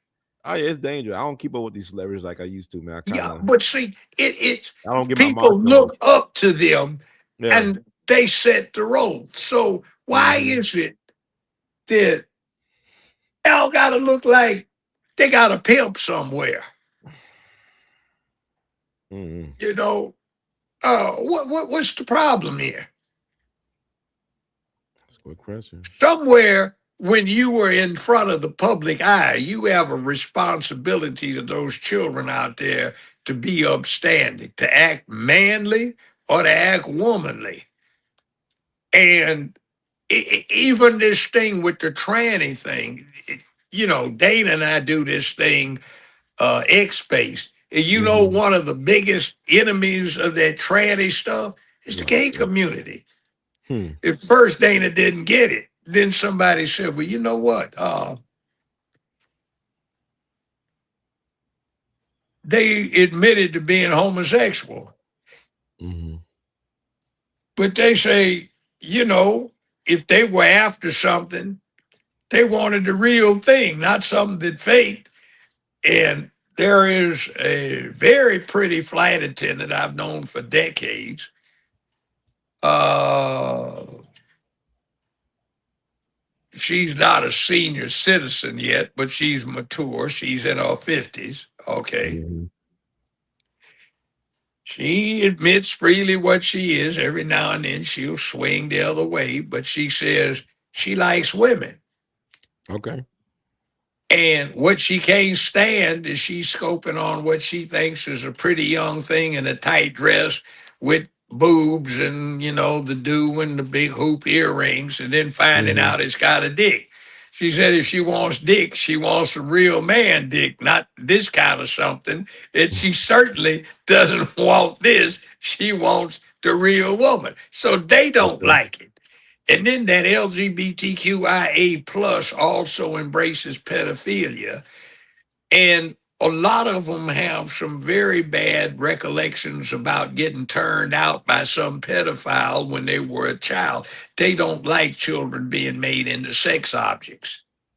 Mm. So Okay, I it understand. is a coalition, L, lesbians, G, gay, the boys, B, that used to be it, bisexual. Then they reluctantly added that T, transsexual, on there. And a lot of them don't like that because they like what they like, not something fake. And Mm-hmm. then LGBTQ, that's queer and questioning, they say. QI, that it's a intersectional. A, and that's anomalous, and some other stuff where you put everybody in this group, including the pedophiles you don't have to name as such. And a lot of people don't like, apparently, that kind of coalition, but it's out Mhm. there and they get to put it in the schools. They flash the rainbow all up and down. They don't teach us a responsible Black history where history is taught so you learn its lessons so you can apply it to your here and now so your future doesn't repeat the mistakes of the past. They don't teach you it as a lesson. They just teach you that somebody did a bug dance in front of, Congress, and you're supposed to be impressed, or somebody made certain amount of songs, but like, what does that do to put money in your bank account or make your life better? Mhm. It doesn't. So you don't get taught the lessons that go along with history. You don't get taught Washington, D.C., or the other places that occurred 1918, 1923. You just learn about Tulsa, where the black folk got put down. You see, you don't learn about the Deacons for Defense and Justice in Louds County, Alabama, who had a lot of members from the 761st Armored Battalion, black tank outfit in World War II that was known as Patton's Panthers, and they came up with that logo that the Black Panther Party eventually started using, that they got from the Deacons for Defense and Justice. You don't get history like that with the lessons, like some of them, like be careful what you do. This is glammed because you see the brothers walking through Sacramento's Capitol building with guns, trying to put on a show because they were trying to raise money with from their white supporters. You don't see that this caused California's legislature to sit there and immediately pass legislation that made it almost impossible for the young brothers who were patrolling their communities to keep peace, made Mhm. it impossible to do what they do. See, that was a lesson that Mhm. should have been learned. Be careful what you do. You might get it, and you might not like the consequences. Mm. See, you don't study these things. When you talk about affirmative action, you don't get the idea that when affirmative action first got created, people say you can't do reverse discrimination because it'll get slapped down. But if you're smart enough, you can draft some neutral conditions dealing with background, impoverishment, your educational environment, the quality of your school system, the scores that are achieved in this area, and you can get everything you want. But if you just have to make it based on black or brown or red, it's going to get slapped down. But they don't get that, and there's no lesson learned to it except, oh, woe is us, they did us, they racist, and blah, Mhm. they owe us. See, what lesson did you learn? How do you avoid that? What in the hell are you going to do when you have Hispanics is the largest minority in the country that are increasing every day, and you no longer have to deal with white folk as being the majority that you got to convince? They'll be the smaller minority themselves. So what are you Wow. going to do? I would say this, Judge, the answer to that, when we get an understanding of who we really are, I don't care who's going to be the largest this and that, because the world and history is ruled by the minority. It's the 20% that impacts the 80%. And then with the Panther Party, it was the Mulford Act of 67 they passed in Sacramento. But my thing is this, that you can't really tell these stories without us, because even with Tulsa, they get it wrong about Tulsa. What happened in Tulsa was that the black men were winning. They were killing so many whites that they put the white casualties in the Arkansas River because they had quicksand to cover up the casualty count. And the black men, they obeyed and respected the law better than the white man who created the law. So when the National Guard or whoever came in, them brothers who were World War I veterans turned their guns over to the so-called authority.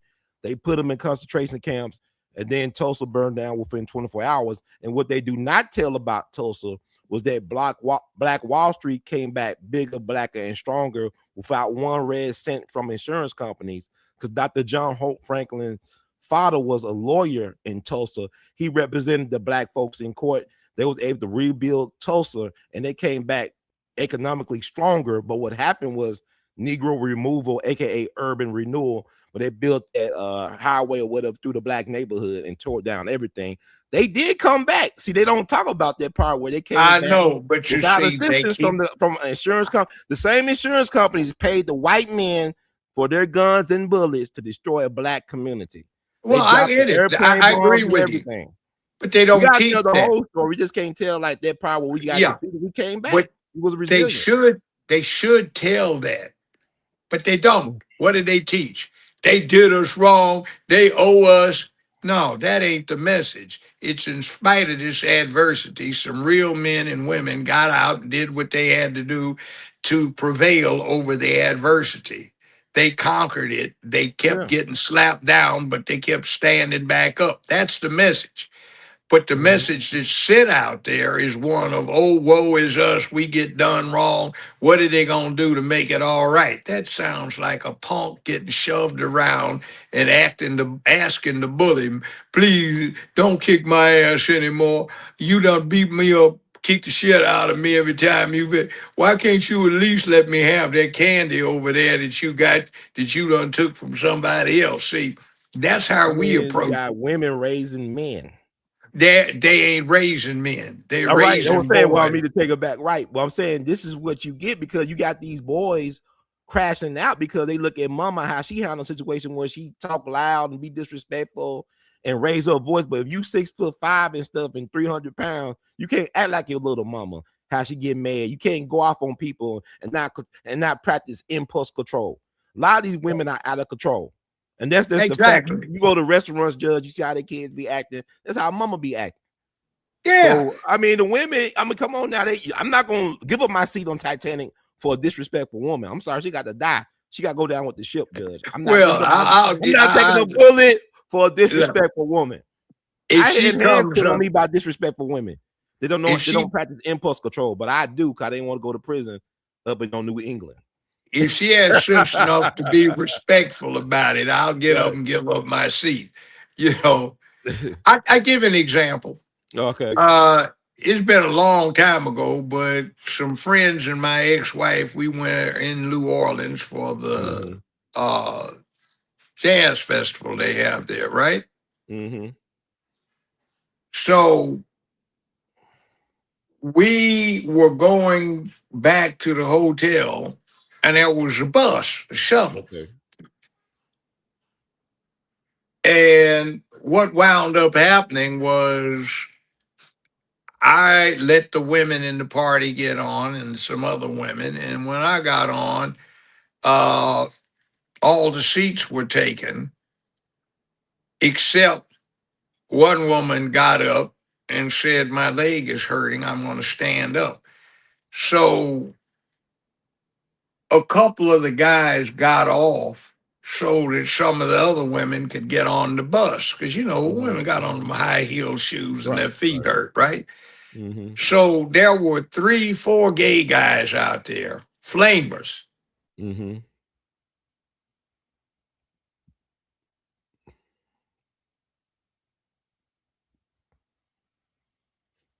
Judge, yeah. Judge froze. Oh no, Judge is frozen in time. If I could turn back the hands of time. Judge, are you there? Judge got a grudge. Judge is frozen in time, folks. I guess I'm about to call the time. Let's see, get Judge Joe Brown back on. Judge, I'm gonna get him back on. I mean, we've been on here for almost 5 hours, y'all. And y'all keep on asking all these questions, but nobody trying to help support the channel, man. Do Nate, man. I got to go dash tonight or tomorrow night. I need y'all support. Y'all want me to bring these type of interviews, type of in-depth discussions. Support the mission. We've been doing this for 20 years now. 20 years of We All Be. Okay, we got they try to crash out on you, and you got your story. They try to get the A. They try to shut Yeah. down Judge Joe Brown. Judge Joe Brown don't lay down for nobody. You see, so what happened? Yeah, it always stuff always goes out just when it gets to the good part. Yeah, we'll But close see, out on this note. Just go ahead. some guys got up so the women could get on the bus. Mm-hmm. So these flamers are out on the sidewalk. So what do? Uh-huh. Guys are out there. Come on, ma'am. You can get. Oh no, go on in there. Your wife's in there. No, go on, take the seat. Go on. This guy. Oh, come on, Dick. Go on in there. No, I'm gonna let you go in there. All right. No, come on. And one of these flamers said, "Hey, you talked all that. I'm gonna take a seat."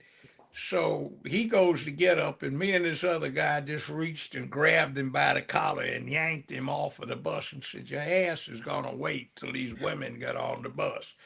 So ain't no question. Don't even try it. So, you know, uh, that's the way it rolls. In other Mm-hmm. words, they didn't care about the Titanic situation or the fact that they were women. They were just flaming and they wanted to get on that bus. I So heard that. I said, swimming, they have on high heels, their feet hurt. My feet hurt too. Well, yours can hurt. That's your problem. I suggest you go find someplace to sit down. Now, this is 25 years ago, and at the time, I was pumping a whole lot of iron. I had the Mm-hmm. time to do it, the paycheck to afford it. So, Mm-hmm. um, I said, I tell you what, I got some stuff I want to try. And you have to, I mentally count down from wherever I'm starting. And it's going to be interesting if you're still standing where you are. So this other brother said, "Oh, this is gonna be fun." We shook hands. And said, "Which one you want?" I said, "I take this one and this one." He said, "Well, I get this other one over here, and if that one comes over, can I have him too?" I said, "Hey, you can have him." Are you threatening us? Yes.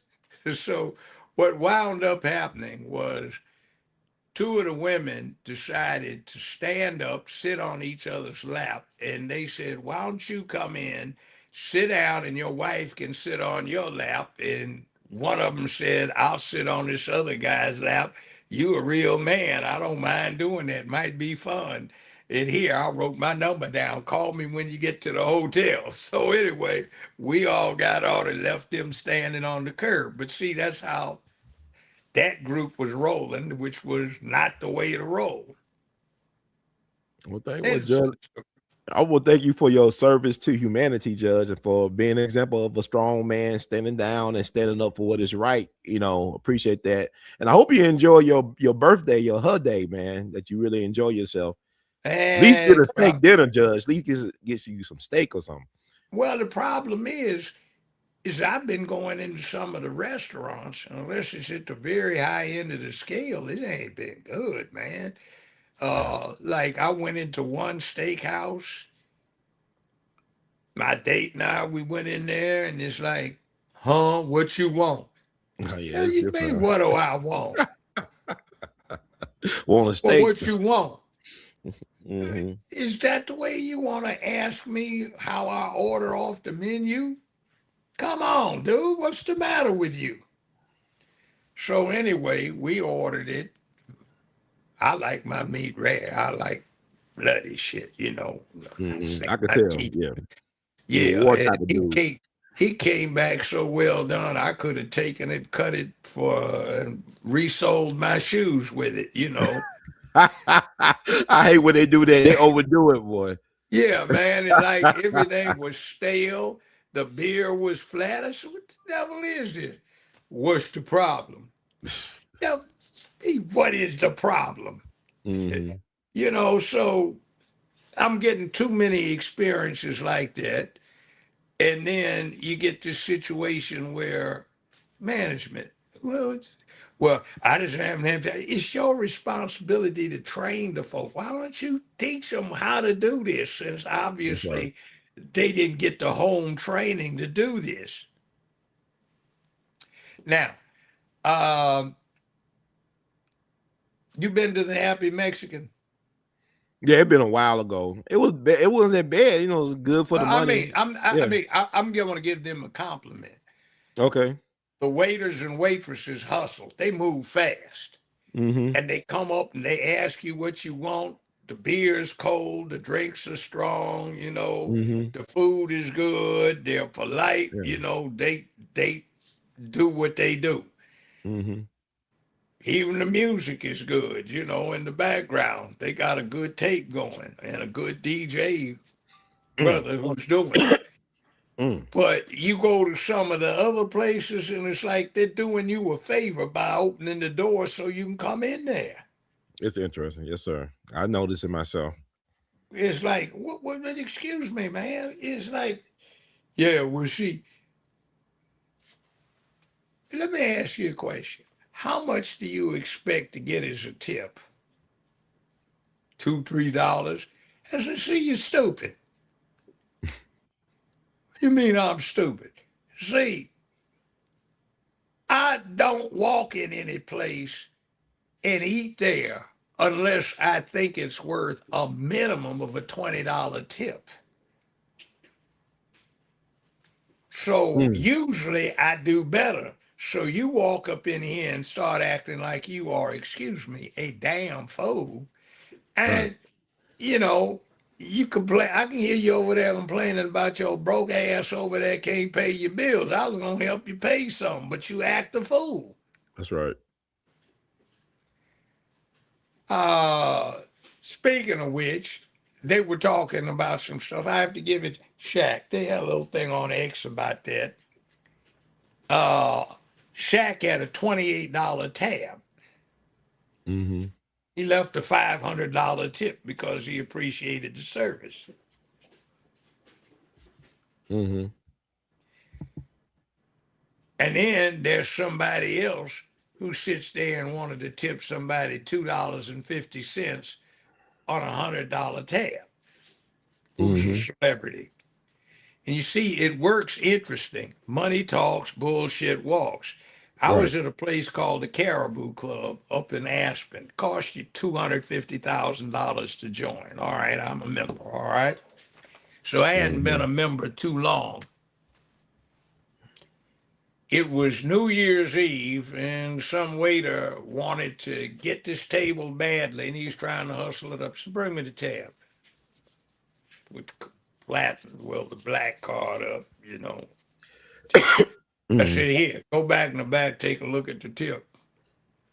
He came back up, sir, have this table as long as you want. You and the party, fuck the son of a bitch that's supposed to come in. He go elsewhere. I Right. tipped him $1,000. Wow. So I can afford it. No Mm. big deal. So when I Mm-hmm. went in the club, I didn't have to go to the bar and ask for my drink. Oh, Judge Brown, here. And they brought out the case, set it up there, and I poured my own drink with what I wanted because they kept something special for me behind the bar, just Yes, for sir. me, nobody else. Mm-hmm. And it even got interesting. Some fool got to acting a damn fool and was shoving his way around. It's happened twice. Mm-hmm. And got in a squabble with my ex, who was movie star fine. I have to give it to her. She's fine.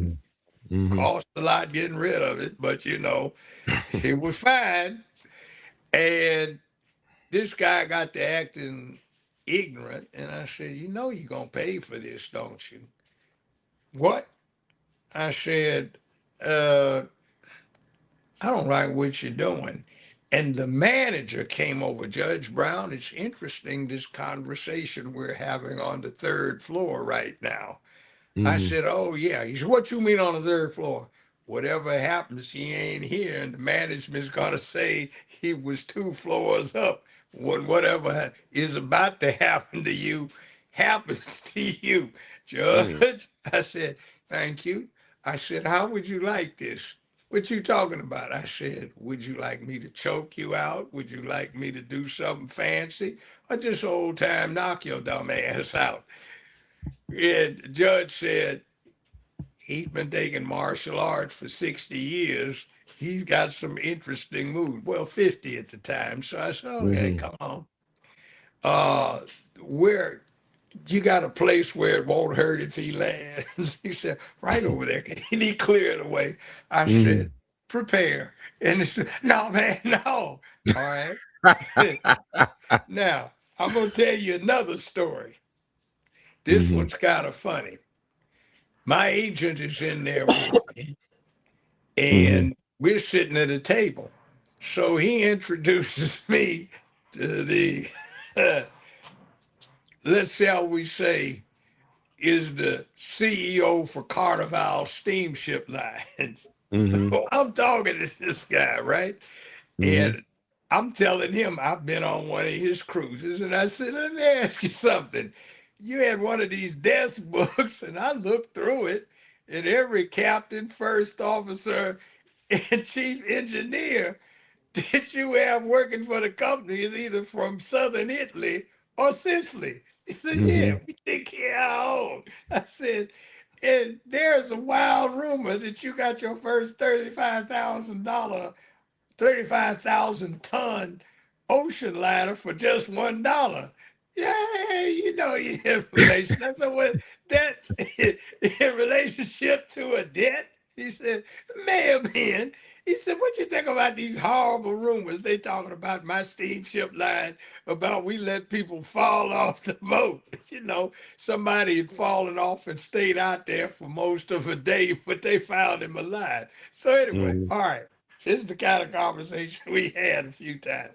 So he's in there, and everybody has to check their overcoats in. It's snow on the ground, it's cold out there, but they want you to check your overcoats, right? And your Mm-hmm. hats. So he's got a guy literally named Luigi that looked like he was his bodyguard. So Mm.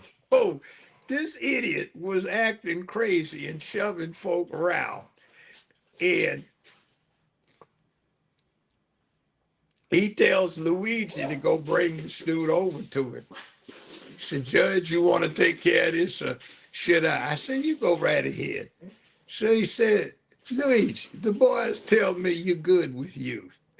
Is that right, boss? He said, why don't you take this young man out and have a conversation with him?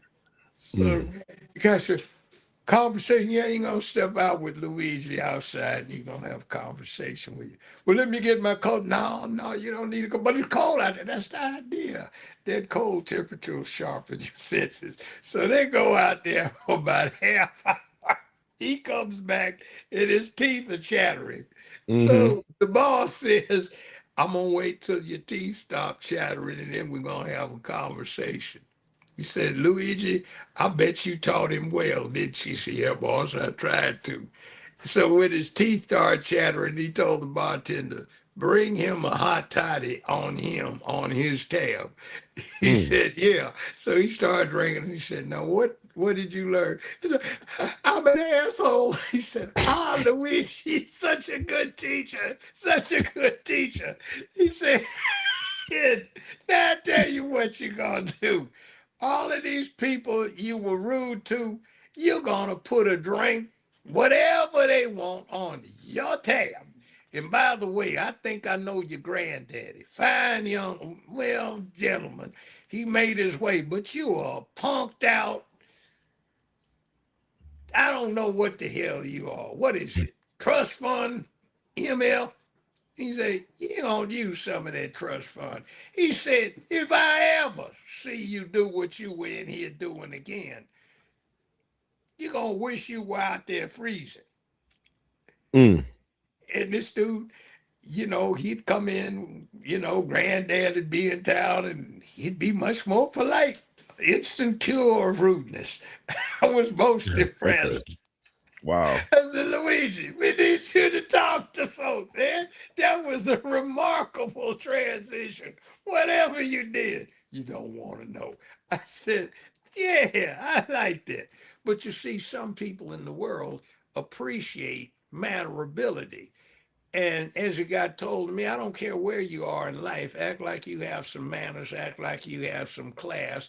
And if you're going to act nasty to somebody, be sure that that somebody is either an enemy or somebody you don't mind making an enemy. And if you're going to be nasty, be ready to kick their ass or worse. So if you're not willing to do that, then act like you're polite. That's what people with class do. Yes, sir. On that note, Joe, we want to thank you so much for spending your Friday evening with us, getting all this knowledge and wisdom that you're dropping, and that most of the people hopefully are picking up. I just want to make sure that you know that you are very much appreciated, that you are a true treasure, and it's always a plum pleasing pleasure to make your acquaintance and to share your gifts with us. We really appreciate it. One last thing. I'm the Okay. communications director for Madam Charlotte Bergman, Mm-hmm. Bergmann. Okay. She is running for the ninth district, and she is set to become the first black congressman or congresswoman in the last 20 years for the ninth district. All right. She is a Republican. She's Mm-hmm. been an executive with FedEx. She's a grandmother. She has made six-figure, seven-figure income. And when FedEx decided they were going to exercise a certain visa option for certain people, and they brought in some Indians, one of whom is CEO for FedEx right now, what wound up happening is a lot of people all lost their jobs. She set something up, went into business, but decided not to compromise, wound up losing everything and living out of her car. But she made it again, and she understands what's going on with things that impact the public, what's going on with how we work in the world. Mm-hmm. She's got a huge staff of people she consults with. She really listens.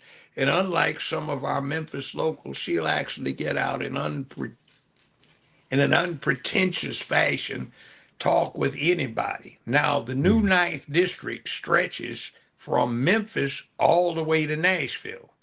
And one of the interesting things is with the new redistricting, Shelby County will have three congressmen or congressional representatives, not two. So that will actually increase our influence. And Steve Cohen's been the congressman for 20 years. And his net piece of legislation is introducing a private act that makes the cafeteria where he eats lunch every day serve nothing but paper straws. So that's his legislation. He supposedly brought in $13 million, but that's over 20 years. Hell, the city spent 220 million on the Sheridan, bought it for 250 million, spent 210 million down here on that Greyhound bus terminal development, Mm-hmm. 350 million on building new skyboxes for the FedEx Stadium. That's chump change. And then he's talking about look what the money he brought in for the bridge. Well, that bridge is part of the main transcontinental thoroughfare in the United States, I-40, that runs from New York to L.A. You don't think they're going to let that highway go down because of a bad bridge. That money was coming in here anyway, so he hadn't done shit with that. Mm-hmm. And then we got Q-Tip, who is endorsed by AOC Mm-hmm. and others that I won't even mention, Mm-hmm. Ilhan Omar, and he's got these socialists backing him up, and that's supposed to get him elected in a county by county, 14 of them, that the majority is not going to be in the Memphis area. That's really going to get him elected. And he's running around in Memphis talking about he's pro gun, but in Nashville, he's getting a lot of money for being anti gun. When he did that clown show up in the legislature, he knew that the Capitol Security and the state police had been given specific instructions: do nothing that will provoke an incident with this clown. Let him get away with anything he wants to get away with. And he knew nobody was going to do anything against him, so he put on a show about being bold. And what does he do? He puts out an ad where he's trying to appeal to his constituents and he's line dancing. What the hell does that have to do with all of the problems that we face right now? Mm. So her Republican opponent, Brent Taylor, has his endorsements, but most of those endorsements came when they did not realize that she was going to be in that district. And the other thing is, frankly, we've got enough problems with it. We don't need somebody with too many log cabin connections. Do you know what that is? Yes, sir. We can explain a little bit for the people. The log cabin Republicans are the gay Republicans, and his assistant has a husband, and he's a guy. And he's a guy. So with that log cabin connection, we don't need that. We already have enough problems as it is. So we need somebody with some good common sense who is going to deal with the agricultural nature of the district, who's going to deal with the urban nature of the district, with the need to bring jobs, distribution in here, to protect the Second Amendment and do some things to restore the sanctity of the First Amendment. That's who we need. So I'm representing her, I'm advising her, and we've got a meeting that I'm going to get to as soon as I leave here where we are sitting down going over what's happening. So we've got a tour on a bus and we're getting wrapped with all that decorative stuff. And the Okay. district is now 211 miles long. In order to get around it, we've already done a trip around it. It's 620 some miles to go around the periphery of the district. So it is one of the largest districts in the United States of America. And we could have our first black congressional representative in 20 years who knows what's going on rather than a clown. Now, Okay. I'll call your attention to the late Barbara Cooper, Dr. Barbara Cooper, old friend of mine, known her for years. And she fell, 94 years old, and died from complications of a blood clot. All right. Mm. She was on the ballot posthumously. She got 34,000 votes. 34,000 as a posthumous candidate, which is not the most she's gotten. And yet we have Justin Pearson. When he got in on the special election, he didn't even get 1,700 votes, let alone 34,000. Her minimum is 28,000, and she usually got closer to 40. So we've got somebody that everybody's sending thousands of dollars to. He can't even pull down 2,000 votes. So why is that? Clue: if you want to find out what your politicians are up to, it's easy to remember. Just follow the money. And that's the name of the website, followthemoney.org. And you can see who's paying your Politico, how much they're paying them, and what it's being paid for, and when they pay them. And it's interesting seeing these folk run off loud mouth, anti-pipeline, but getting money from the people that are putting the pipeline through when you chase it. See, that's the old trick. Have them talk stuff so they get elected, but when they get up behind closed doors in committee, they do what you want them to do. Mm. See, you got to deal with that. So we need some people exposed uh, for the game they're going. Like Malcolm said, don't get bamboozled. You Mm. know, what are you offering in terms of jobs, or is it just you want to push the rainbow? What is it offering you in terms of public safety? You know, you want to get the Memphis Safe Task Force out here because you think it's being anti-black because they've reduced crime by 43% since last October. What are you trying to do? Remember when everybody was worried about getting their car broken into? That isn't Right. such a problem anymore. Memphis was one of the kidnap capitals of the United States, one of the rape capitals of the United States. That's not happening anymore. It was the most violent city in the United States, the 10th most violent place in the world. But now that's changed. But yet folks saying somehow or another that's racist to have law and order. So, look at where we've just talking about that. Where are you going to go for a black club, black restaurant, or even if you don't care who's behind it, where are you going to go for a good meal these days? Okay, you Hmm. got Olive Garden, but the Olive Garden is what it was. Those, is the breadsticks after a while get to be breadsticks. You want something else. Carrabba's is closed up on Poplar. Houston's closed up on Poplar. One and Only Barbecue is closed up on Poplar. You've got Buckley Steakhouse closed up on Poplar. You added Hop Daddies, but it's inevitable that they'll go down. So where is it you're supposed to go these days? What is it out there? Do we have the Centurion Club? Uh, some of those we used to have, number one Beale Street. No, we don't have any of that anymore. What happened to this scene around here? It's just dead. Everything's closed up by 9 o'clock during the week, 8:30 during the week, 10 o'clock on the weekends. So what's Hmm. happened? Where do you go? This is supposed to be the city of music. Stax, W.C. Handy, Elvis, but there's no music around unless you go down on Beale Street, and you don't want to go to Beale Street because they charge you $20 to park, and it's likely to be a clown show. So, what has happened to our town? That's We well need great. Yeah.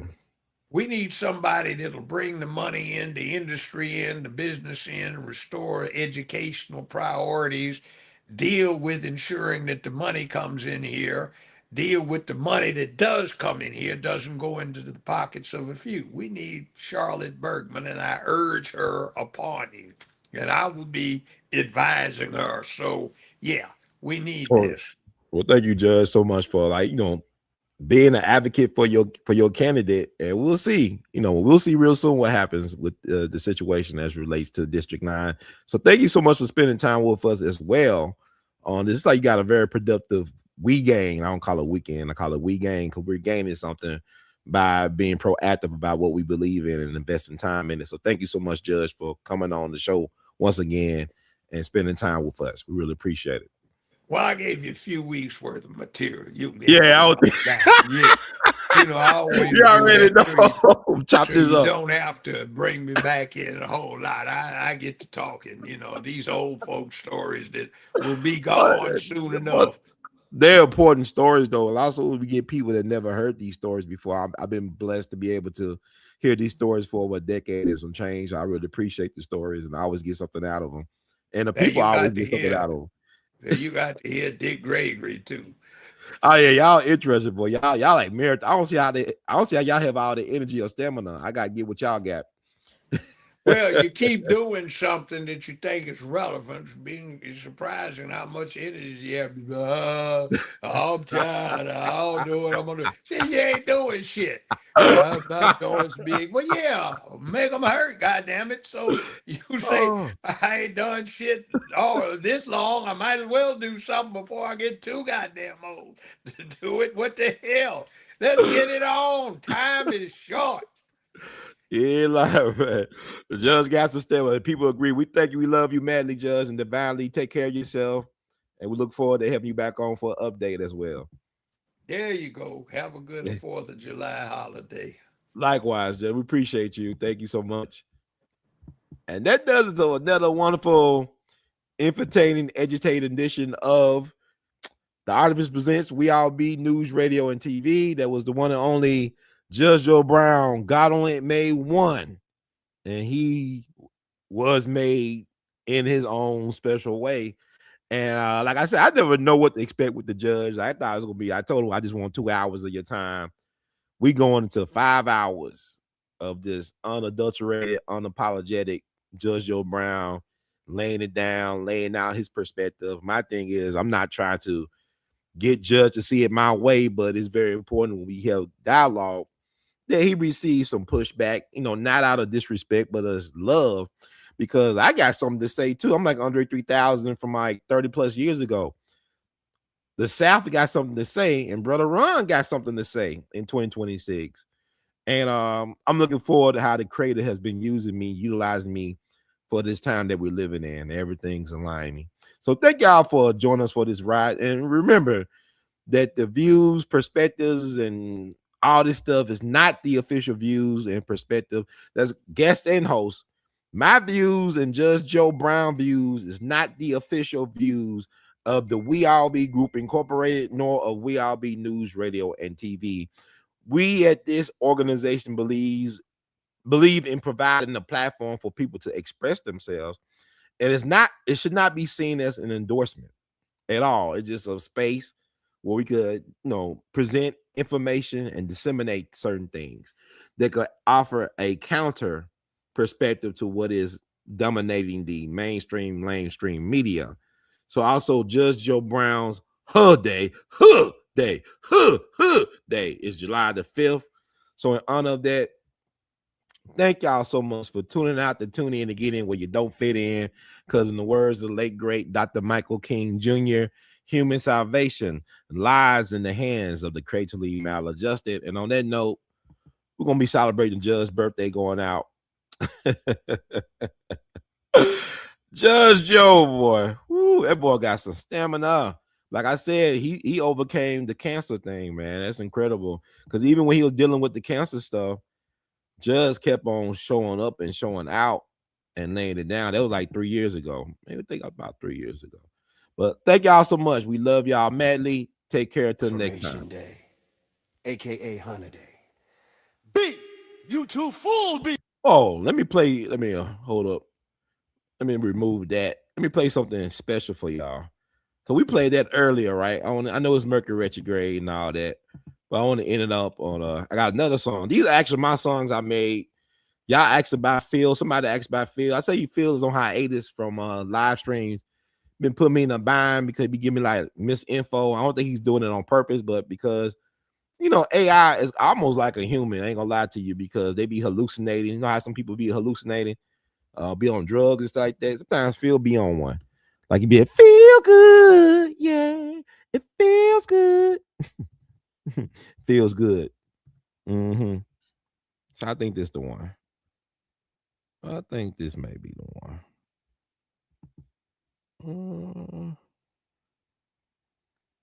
Okay, this may be it. Happy Life Affirmation Day, aka Day be you two full being. Know that the Creator made no mistake and got it right the first time around, because you were the only you that was made. May you continue to find everlasting joy and purpose in composing your memorable theme song and soundtrack to the must-see movie, which is your life. Understand that every breath you take is a brushstroke added to an overall masterwork in progress. Know that you are valued by not how much money you make, titles that are bestowed, or what you own, but rather by how many lives you have touched and enriched with your presence, passions and talents which are priceless on their own.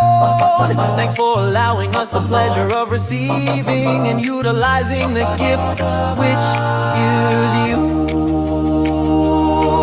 May you see your life ultimately as clay to be molded by the Most High into a powerful vessel, can do it for transformative love and healing. And may you always know that the best is yet to come, and that you alone are the writer, director, and lead actor, actress of your own movie, also known as your life. So make it critically acclaimed as well as a blockbuster. You're as young as you feel. Think and do, Maine. May you take time to acknowledge and celebrate a unique creation. The Most High made right the first time and only once. You are indeed a once-in-a-lifetime phenomenon that should be witnessed to truly be enjoyed as well as known to be truly loved. May your journey bring you more joy than pain and more love than hurt. May you access the infinite wisdom of the Most High that resides in you to let you utilize otherworldly and esoteric gifts known as well as unknown to bring a sense of harmony, wonderment, and purpose in the empirical plane that you currently reside. Let yourself not dwell on the things that you cannot control, but get maximum benefit out of the things at your command. I am wishing you amplified blessings of longevity, good health,